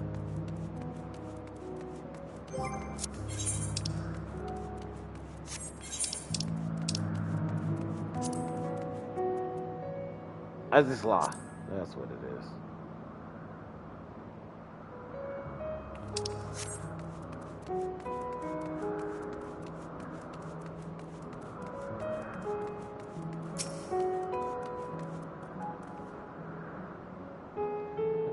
Mrs.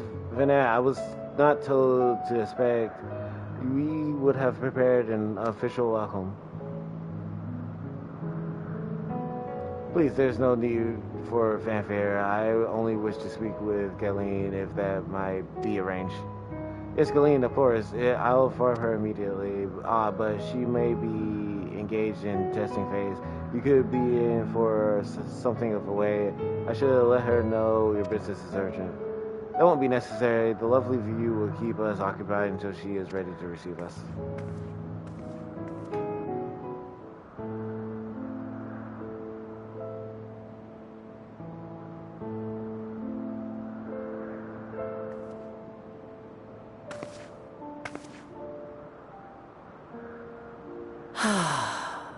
A delightful breeze and a breathtaking view.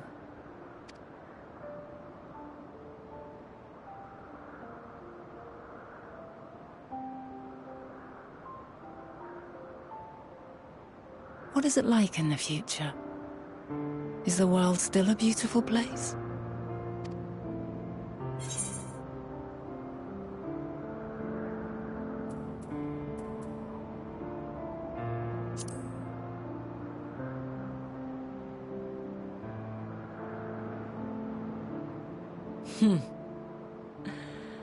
I swear I could hear the glimmer in your eyes and the adoration in your voice.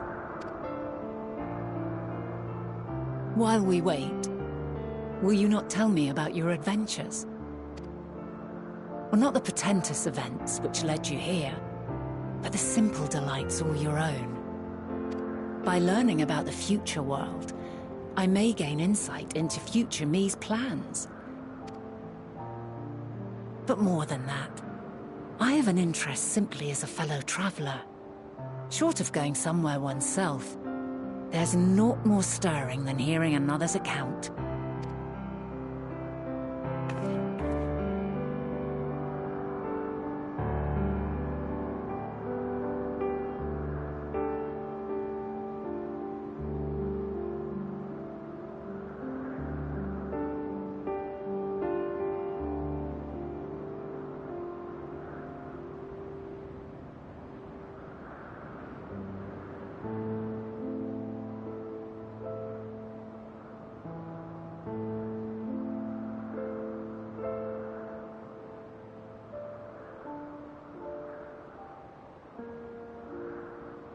Incredible.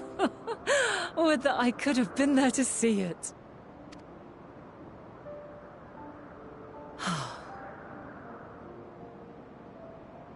Yours is a harsh and unforgiving world. Yet in spite of this, your brethren hold fast to their virtue. To know that the light of mankind's potential still shines, even in that faraway place, it gives me heart.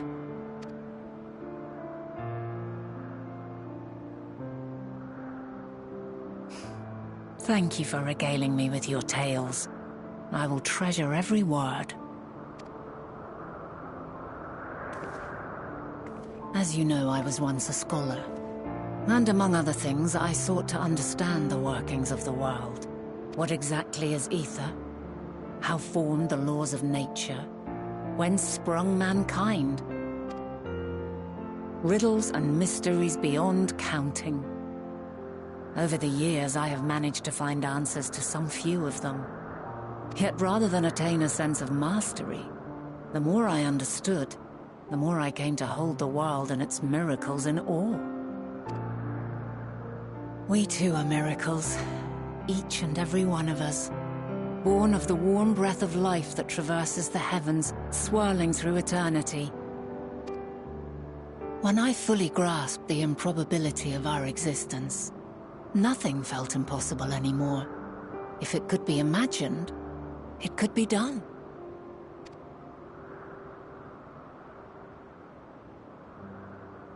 A passion swelled within me, an epiphany dispelling all preconceptions of what was natural and true. And a presence without, immense yet intimate, fate perhaps, holding us in its tender embrace. As reassuring as it was intimidating, how keenly aware I became of creation's fragility, built as it is upon precarious happenstance. I was overcome with an irrepressible urge to know the world more intimately, to hear its voice, feel its breath.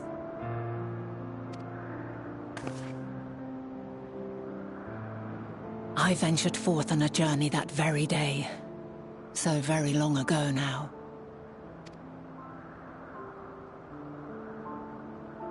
Freed from presumption and prejudice, I saw the world through a newborn's eyes.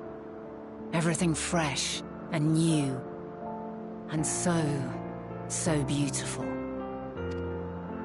Lands that stretched on forever. Skies one could drown in. The heartbeat of nature, silent yet strong. And amidst it all a people, beacons of light and life, laughter that warmed my heart like naught else before. They are my meaning, and my purpose, my love. And so long as they need help, I cannot return to the star. Perhaps my future self is still waiting for it. The moment she can let go and walk unto the end. Safe in the knowledge that man will find his own way.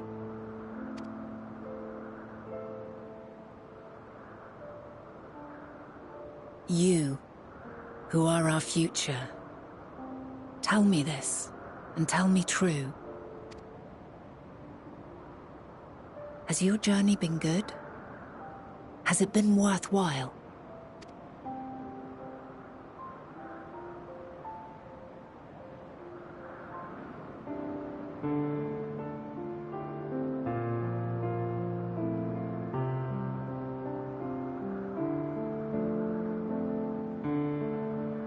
Pray forgive my lateness.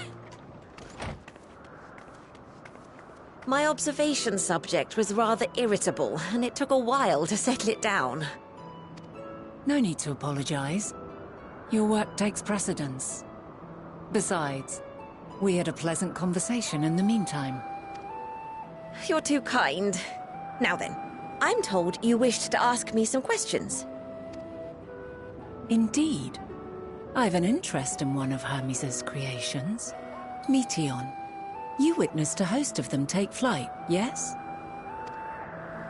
Oh, that! Yes, I did. 'Twas in the dark of the morn. I'd left the Thalassai after nocturnal observation. As I walked along, I spied a bright light climbing high into the southeastern skies. Then, in an instant, it was gone, like a shooting star, only rising rather than falling. But then another shot up. Then another, and another.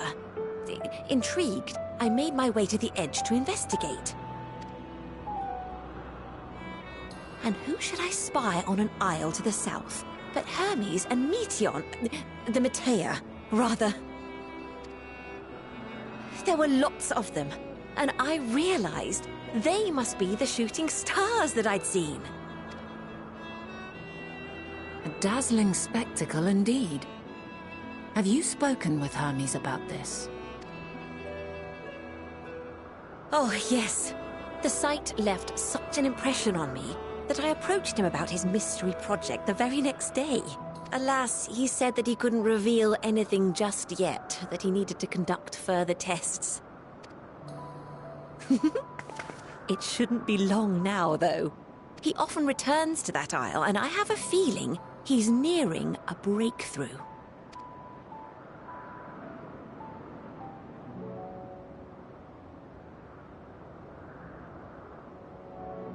Splendid. We are likewise eager for the details. Well, that is all we wish to ask. Thank you for taking the time to indulge our curiosity. You're very welcome. It's always a pleasure to speak with other inquisitive souls. Oh, and will you be descending now? If so, I shall link the doors for you. Please.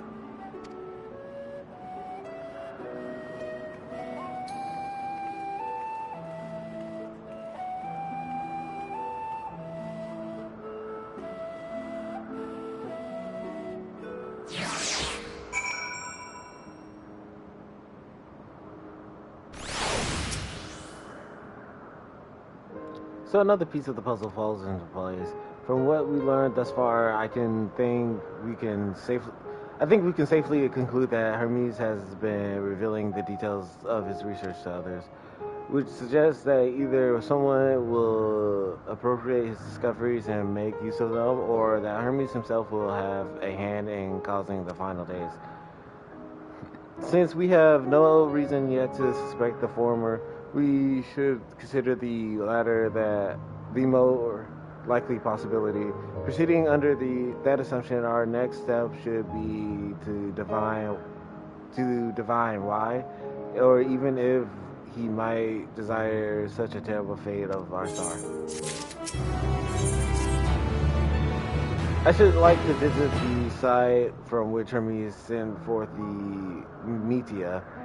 If we are fortunate, we might find some hint of what drives this research of his.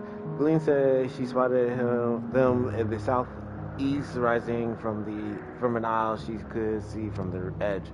If we stand on the same vantage point, it should not prove too difficult to locate the isle in question.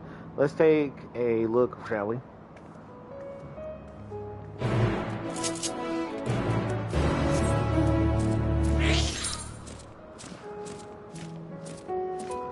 So far.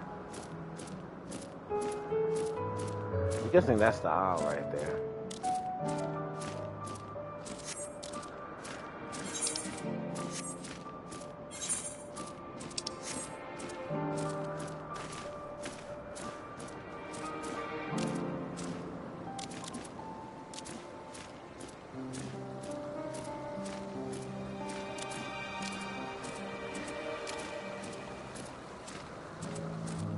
It's weird that we are like 1/3 their size. Because the size difference seemed pretty normal.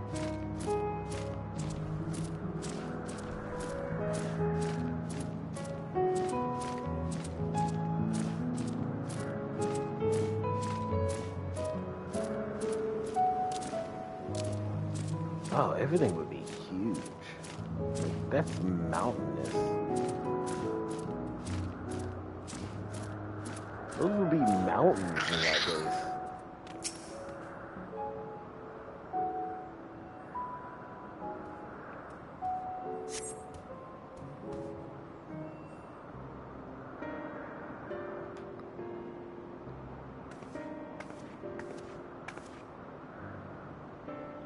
Now, if we were conducting some mystery research, where would I go? What about that one? Have you the means to fly? 'Tis quite a distance away.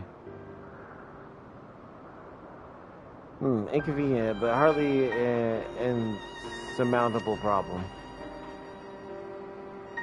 To me, Argos.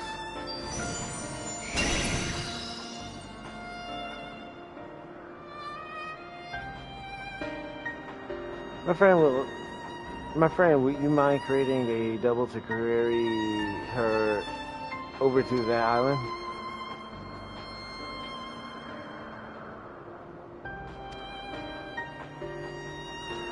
Summer creature, there is no place on the Great Star we have not together traveled, and still here you remain abstinent in the presence of strangers. Argos has rather exacting standards, I'm afraid.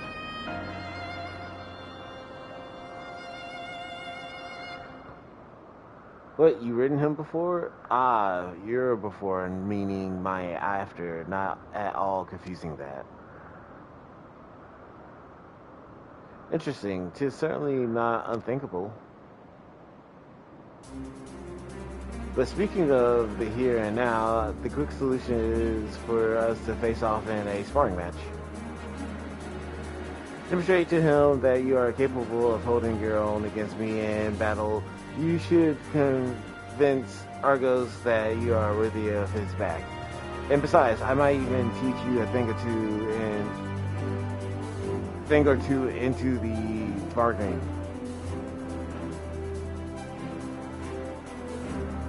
You seem doubtful, but useful lessons or not, I will certainly be a moment to remember. A memory of the distant past to cherish. What say you, traveler, out of time?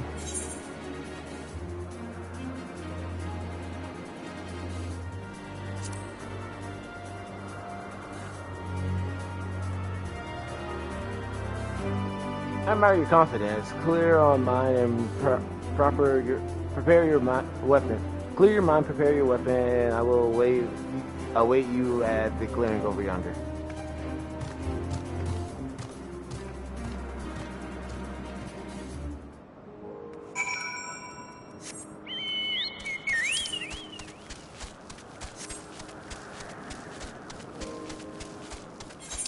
Oh, the mouse speed is abysmal, dude.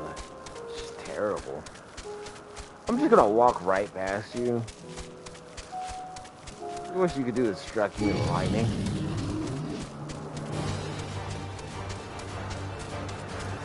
And you wouldn't even do that. Haha.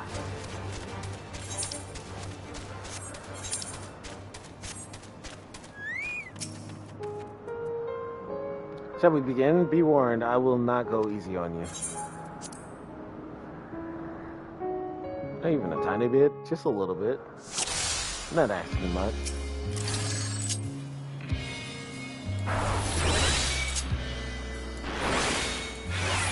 Let neither side hold back.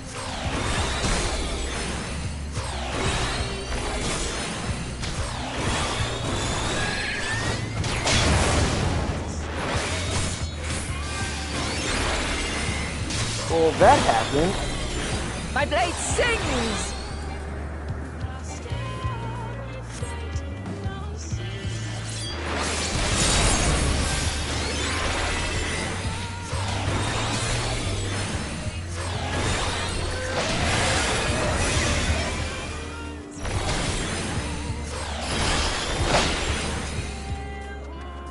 Oh, okay.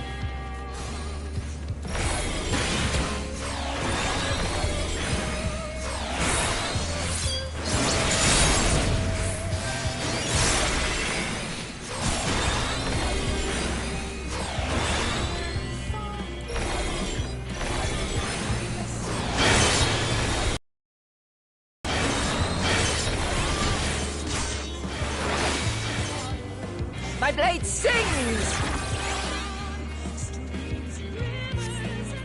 We'll be caught again with that.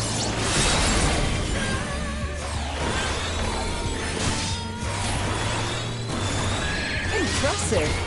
I shall have to try something different.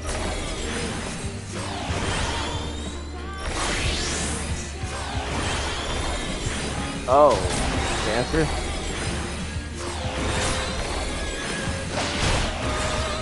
No quarter!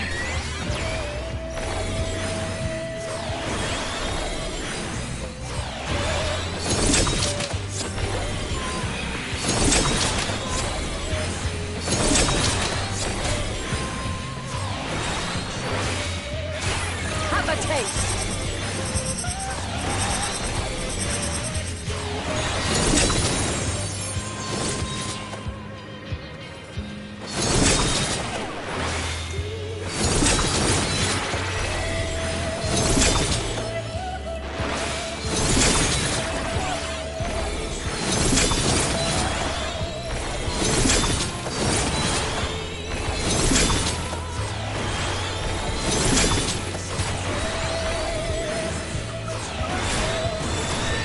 I see you won't be easily overcome, but neither will I.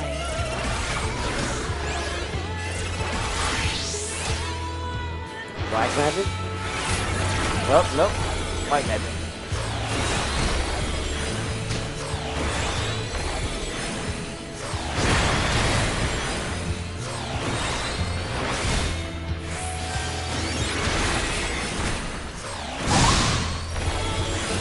Oh, that's to my doorbell. Prepare yourself!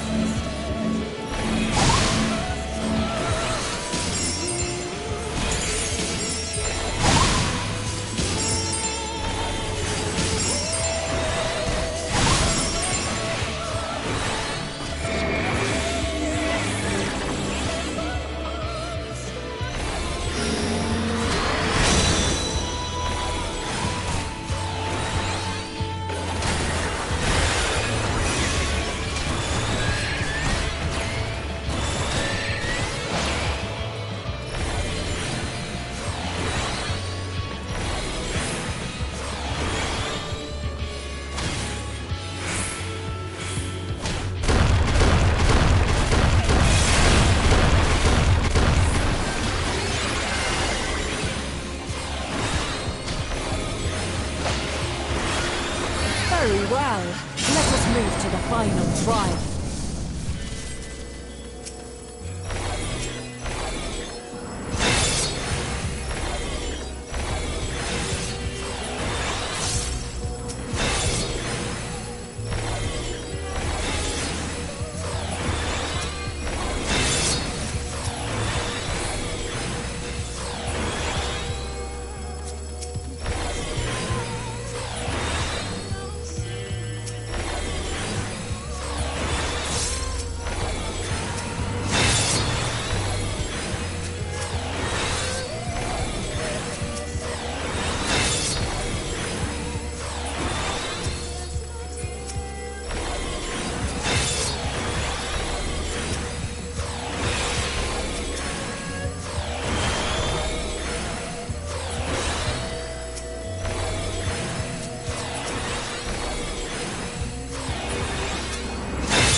Shed your burdens and show me your strength of will!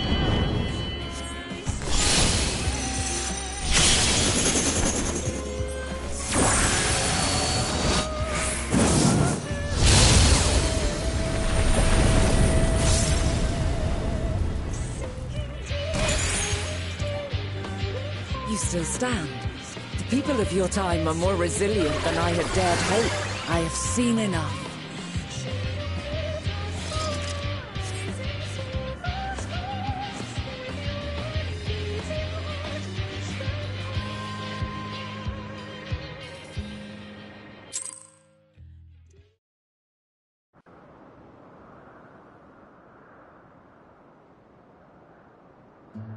"'Twas my intent to finish it, but clearly I underestimated you.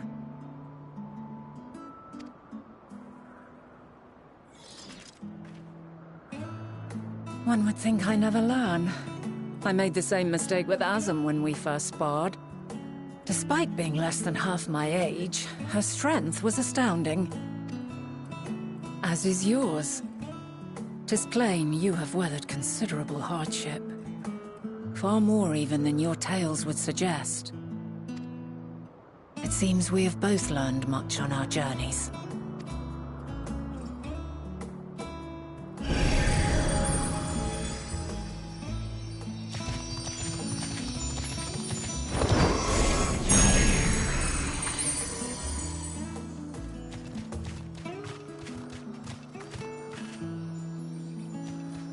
Well now, I dare say he is warmed to you. A boon to be sure. He never forgets his favorites, and is ever eager to come to their aid.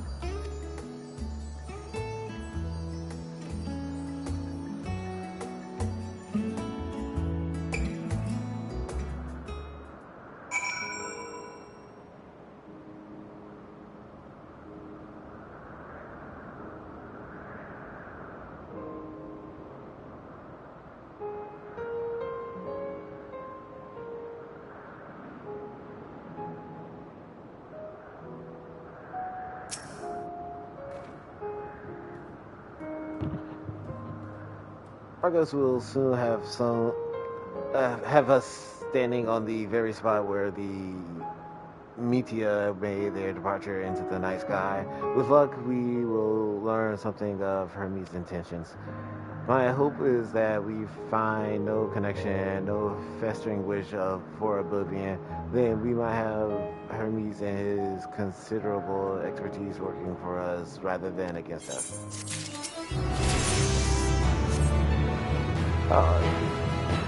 She just got to level 90.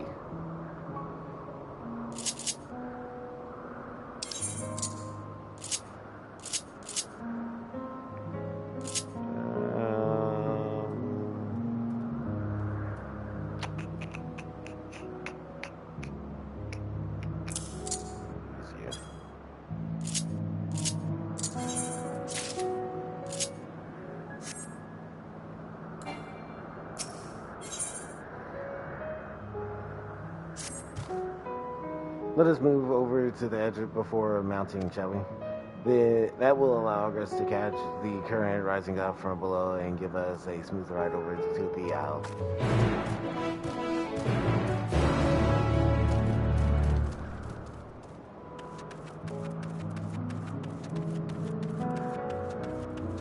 Lost mana to use this. Let's see what it can do. If I can find an enemy before here now. There we go.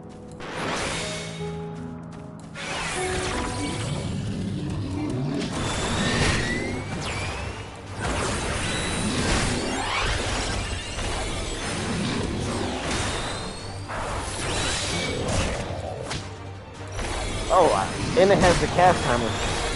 Whoa. Large cast timer here. Seems more forgiving.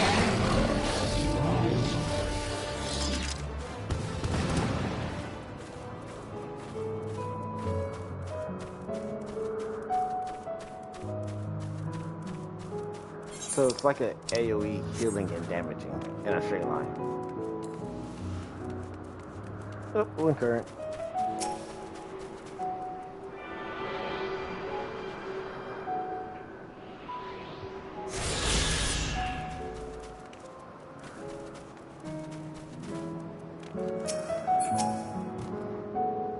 I guess motions to his bag with his muzzle. You've been given the go-ahead to hop on.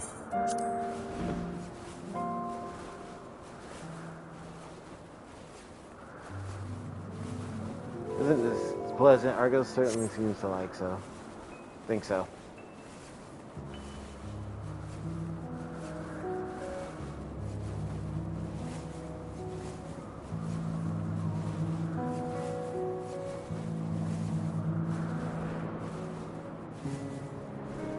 Now, what was that name of that tree? What was the name of that tree? Know something? Notiferon, quite a striking specimen, is it not?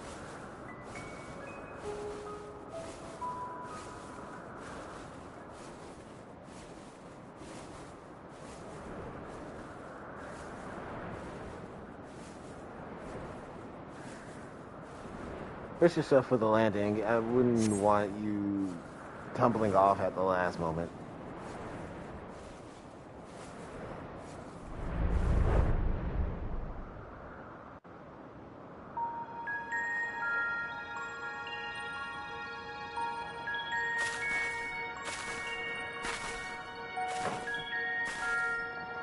Quite a small place.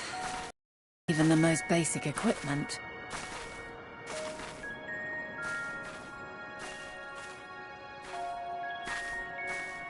The present may yield no clues, but we may yet try perusing the past. Have you done this before?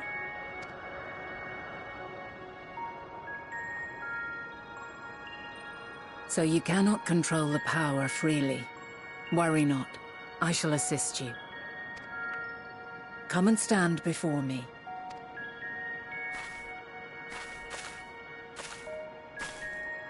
There are two ways to see the past. The first entails peering through the walls of the soul in the moment a subject is recalling a memory.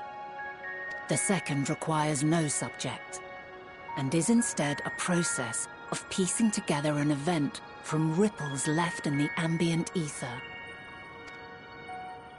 As memories are etched upon the ether of the soul, so too are they etched upon the ether of the world.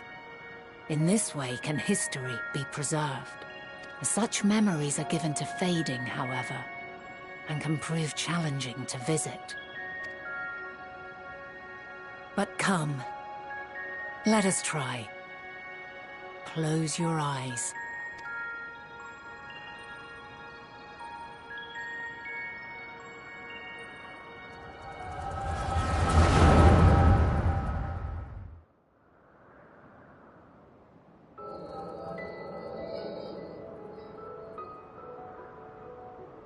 Units fully functional and proceeding on course towards their respective stars. Estimated time to completion of survey is 108 cycles. End of status report. Severing connection with shared consciousness.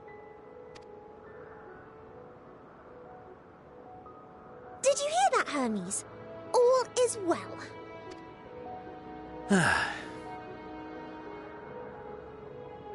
Yes. Good tidings at long last. Every step of the way, I've been reminded how little we understand creation. How the universe defies imagination. But soon we won't need to speculate. We'll know the answers. What others live for. Indeed. And we'll owe it all to you and your sisters. I wonder what answers we will get. Whatever intelligent beings that exist out there are bound to be vastly different from us. Diverse in form and culture. Possessed of unique ways of thinking. Their conception of life and its purpose will be no exception. Completely and utterly unlike ours. Utterly unlike... how? I have no idea.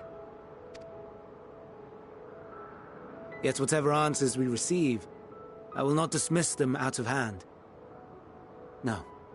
I will think earnestly on them all, and I will share them with our people, that together we may contemplate our own existence. Perhaps then our star will become a better place. Not only for man, but for all life. Meteion, though I gave you wings to soar the heavens, I did not teach you how to walk the earth. So loath was I to bind another living being. In the course of your long journey, you will learn from those you meet. Learn to walk and run and so much more. And when you return, older and wiser, we will have a celebration to mark your homecoming and coming of age both. Will there be apples? Covered in syrup? And how are you supposed to eat them? Rather than food, perhaps a flower. Yes. Upon your return, I will gift you a beautiful flower.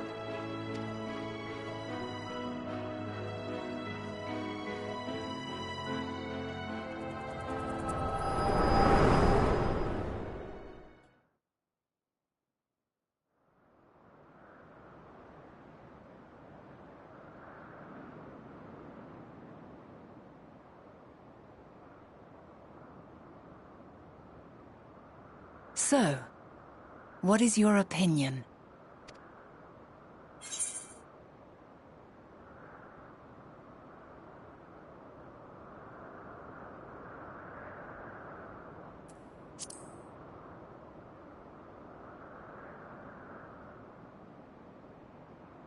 I understand.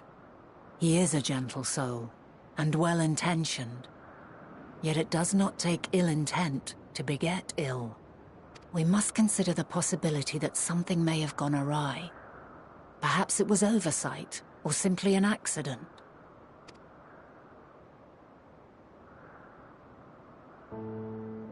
In light of this, I propose that we reveal your tale to Hermes himself. If he does not wish for the final days, as we believe, he may well join us in pursuing a solution.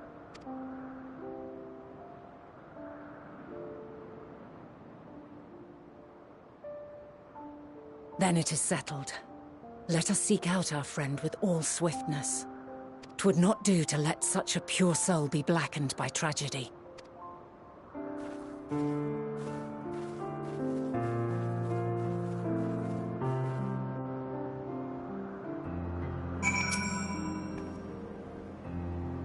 There are a number of places where Hermes might be in Ellipse. But you could do worse than to look in Kittis Hyboria, the largest facility it stands in the Ethiolikos forest in northern Nile.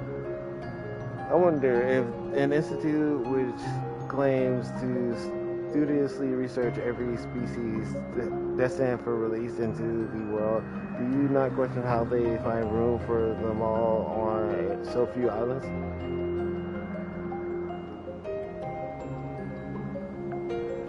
The answer lies with Curtis itself. I touched upon the practice before back at the archives, where the vast areas stitched together out of multiple concept spaces. The same holds true for the interior of the facility and its magical constructed environs. 'Tis there, within those sprawling habitats, that the chief overseer and most Ellipse observers conduct the bulk of their research. Come, the simplest route is via the new north of Potent Okies.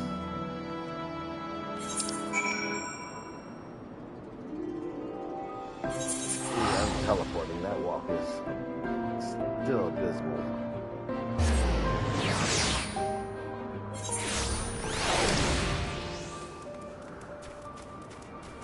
Oh, wrong way, this way.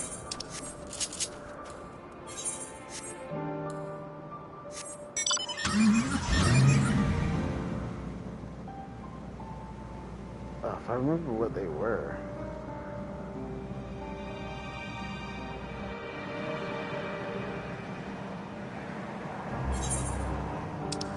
Oh, those are the, similar to the animal weapons.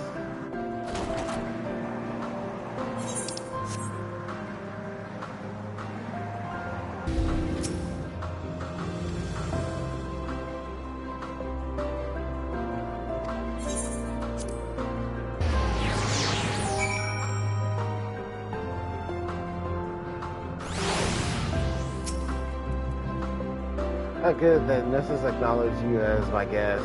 You should now have the authority to use it as you wish. As for the way to Kaita's Hyperborea, we follow this path, then turn left at the crossroads.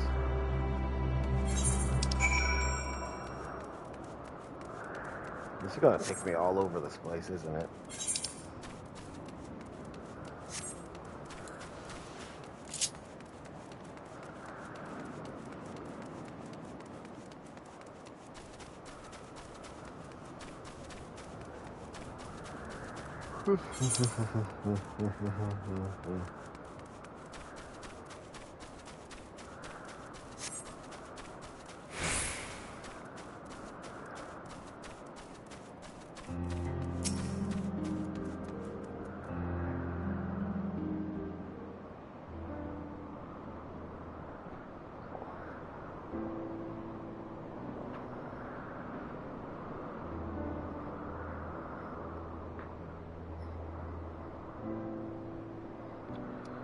Here we are at the Grandis Research Facility in Lipton. We should head inside and ask after Hermes' whereabouts. Hermes is at another facility, as we have just discovered.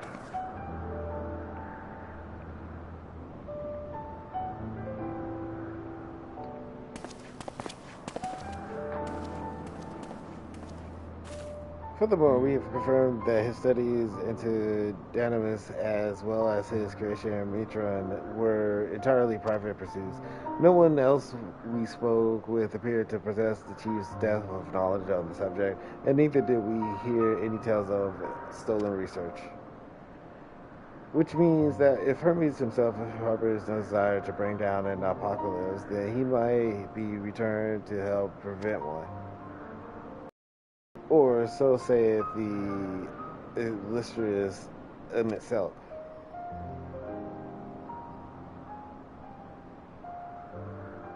According to your story, the 14 divined the concoction between the celestial current and the final days, but were never able to pinpoint the root cause of the calamity.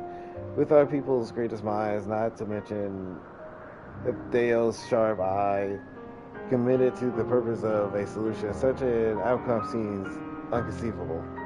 The only possible explanation is if the nature of the catalyst was so inexplicable that even we failed to perceive it.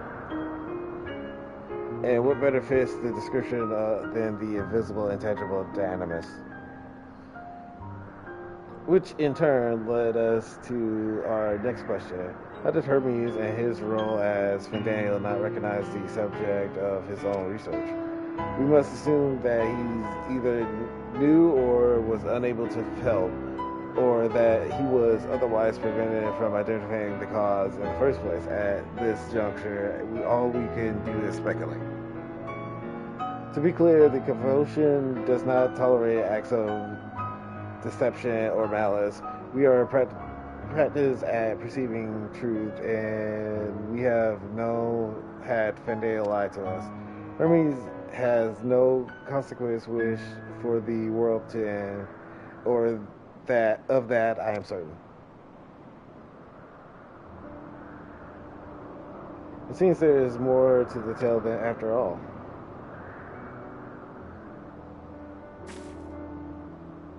We can conduct an investigation of our own, you see.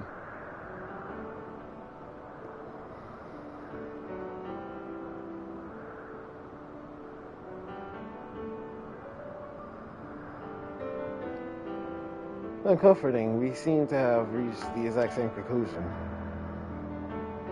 I see no reason to delay further. 'Tis time we brought Hermes into the fold as we were.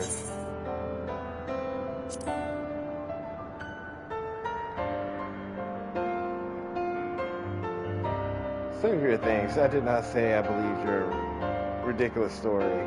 But as Emmett Selleck, I have a duty to examine any potential threat to our existence, no matter how ludicrous or personal offensive I may find it.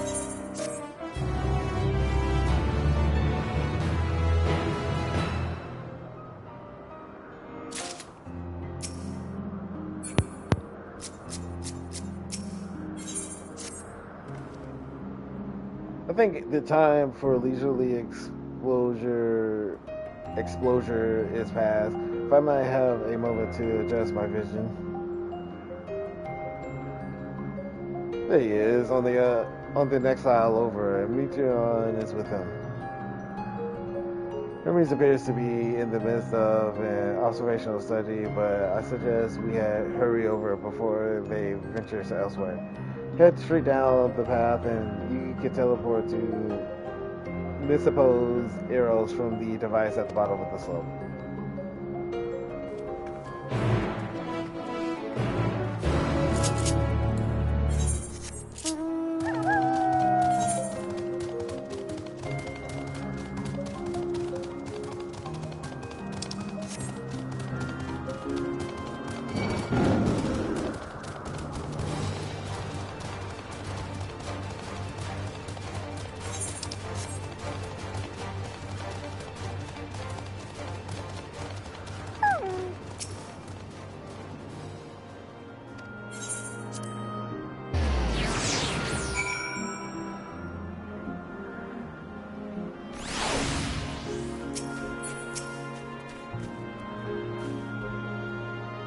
They are close by within the hanging gardens. That would be the circular enclosure you see just up ahead. Well then, make yourself useful and bring Hermes out here to us. If I were to go, he would assume I was only there to press him on the Fendair matter. Of all of us present, you stand the best chance at convincing him to put aside his work for a moment. But the creation in there are not exactly. Then again, perhaps you can handle them. She does survive about with Venat after all. Off you go and find Hermes, but do be prepared to come to blows with the garden's denizens. So let me see.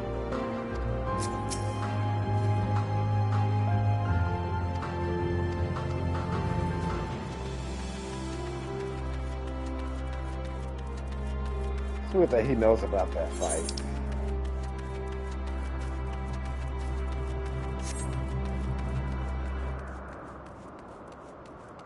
White magic, paladin, and dancer. Oh, weird features.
Agreed these as concepts.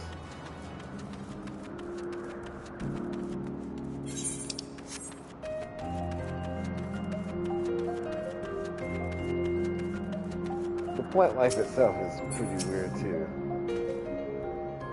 What are you doing here? I thought you were keeping Adeos and myself company. Oh, important matter and unrelated to my decision of Fidel, you say? Then yes, I will come as soon as my work here is finished. I will not be long, promise, but you should really wait outside the garden with the others. This is no place for idle exploration.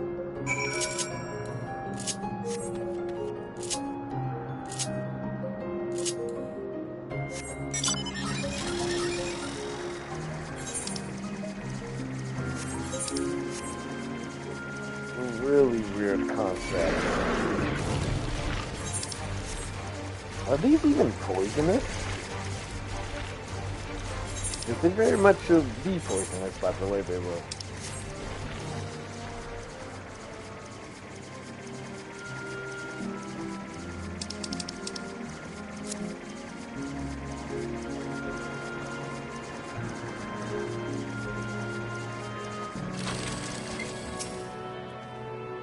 You spoke with Hermes then, and we're briefly entangled with the denizens of Hanging Gardens as well, I see. Or should I say, smell. I can't speak of certain convection members, but I, for one, am impressed with your fortitude. Well done, indeed. Now that you've convinced Hermes to confer with us, let us pray that things will soon take a turn for the better. For as fascinating as it would be to meet the Emmett Selk who would recreate Amarai in the depths of the ocean, I think it's best for all concerned if such tragic events never came to pass. But be it in our future or past, assuming yours is not truly written in stone, naive hope that is.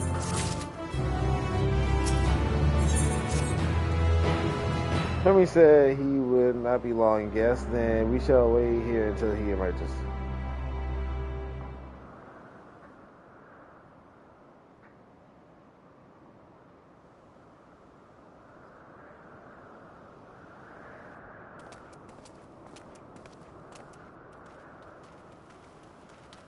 My apologies for keeping you waiting. I understand there is a matter you wish to discuss. Aye. A matter of the utmost gravity, if one can suspend disbelief. Go on then. Tell him what you told us, who you are, and why you came.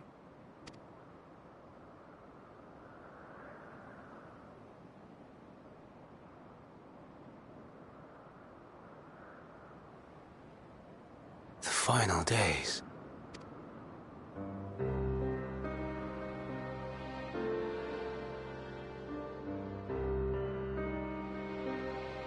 The phenomena observed during these star-encompassing calamities is likely the product of a dynamis reaction, and none is more versed in the applications of this energy than you, Hermes. I must stress that we do not believe you would desire such destruction. We come not to lodge accusations, but to beg your wisdom. And so, distressing though the exercise may be, I ask that you share with us your opinion on the matter, on the assumption that our visitor's tale is true. Even you, Vana.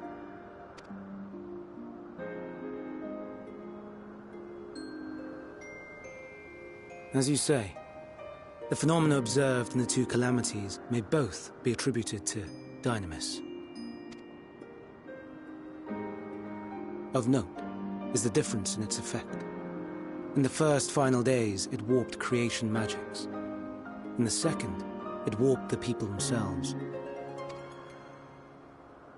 The key variable, I suspect, is the etheric density of the men of each age.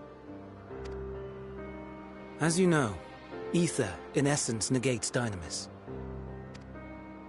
Harboring high concentrations of ether, we ancients cannot readily manipulate Dynamis, nor be manipulated by it. Therefore, rather than ourselves, the calamity affected our magics.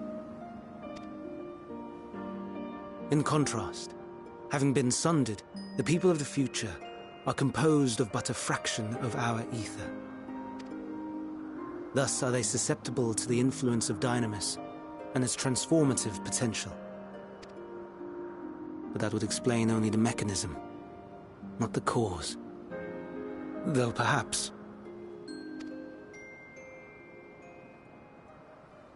What is it? Even should it be a hypothesis, we would hear it. Dynamis is an energy put in motion by feelings. Feelings for which there must first exist a source. A source to which the victims must be attuned. One that harbors the selfsame negative emotions. Elsewise it could not be the agent of such extreme change. So it wasn't the stagnation of the celestial currents. Someone, or something, is instigating the star's demise. So, we've a villain on our hands after all. Any idea who or what it could be? The celestial currents comprise the outermost layer of the star's ether, encasing it like a protective sphere. According to your tale, it was where the currents were weakest that the phenomena first manifested. If the inciting factor came from without Aetheris, then its effects would first be seen in those locations.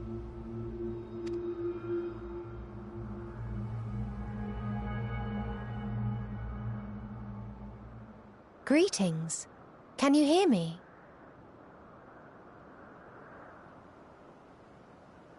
Do not be alarmed. I mean you no harm. I wish only to hear your words, share your feelings, know your thoughts.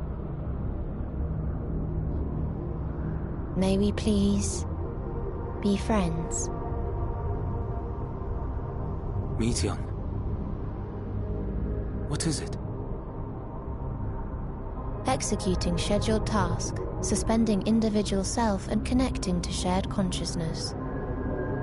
Connection established. Commencing status report.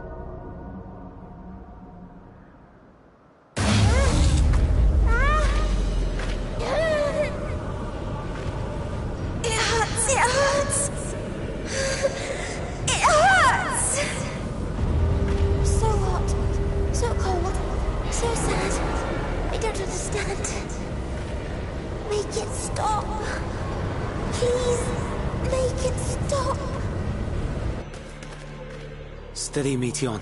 Steady. So scared. So lonely. The pain.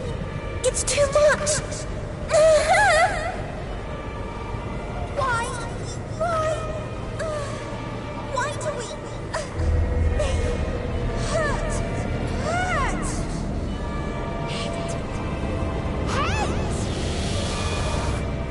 This is wrong. All wrong. She's gone? But how? She has altered her etheric density in order to blend in with her surroundings, an ability for avoiding confrontation. Most effective. Frustratingly so. I can't see her either. Not even a trace. Stay away. Please. This is wrong. My mistake. So please. Are you all right?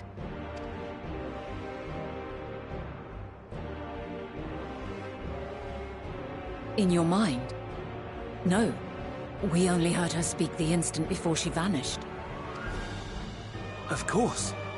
When communicating without words, Meteion also employs Dynamis.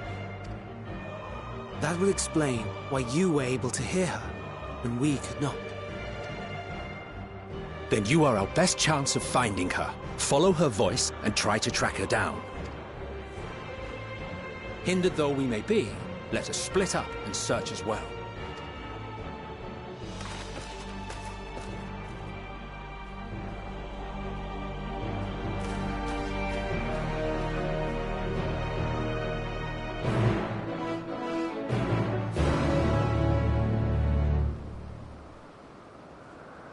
So something from out in the cosmos are using meteors to destroy the planet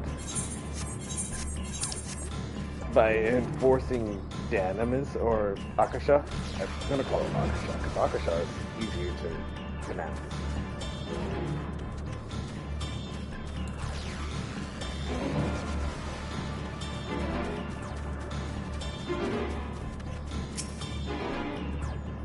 Tell me, am I using this requesting for hints of Metia's presence?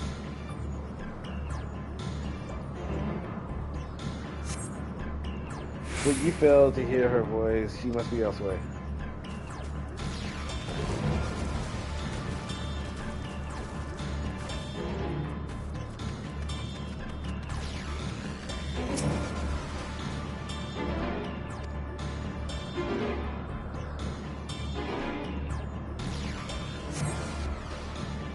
It seeps into my mind, our voices recording.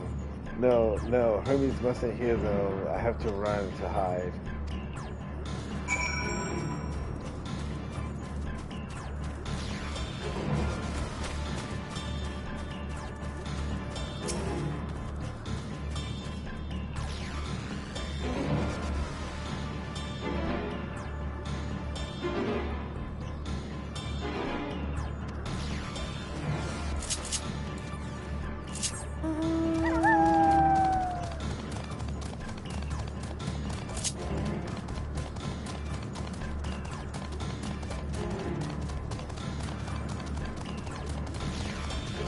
Below.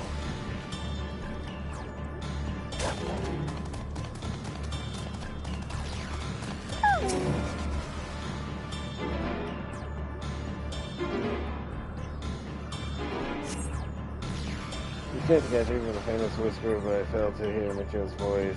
She must be elsewhere.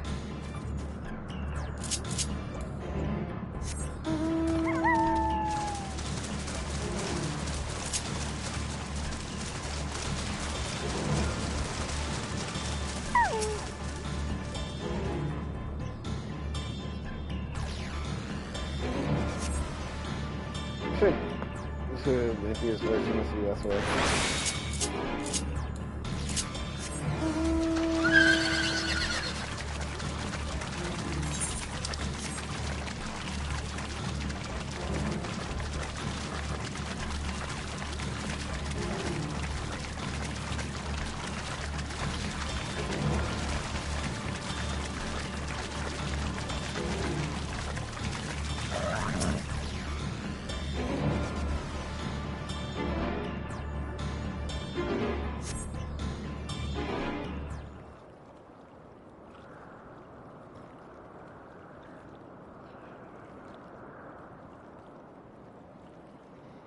Greetings and salutations.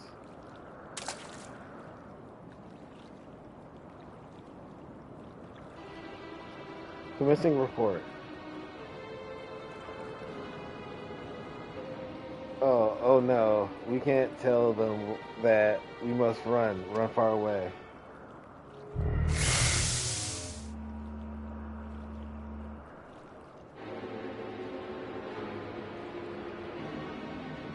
Please don't follow me. Richard's English voice fades as her senses her climbing to the top of the ridge.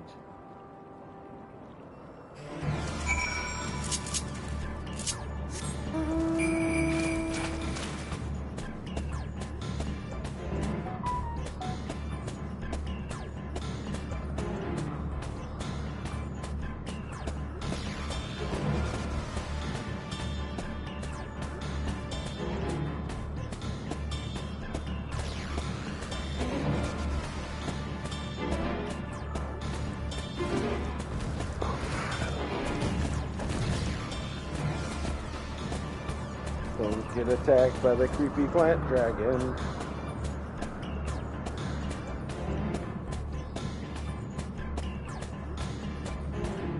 Well, we can tell this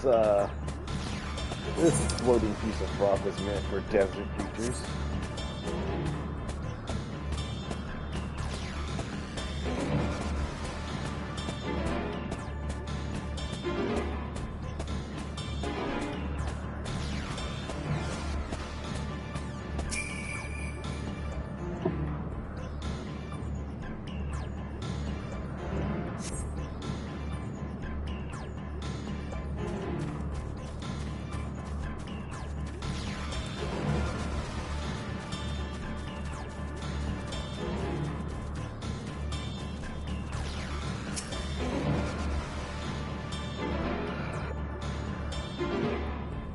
Something's trying to send a report.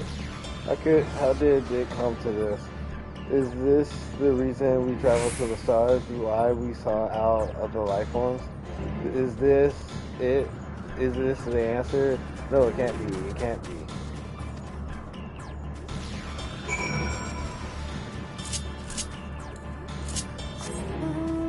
So one of her sisters had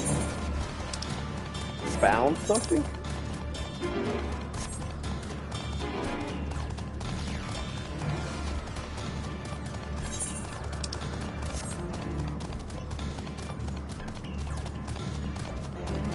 They found something and do not wish to convoy it.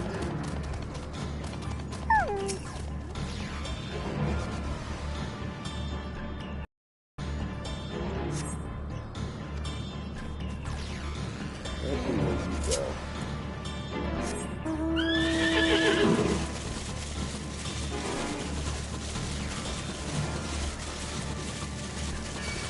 Yep, definitely desert creatures.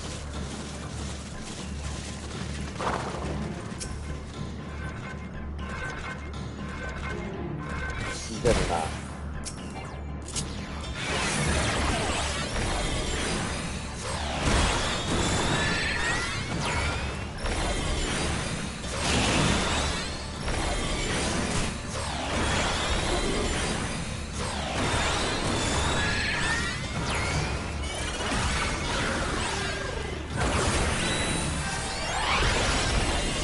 Oh, I thought that was gonna get it.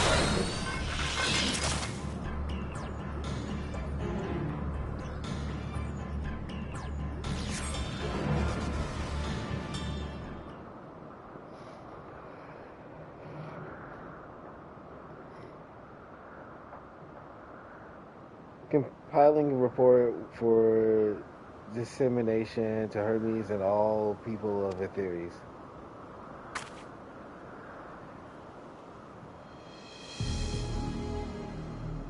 Processing expedition data, preparing profile on intelligence civilization, formulating answer to the question, finalizing report.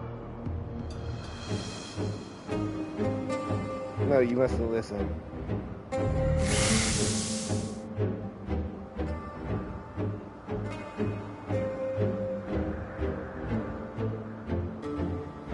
It's wrong. It's all wrong.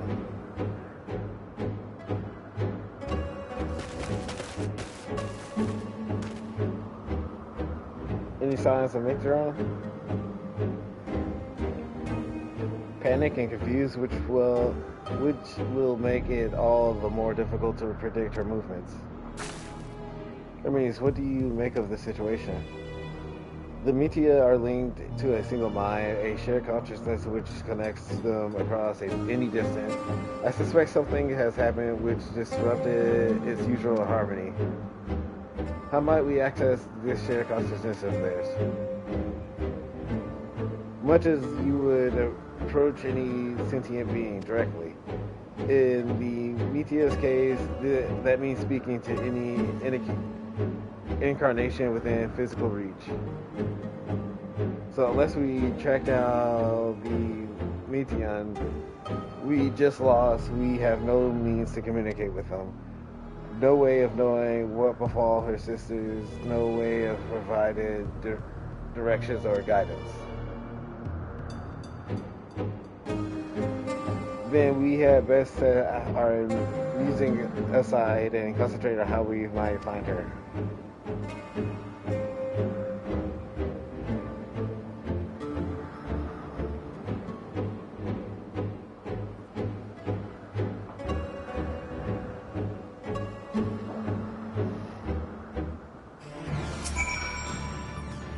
Oh my dear Meteor, what do you witness out there that frightened you so? Why do you seek to keep it from us? How terrible could it be, possibly be?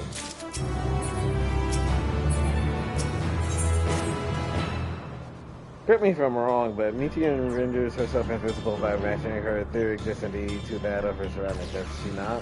If so, could we not then disrupt her concealment with a surfeit of ether? Which how Emmett self solidified your presence when first we met you? Don't be a sir. I can handle channel either to a recipient whose whereabouts are hidden from me. Which is why we must all work together. We'll continue to search in the same manner as before, but this time with you in tow. Once she asserts Mitian's likely location, you proceed to reveal our wayward familiar with a swift ethereal downpour. Very clever, and thankfully she has made herself easier to capture by fleeing towards land. Assuming she is made visible, it should be no greater feat to herd her into a corner. Then we have our plan. Emet-Selch will be our tracker and trapper, respectively, while we other predict an obscure Mitian's avenue of escape. Emet-Selch and I will keep an eye on each other's ether to help coordinate our efforts to let us be about. Well, it seems we are partners for the time being. Let us return to where we last saw Mitian and pick up the trail from there. I will keep myself in a state of preparedness, ready to rain down ether at a moment's notice, meaning it falls to you to keep the way clear.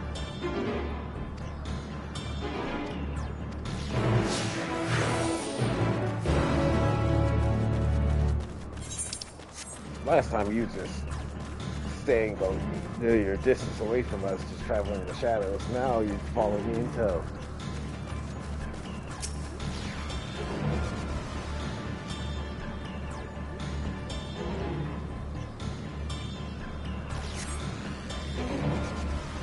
Nothing is this way, another route then.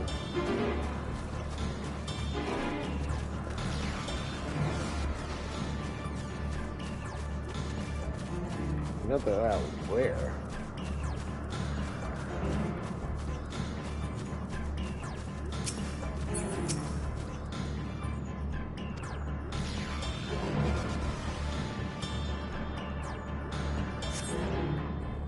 Why can't I fly? All my functions are being restricted. Hide, yes, I just have to hide where no one can find me. She went into the lake as if this wasn't tiresome enough. Well, at least that's open expanse should make her easier to find. We won't lose her this time.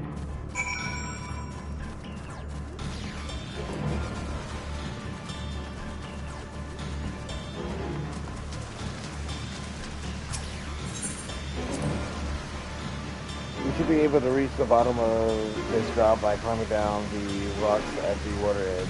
Do not think of dragging me over the falls. Spontaneous or no, if I end up drenched from head to toe, I swear I will feed you to the remora.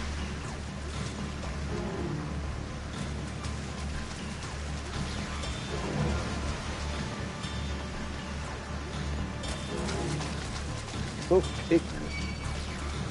Speaking of remora.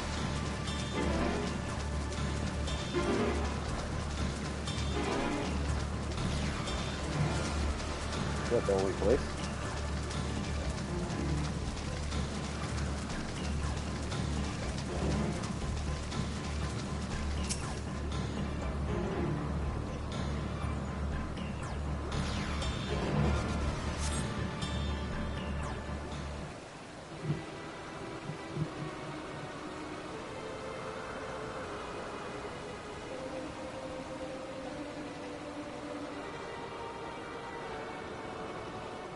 Not here. I'm not here, please.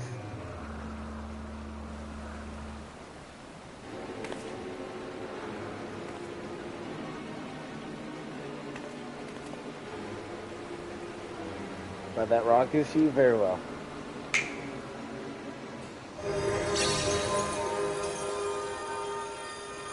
What? Why can't I hide?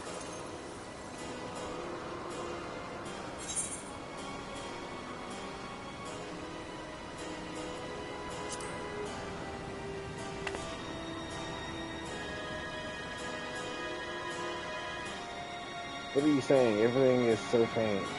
I'm sorry, I'm not strong enough. Stay away, I'm begging you. Don't make me say it. It will break him, his poor fragile heart.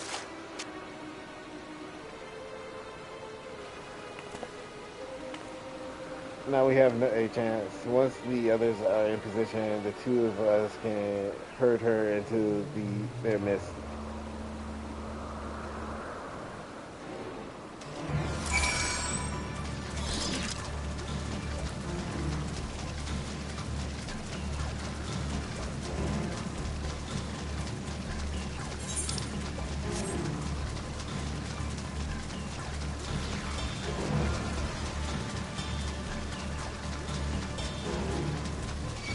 How did she get up there so fast?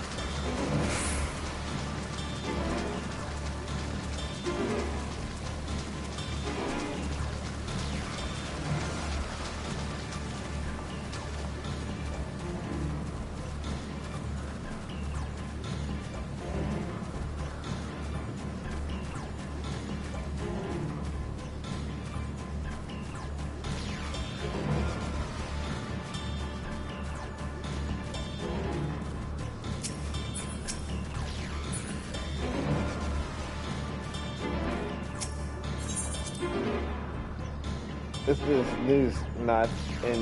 this news not in use? It seems to have been left to the mercy of the elements.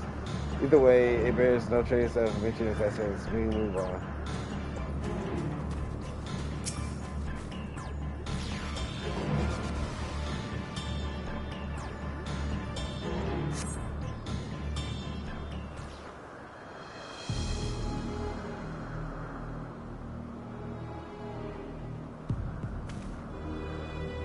There, I see her.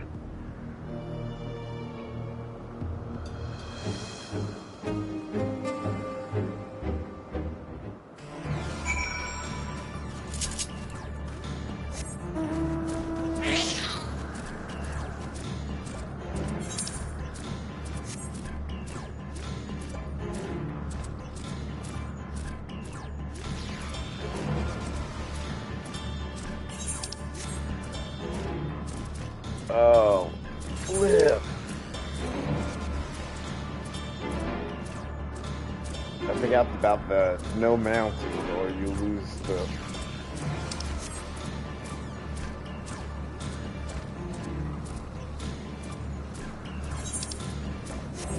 Getting so far away.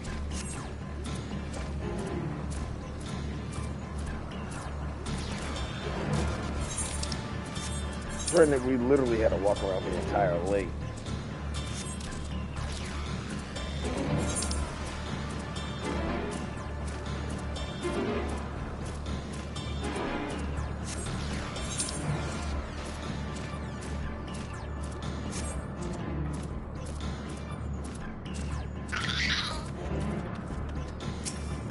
Come on, MSL.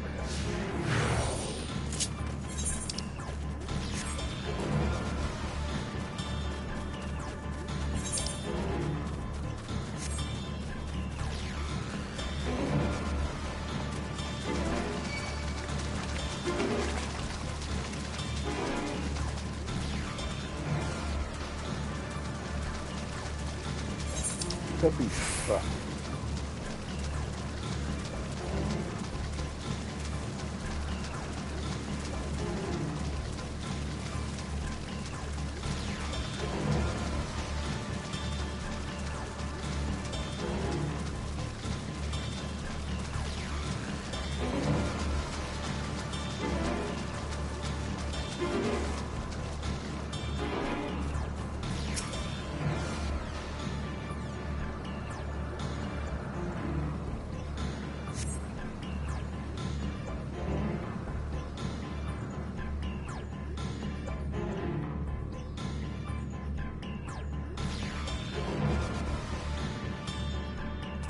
I just came from that direction.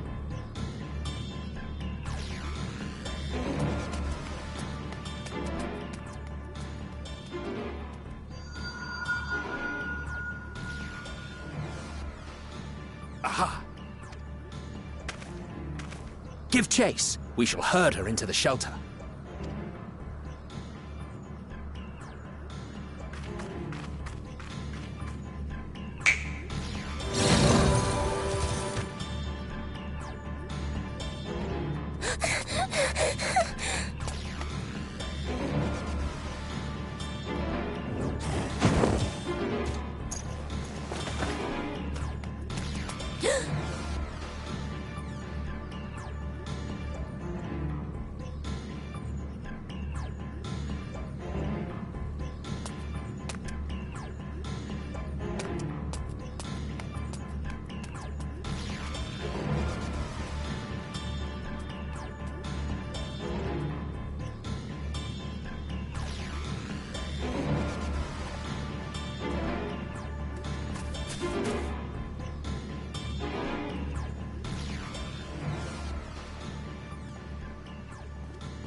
Please, Meteion.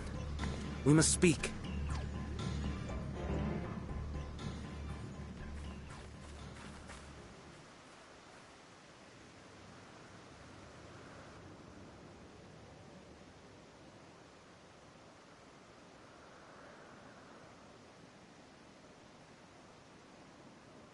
I'm sorry, Hermes.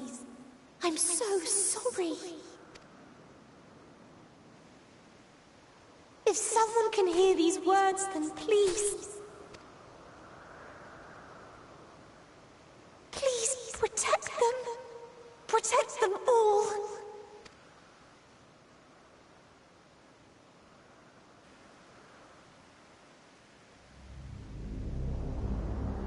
Individual self-suspended. Connection with shared consciousness stable. Our survey is complete. We shall now report our findings.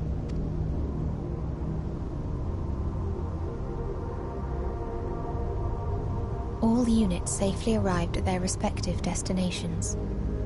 Seeking answers to Hermes' question, we attempted to make contact with the intelligent denizens of each star.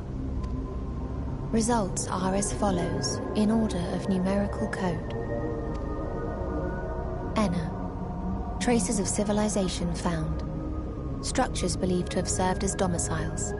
No extant life forms detected. Dio. Ruined remnants of buildings scattered across star, surface of which is encased in ice. Presence of life could not be verified. Tria. Evidence of large population centers, akin to cities recovered.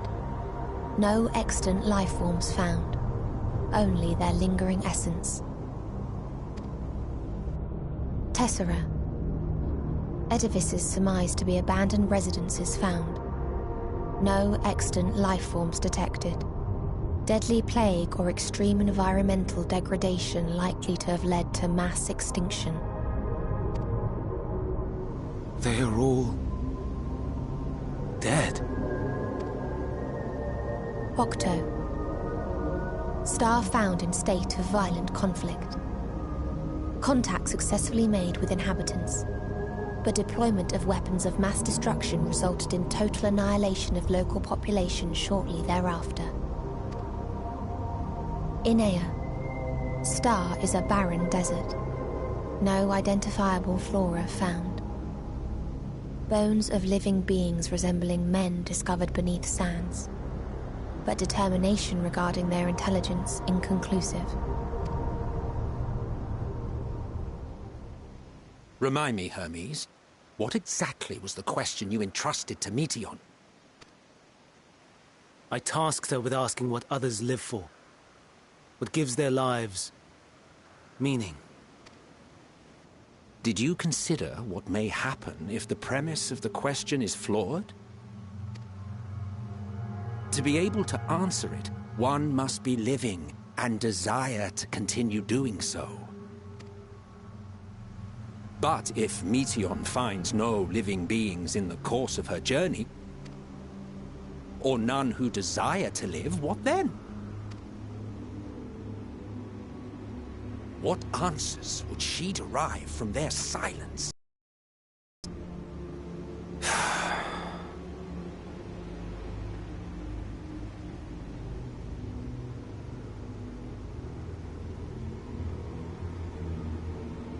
Meteion, enough!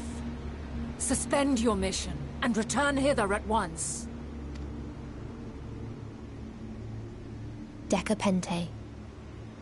Local civilization once flourished under auspices of higher power. Said power later laid waste to civilization in fit of rage. Upon revealing this to me, entity elected to self-terminate in lieu of providing answer to question. No other intelligent life forms found. Turning a deaf ear, are we? We are taking Meteion back to Amarot. As I understand, we will need her if we are to bring back all of her sisters. Yes.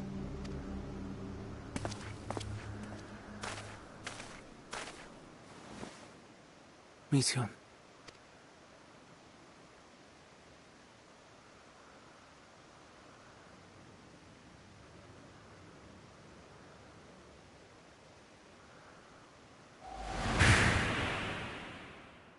It isn't right, is it? It isn't right to turn away from the answer. Even if the answer is pain. Even if we aberrations must scream ourselves hoarse to be heard.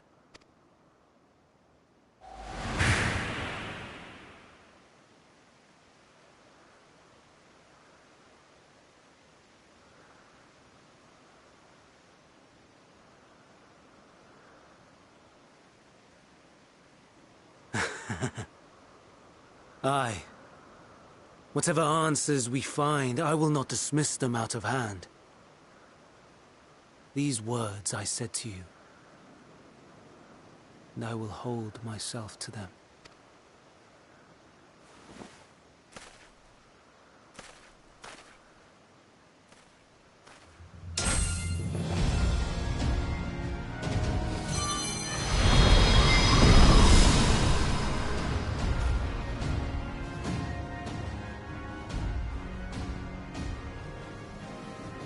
What is the meaning of this?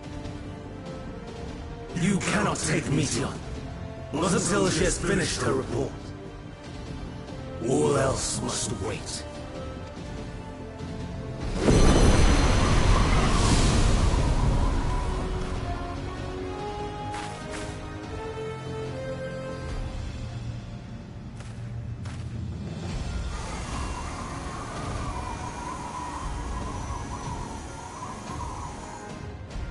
You fool!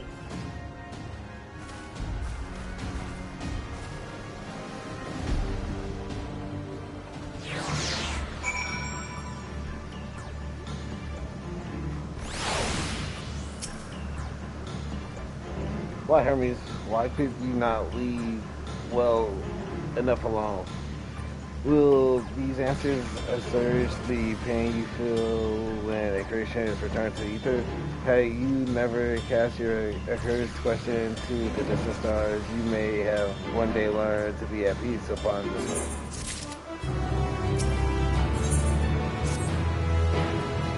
Hermes has headed to Cats. Considering the expansive dimension of this place, even we may have a difficult time locating his ether. All I can say is that he entered from the cloud, likely arrived at the uppermost point of the facility. So do we pursue him? Of course we pursue him. No matter what Hermes might be thinking, Meteion is a potential threat that needs to be brought under our control. The Codification's duty is to safeguard the stars takes precedence over any personal stake in the matter. It's clear we stand on the precipice, but we have yet to determine beyond a shadow of a doubt Meteion is the hand which tips us over the edge. Nevertheless, we are to learn the truth of the final days. We must give chase, and even if neither Hermes nor Meteion is ultimately responsible, we cannot leave them to survive this tournament alone. Agreed. On all accounts, to cast Kisses Hyboria, we go.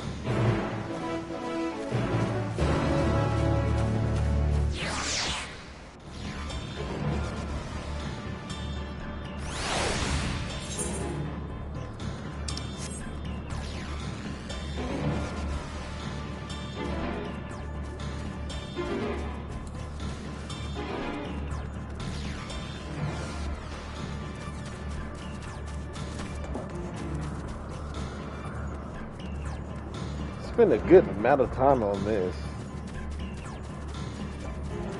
Oh, it is a collection of people here.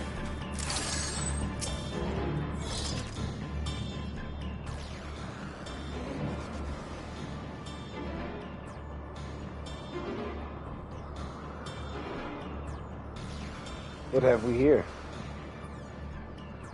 Excuse me, has something happened outside Kith's?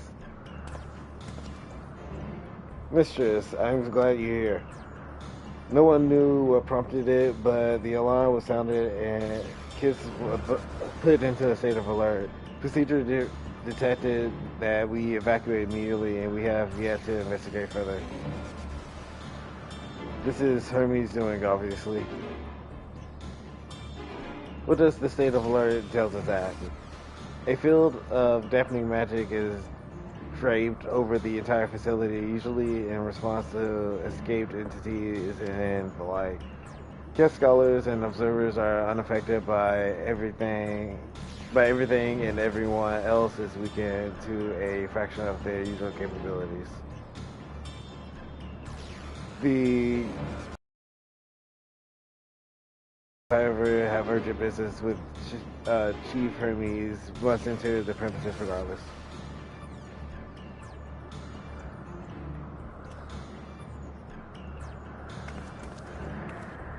That said, if Hermes is willing to enact such measures, I wonder what other obstacles he has seen fit to drop in our path. With that enfeebling spell in the place, we're not like to be at our best, fighting best. And I was hardly an effective combatant to begin with. I have little to offer beyond my ethereal vision. Then you put the talent of yours to good use. You were fairly skilled at spotting weaknesses, if I recall. Fairly skilled. Now you've gone and raised everyone's expectations. You all need only make the most of your strength, and I will fill the gaps as required. I was once a Zeme, after all. 'Twas my job to rise to the occasion, but that was defender, aggressor, or healer. I feel better about my lack of prowess already. And you, Emet-Selch, I can impress us with your arcane majesty. You lob potent spells as easily as breathing, but you can also channel that power in a protective manner. If you choose, yes? Well, yes, should the situation call for it. Excellent. That should cover us on all fronts.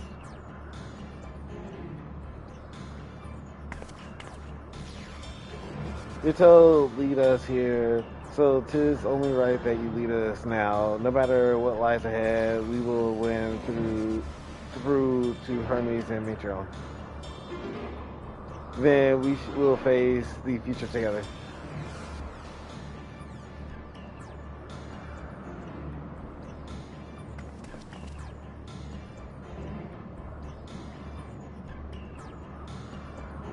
Dungeon unlocked.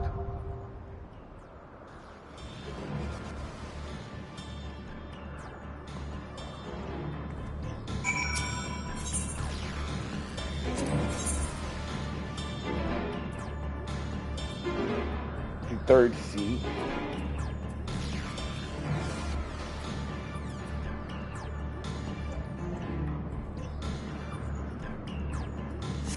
Oh, which Bard? I mean, Bard was called the Soul Seer.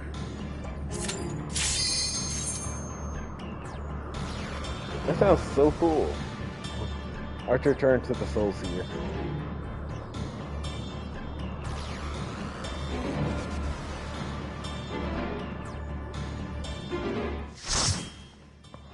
I should have equipped higher armor.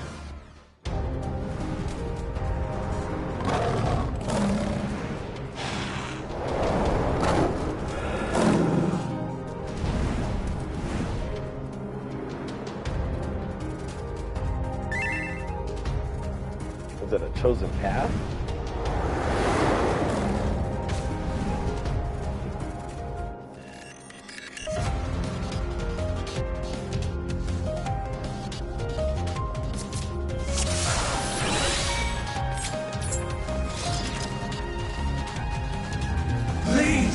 Turn back, else I might be forced.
blown in there.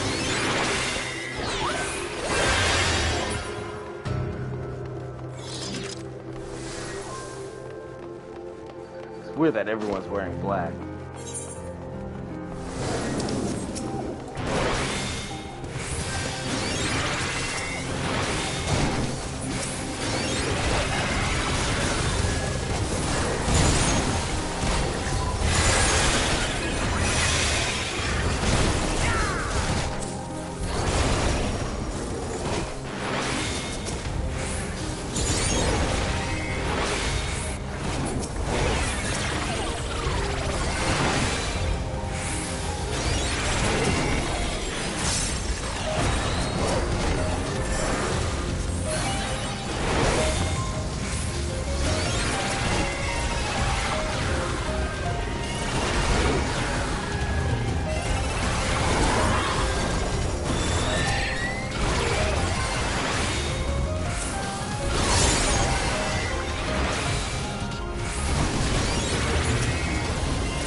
Oh, the tank almost died a couple of times. I gotta be on my toes with doing on this one.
was a interesting boss fight. Putting in directional movements as long as paying attention to the actual environment.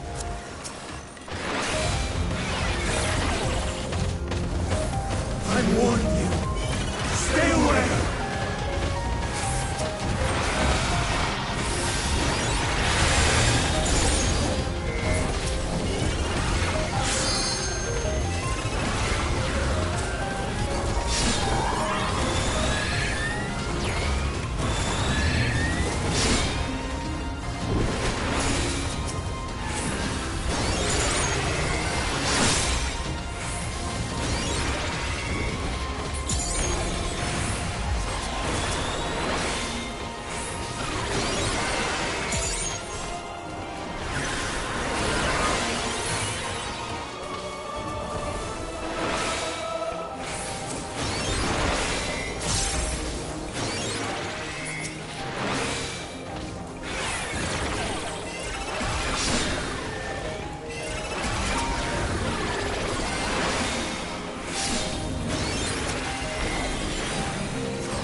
It's actually my first time actually seeing a ninja high up. Most of the time I see samurais.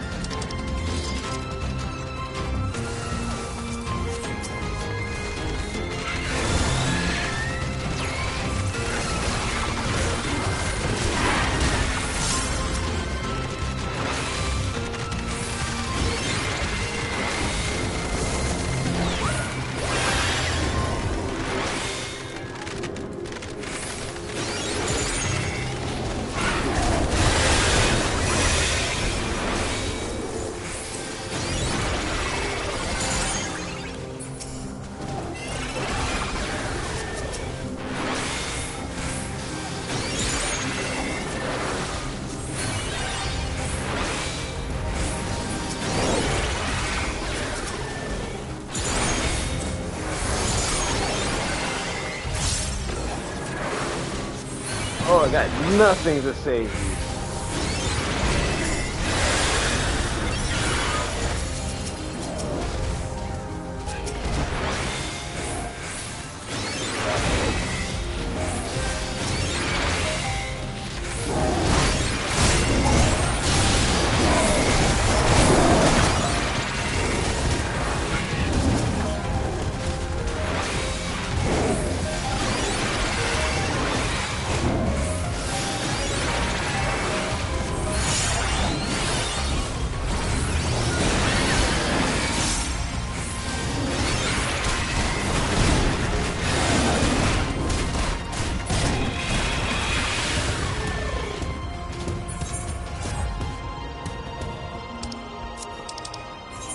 Took a little too much more than my mana pool can actually handle.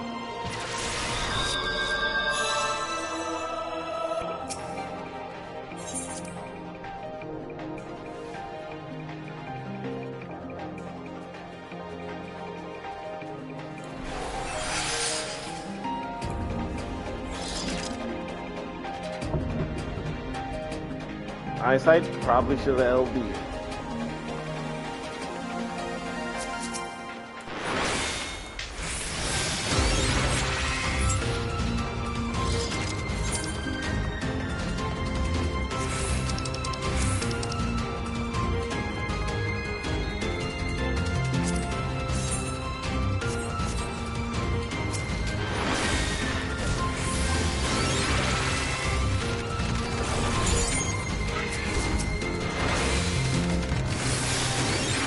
Guess we're going back in for it.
would like some jewelry too, game, you know.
I actually got scared for a second.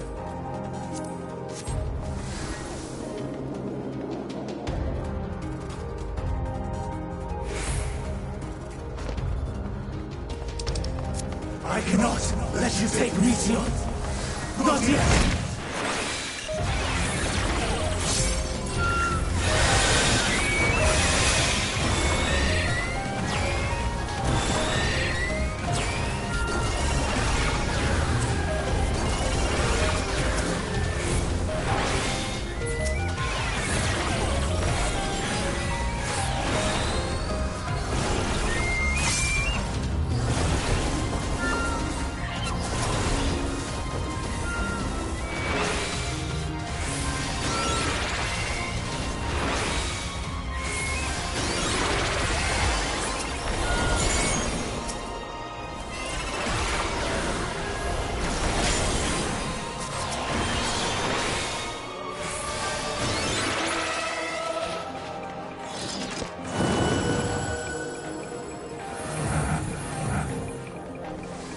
That was quick.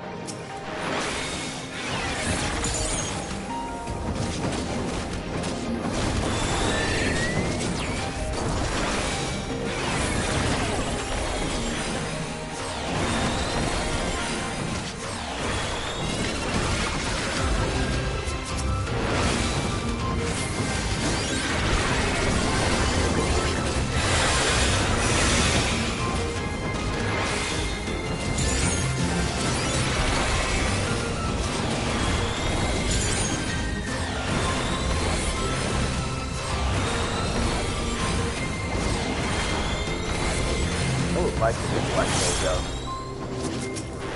Seeing those casting of spells actually looks pretty good. I mean, my home would always be monks, but Black Mage has got a special place in my heart now.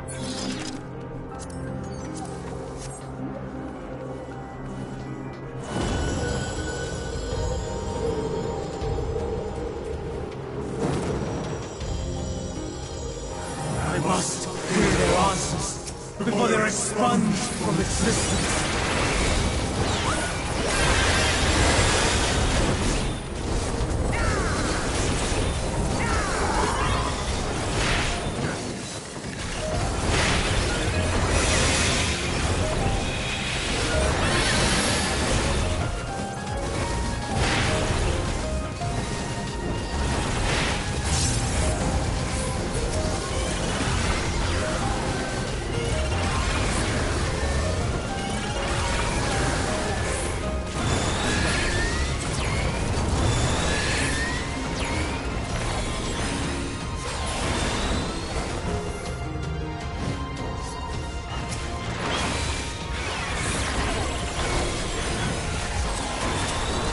Oh, they hurt.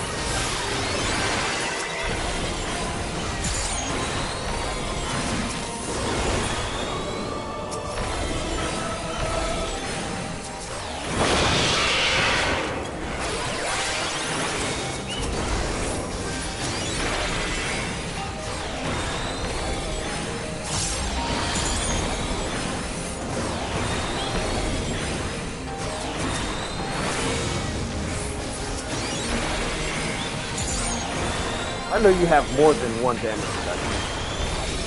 You can't bank on the Blackest Knight for everything. And Rampart.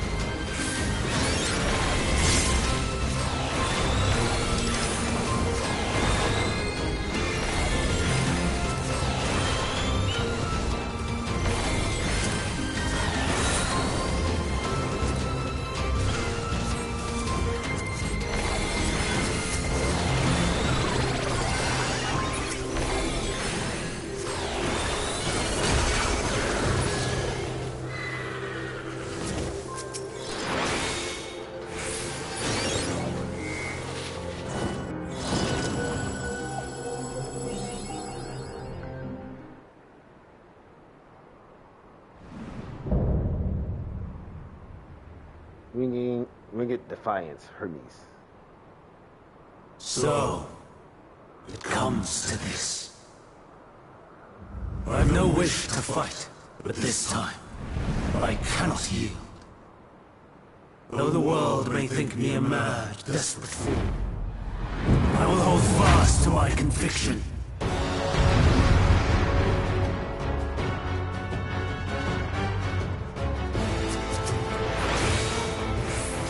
I will have the time and tranquility I require.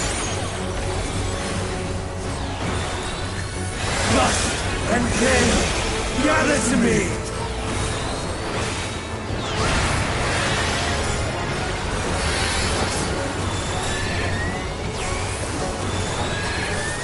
Ancient brand, unleash your power!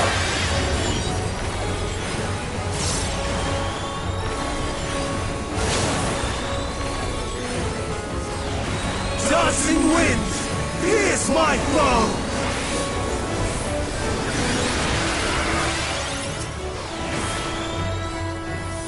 Stars on high, all is rage!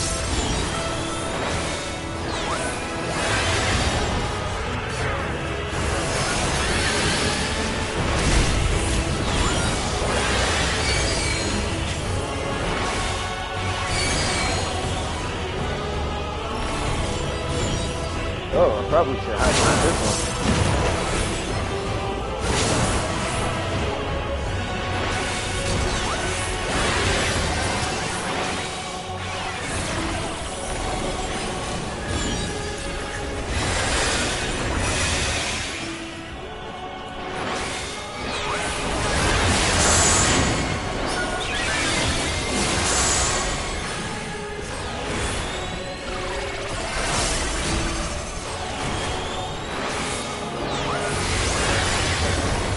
can actually prevent that damage buff.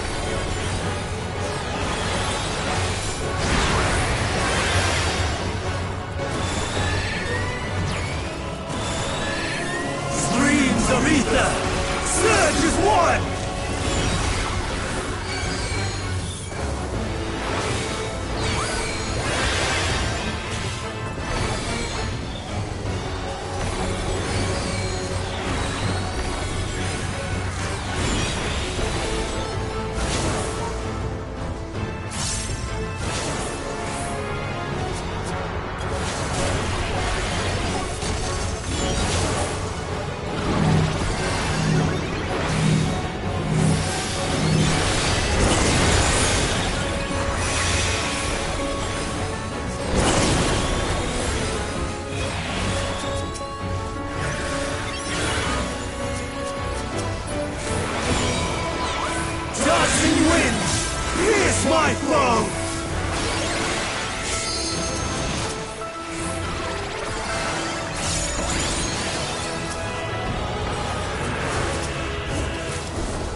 Subsequently out of stars on high, all is rain.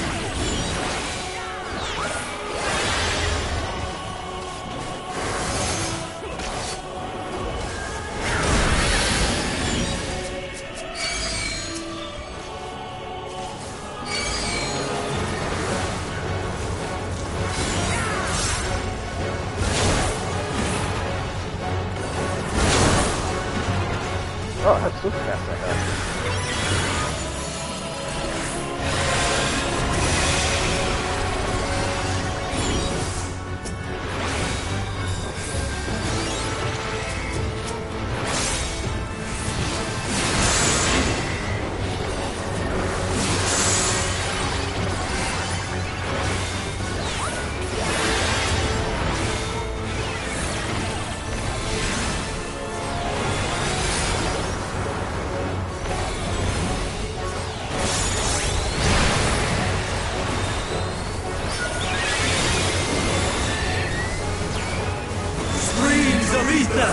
Surge is one!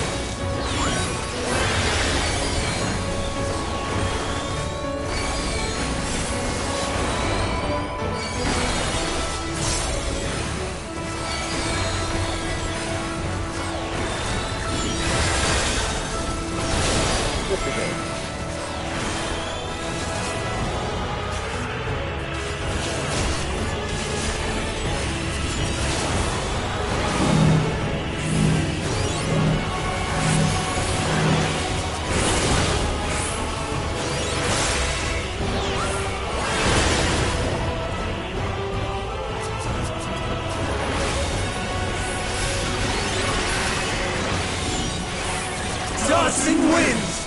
Here's my foe!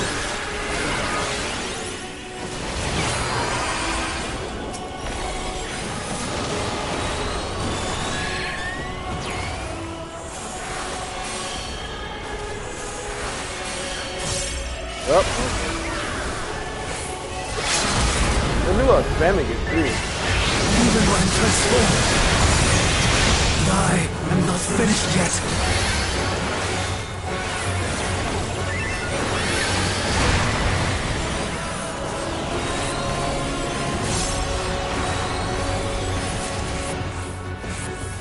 That was a nice run. Party wiped once, but it is what it is. My power.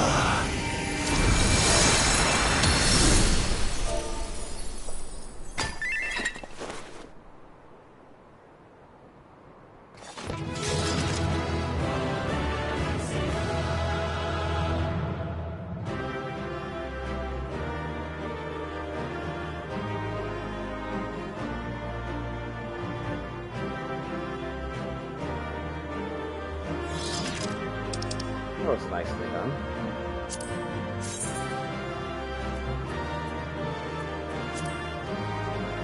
a nice katana.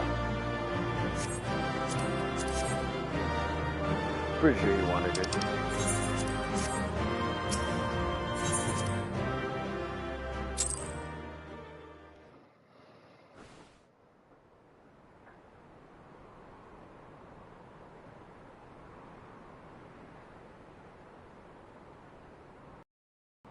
It's over, Hermes.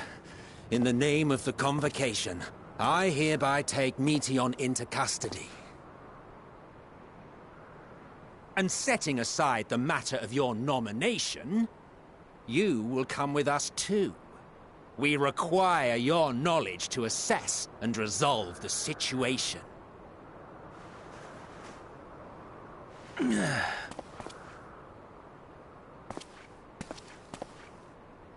Meteion, I am so sorry.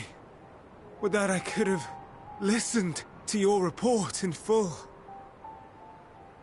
Reflected upon its meaning and conveyed it to others, that they might reconsider their chosen course. But I have failed, and that wish will never be realized. However, ere our fates become the province of others, I bid you tell me just one thing. Was there happiness in those distant stars? Was there a reason for living?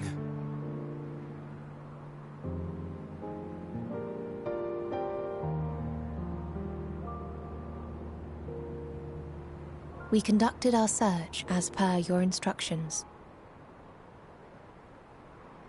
We scoured historical records, communed with the spirits of the deceased, heard the final testaments of the dying, welcomed their shadowed hearts into our own. One race had striven to create a world bereft of animosity. They renounced relationships to avoid interpersonal strife, and in so doing brought about societal collapse. One race had renounced war and devoted itself to the enrichment of its people. They were conquered. Though they destroyed the enemy in reprisal, they could not regain their former glory. One race had concluded that finite time was the root of all woes. Aspiring to shatter its shackles, they went in search of infinity. They discovered nothing is infinite, and that neither time or death can be cheated. Disillusioned, they gave up on the future and themselves. One race had discarded all things that gave rise to sorrow, hoping to have only joy. They found joy lost its savor in the absence of sorrow, and lost their will to live. Though worlds apart, these peoples shared a belief. The belief that they had tried their best. That they had tried to fulfill their potential with every step and success. In the course of which, they learned the truth. That they would never be free of fear and sorrow, anger and despair, of loneliness, so long as they yet lived. Even now their souls cry out for oblivion. And to this song of anguish, I lend my voice. We lend our voice. O beloved mankind, shimmering jewels of beautiful Etheris. Rejoice, for we will free you from the cruel yoke of existence. There is no need to struggle in vain, for in nihility awaits salvation.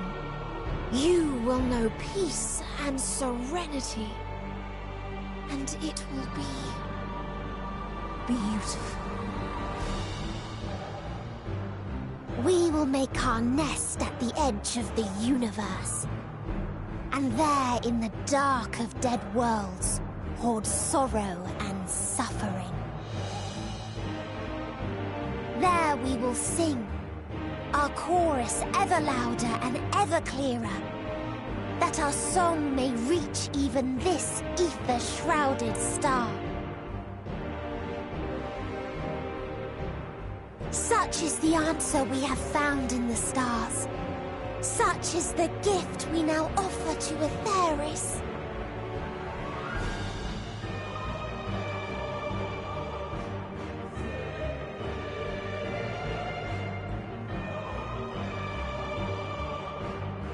Who are you to decide our fate?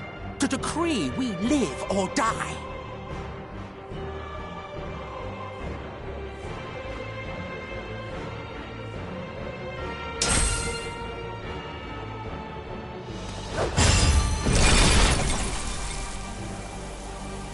Have you lost your mind?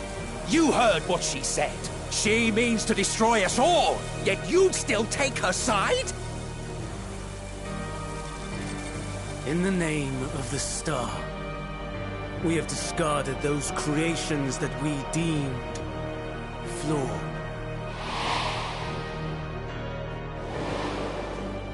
If we ourselves are flawed, does it not stand to reason that we too should be discarded? That is sophistry, and you know it! Perhaps it is. Perhaps I am wrong. Who is to say that you are right?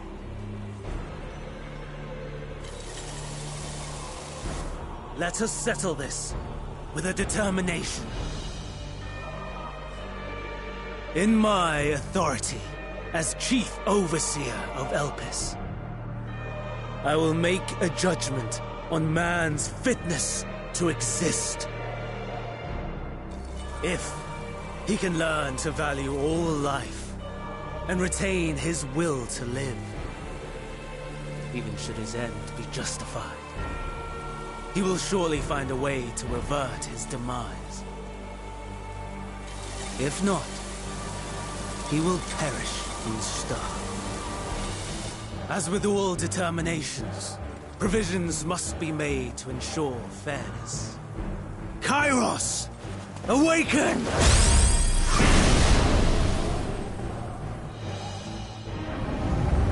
Memory reconfiguration system Kairos activated.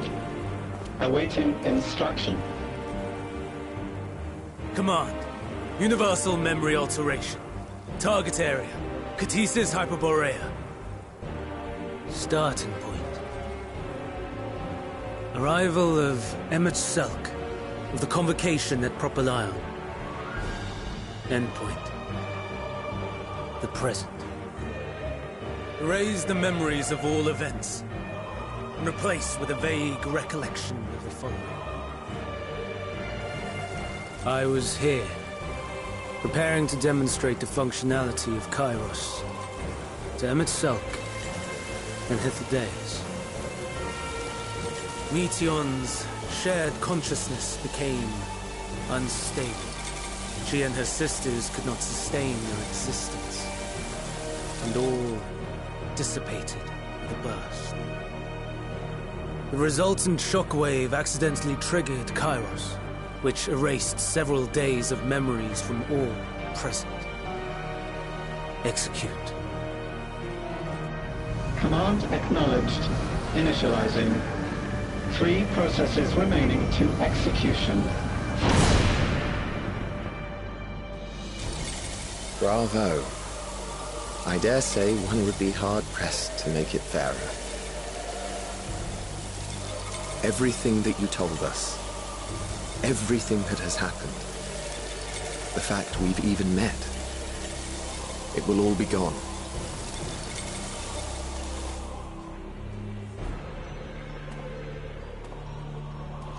Go, Meteion. To the edge of the universe, where none can reach you. Hermes, won't you come with me? If you were to shed your flesh, I should be able to carry you.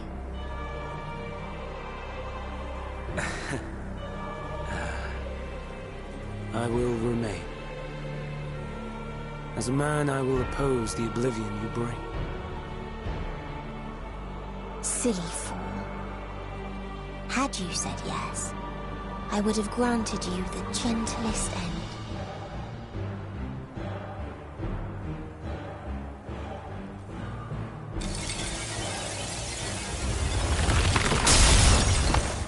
This ends here!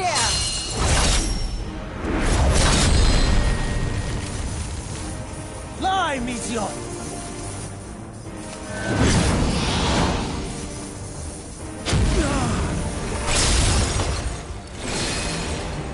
That is far enough, Hermes! Argos, to me!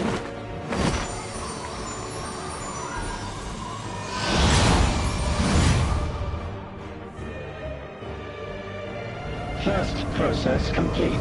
2 remaining to execution of memory reconfiguration. As if we needed more pressure. No matter what, you cannot forget what happened today. For it is the key to saving your future. Your world. This fight is our fight. What comes after, our problem to contend with. Not yours. No. Your own struggle awaits. And no one else can take your place. You must flee this place with your memories intact. And I will see that you do. Now then, where is it? There you are, my little confluence.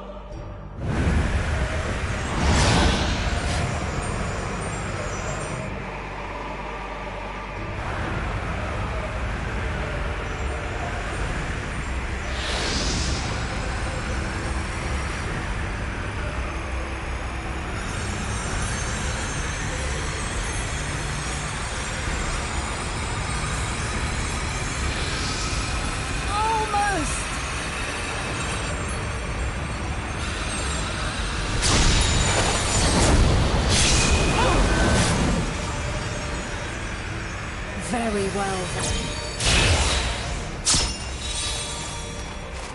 You may elude us this day, but not forever.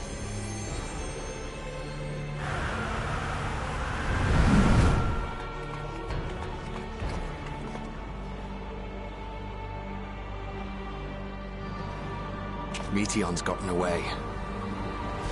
Second process complete. 1 remaining to execution. No time for brooding. Listen well. Beyond lies a spatial confluence that connects the interior sections of this building. I will destroy the confluence and force open a way outside. When I do, you must jump through.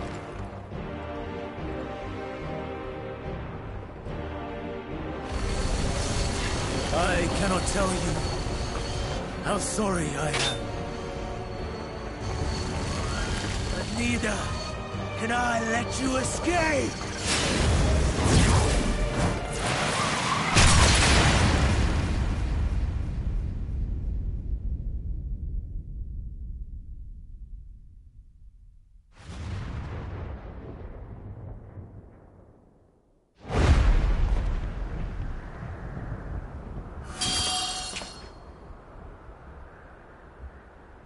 Too brave by half.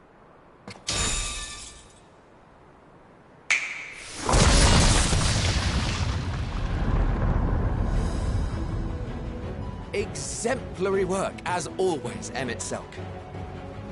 What? But how? I thought the confluence was... over... Over there? Yes. We were rather hoping you would. It was never anywhere but where it is now. The instant those two began making their way towards nothing, 'twas clear the plan was a diversion. I'm quite incapable of destroying a confluence, I must confess. A gambit brazen beyond words. Though we've grown accustomed to reckless improvision due to the antics of an incorrigible associate. Though, in the case of certain present company, incorrigible is an understatement. Honestly, I'm beginning to suspect it's a requirement for every Azen.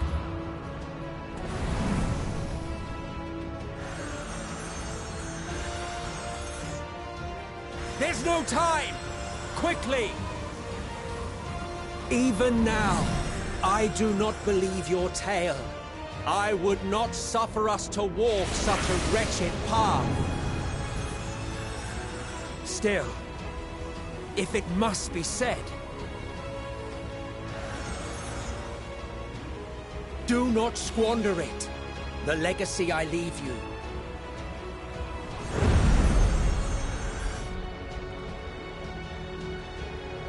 Final process complete. Executing universal memory alteration.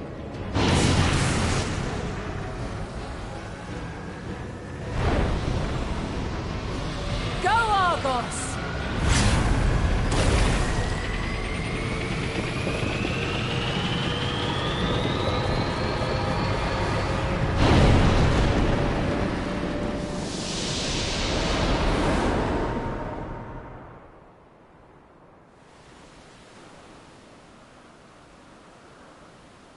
Okay, you redeemed yourself then, Michelle.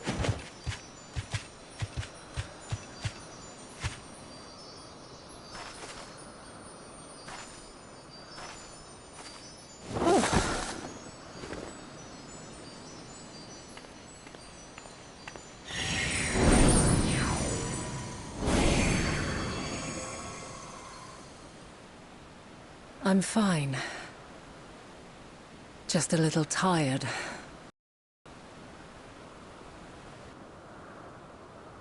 Can it be true? Are we the only ones left who see beauty in the world? In life? Are the stars above no more than husks of fallen civilizations?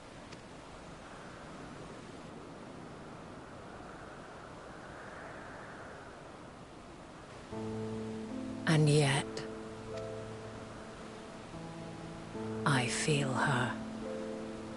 Though she is unimaginably distant, I feel Meteion's presence, and the place where to we must go. Ere she made good her escape, I placed an enchantment upon her, one which allows us to follow her trail. She has already left the outermost bounds of Aetheris, and continues on her way. Given the vastness of the universe, it will still be no easy feat to track her down. But thanks to Emmett Selk and Hythlodaeus, all is not lost. We remember. So long as we remember, our fates remain ours to shape.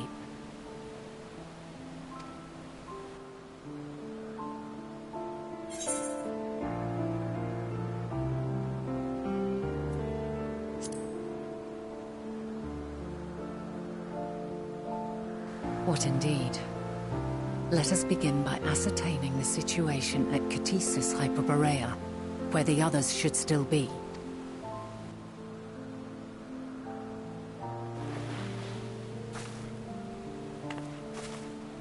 Given the likely state of their memories, however, it would be imprudent for us to approach them directly. In which case...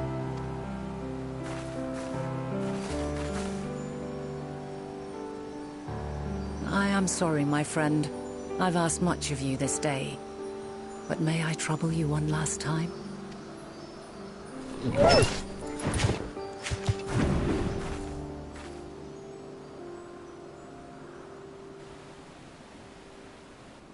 Argos will investigate in our stead. We will share in his consciousness and see and hear as if we were with him. Now, close your eyes and open your mind.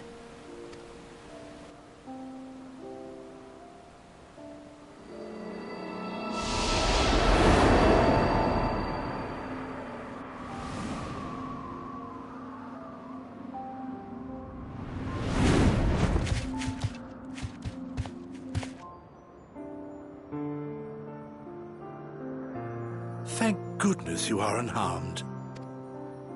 Unharmed? There is a gaping hole in my memories. I can scarcely remember arriving here in Elpis. Forgive me. I was preparing to demonstrate the functionality of Kairos to our guests. But Meteion, her shared consciousness became unstable. And she... So, that's what prompted the state of alert. And when you went to investigate, you were caught in Kairos's accidental operation. So it would seem. It's all a blur to me. Such an unfortunate accident. Oh, and what of Venar and your other companion? You went inside together, as I recall. We did? If Venar was with us, I have no recollection of it. But that there is her familiar, is it not? The fellow seems happy enough, so I think it's safe to assume his mistress is well.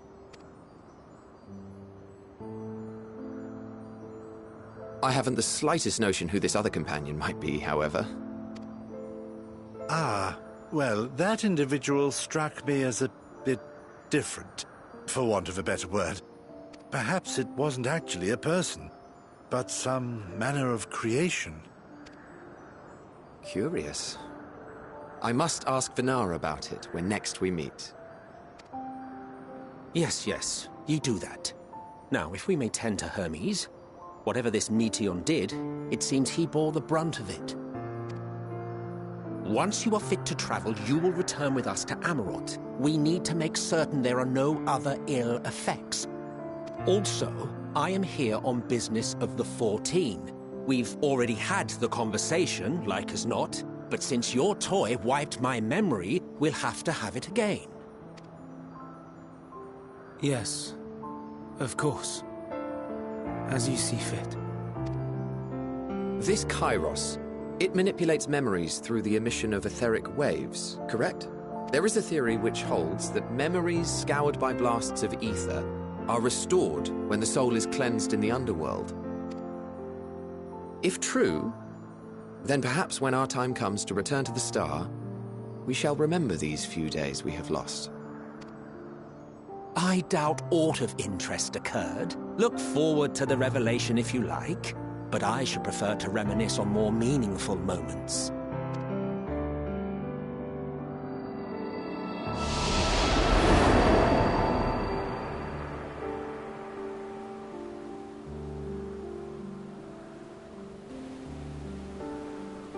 Let us rest. If only for a while. After all, you and I... Oh, we still have a long, long way to go.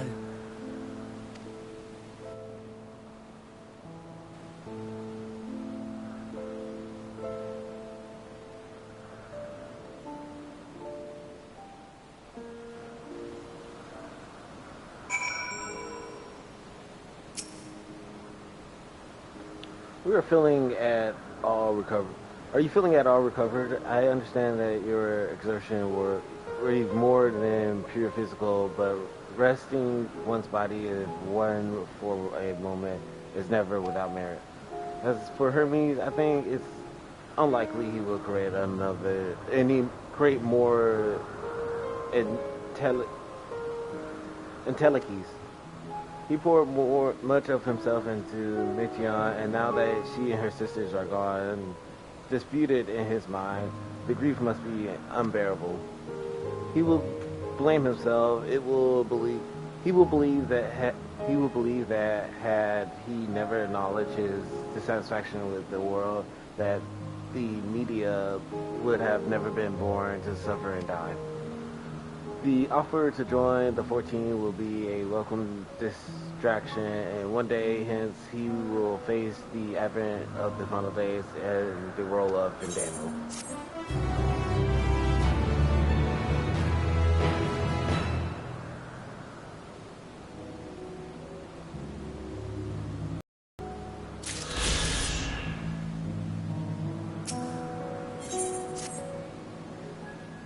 Listen to me. Our duties now is not to denounce Hermes for his misguiding determination or to convince Emmett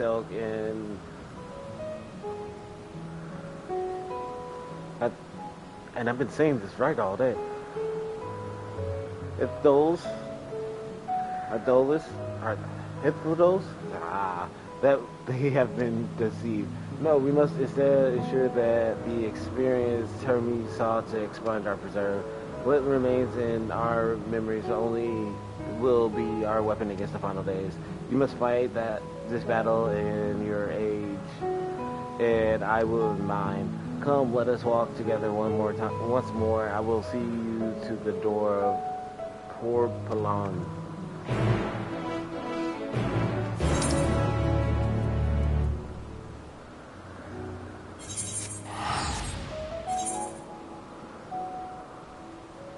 Is there no other shortcut?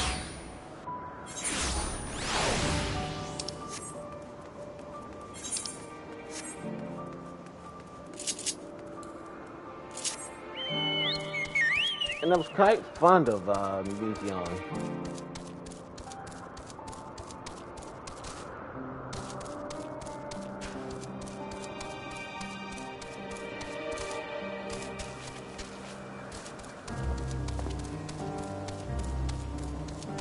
It's like, is my Chocobo huge?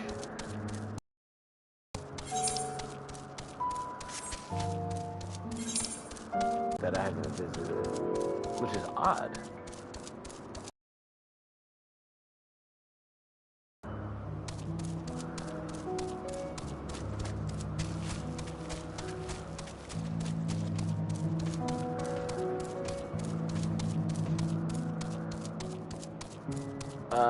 Once I get done with this part, return back to the source, I probably will call it then. Get some food, you know, all that good junk. Your time in this age is drawing to an end. Upon speaking with Vanessa, several cutscenes will play in sequence. Is recommended. Yeah.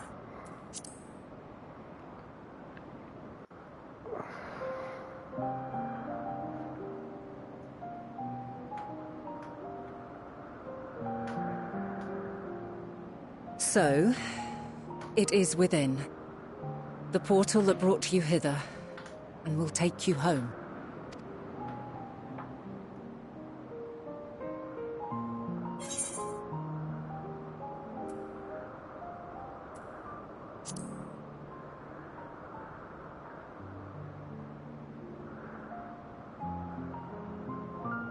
May you and yours emerge triumphant.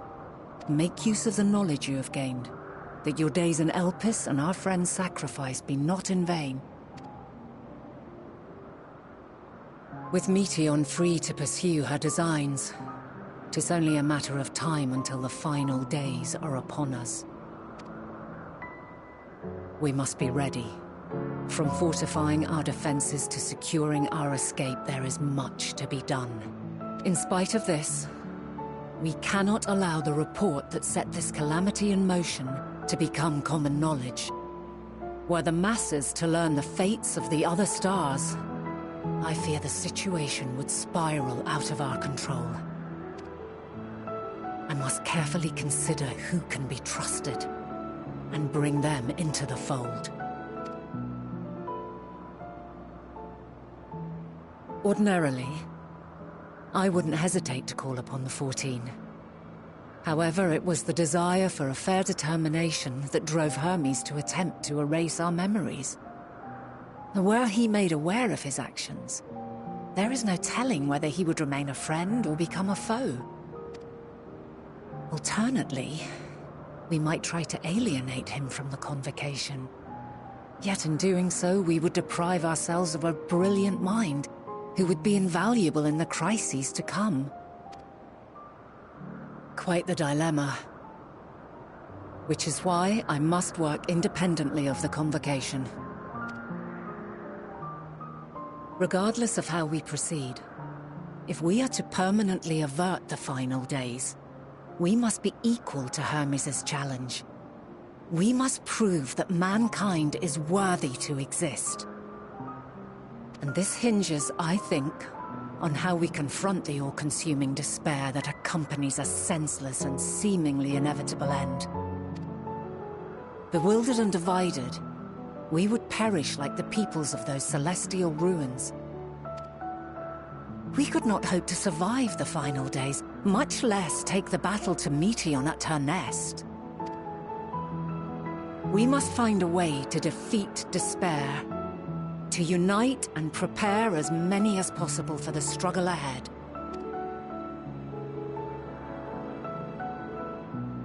Heavy will weigh the burden of guiding this legion of souls. Yet I have faith in mankind's potential. As long as he believes in himself, there is naught he cannot achieve. So I will not give up on him. You may find your world to be very different. Or perhaps the erasure of our friends' memories has sown the seeds of a conjunction between us. We cannot know until the moment is at hand. So shall I strive to do my best, taking naught for granted as I walk my path.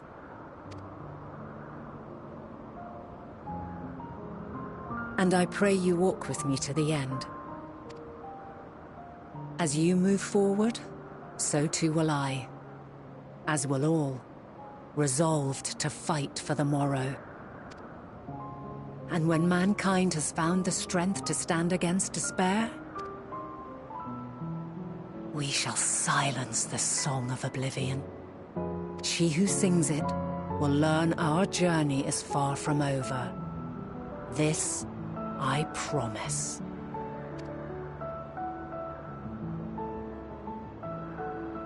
Fare you well, my light of the future, till we meet again.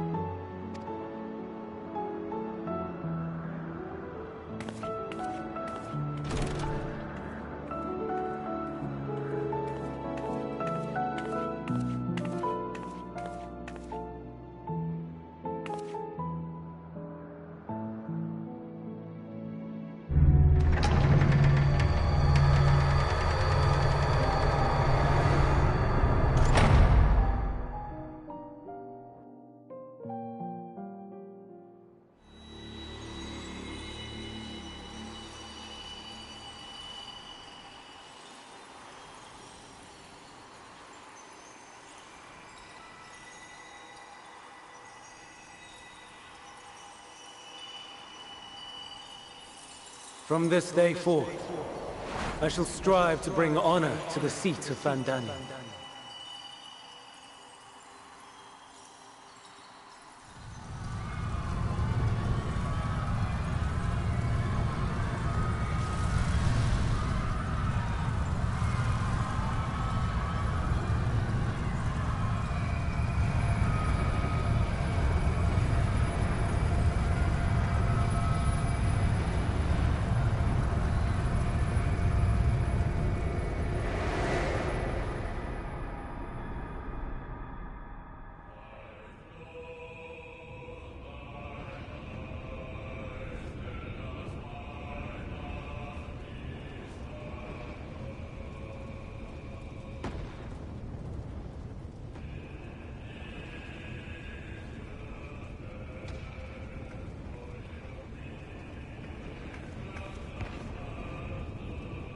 Even now, I remember standing there, locked in a moment where the sky is aflame.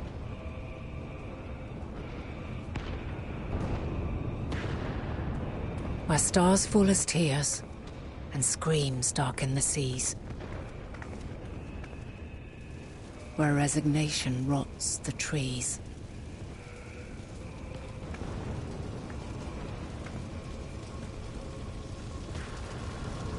Where terror twists magics into abominations. Such is the lament of they who have gone before. The song of they who tried and failed to create a better world. The song of the end.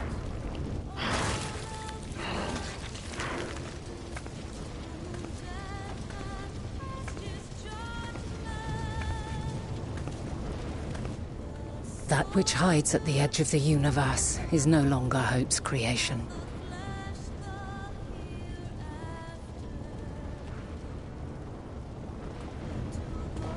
It is hopelessness incarnate.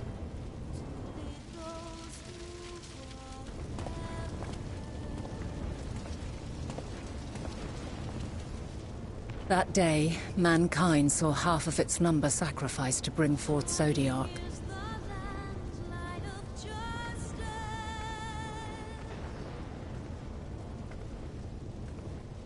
And covering the star in a shroud of ether, we forestalled the final days.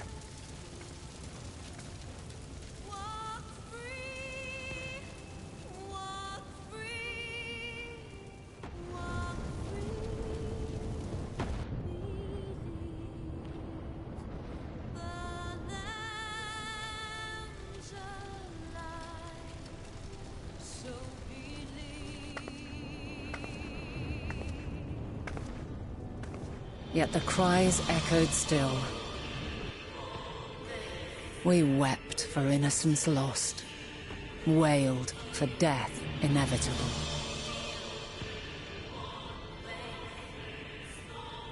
A reality too terrible to bear. And for too many who sought comfort in gilded memories of joyful days and tranquil nights.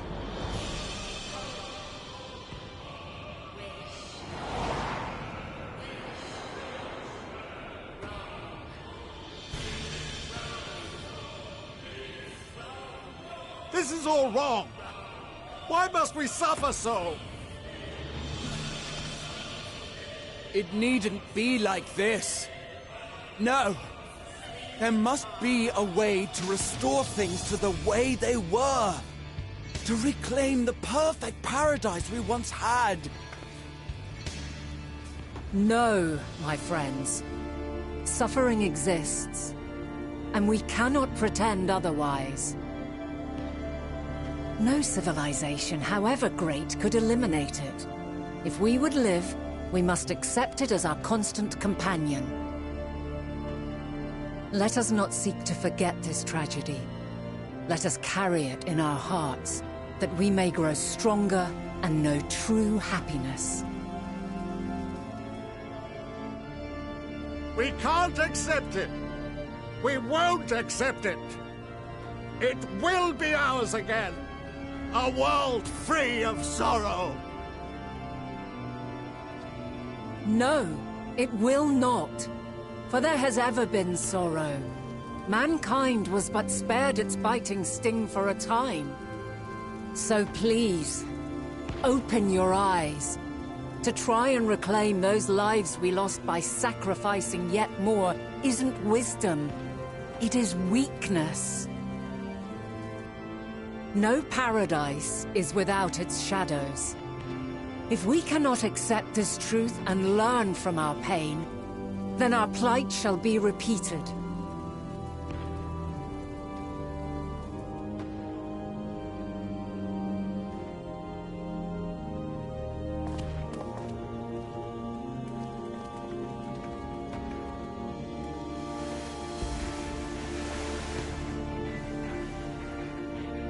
O mighty Zodiark! God, born of our boundless faith, we bid you, hear our prayer. Accept this offering of lives, and deliver unto us the lives we once had. Deliver unto us the days of old. The days when the star was a font of love, and we knew naught but bliss.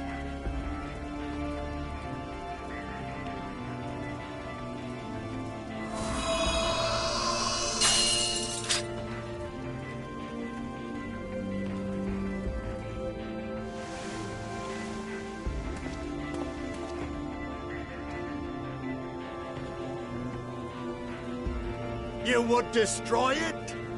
Our beautiful world?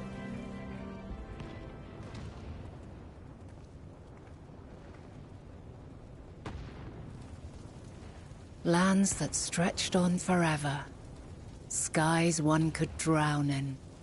The heartbeat of nature, silent yet strong. And amidst it all, a people. Beacons of light and life. Laughter that warmed my heart like naught else before. They are my meaning and my purpose.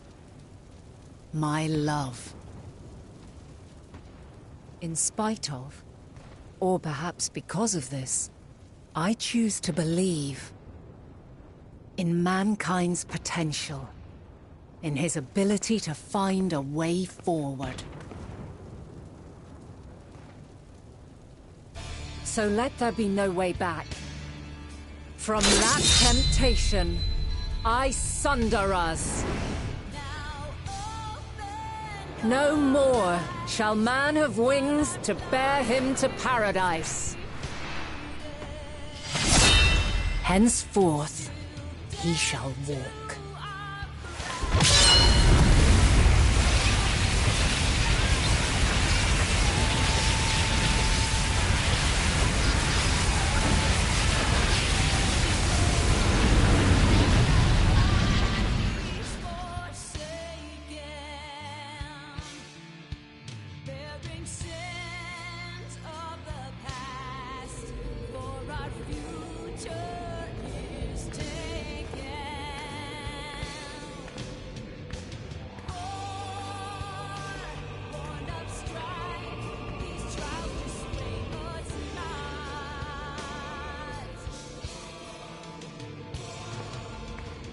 All is excruciating pain. I breathe fire and torment.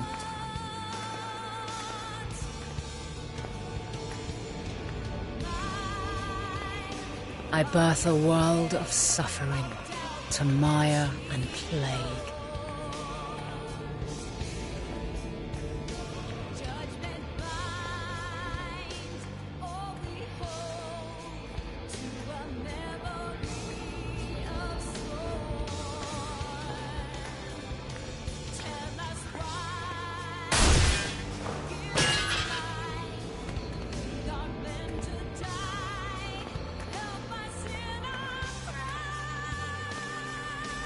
In one fleeting moment, lives come and go, ever moving towards the unknown. And in that fleeting moment, they cry for the answer to the question. Why, given life, are they meant to suffer, to die?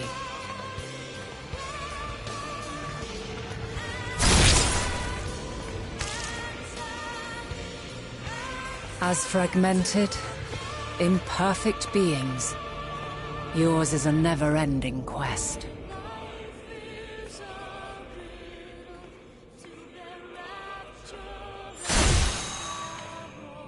A quest to find your purpose, knowing your end is assured.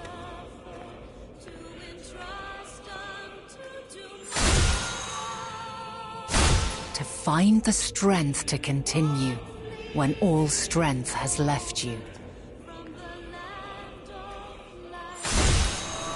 To find joy even as darkness descends. And amidst deepest despair, light everlasting.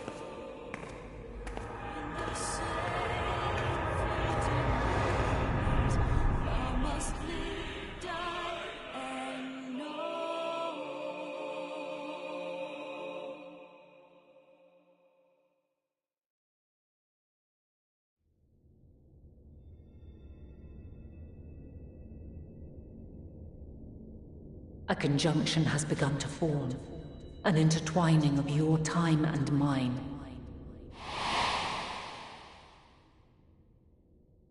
When you truly understand what is at stake, and your journey has prepared you to surmount the insurmountable, then shall I honor the promise made in another time, another age.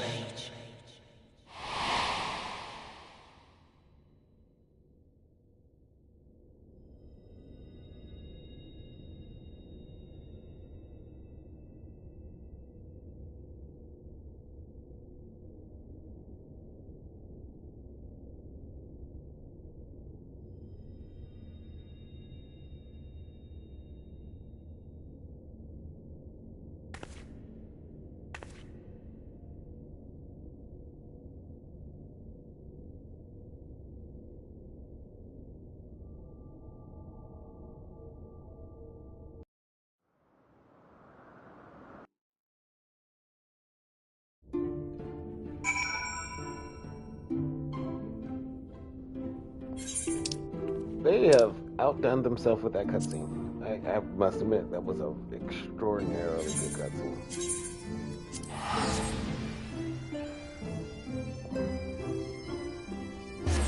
Like, that's beyond good.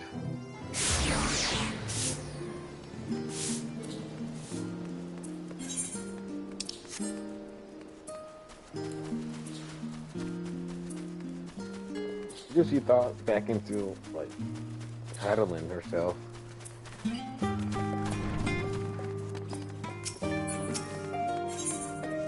And you understand why the creation of both Zodiac and Hydaelyn a bit more.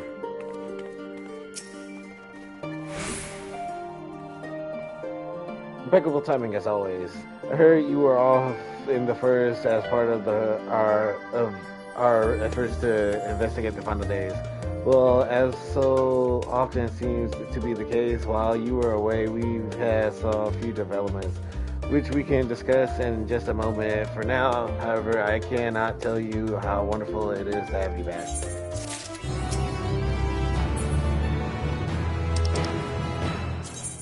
Alright. I guess we get...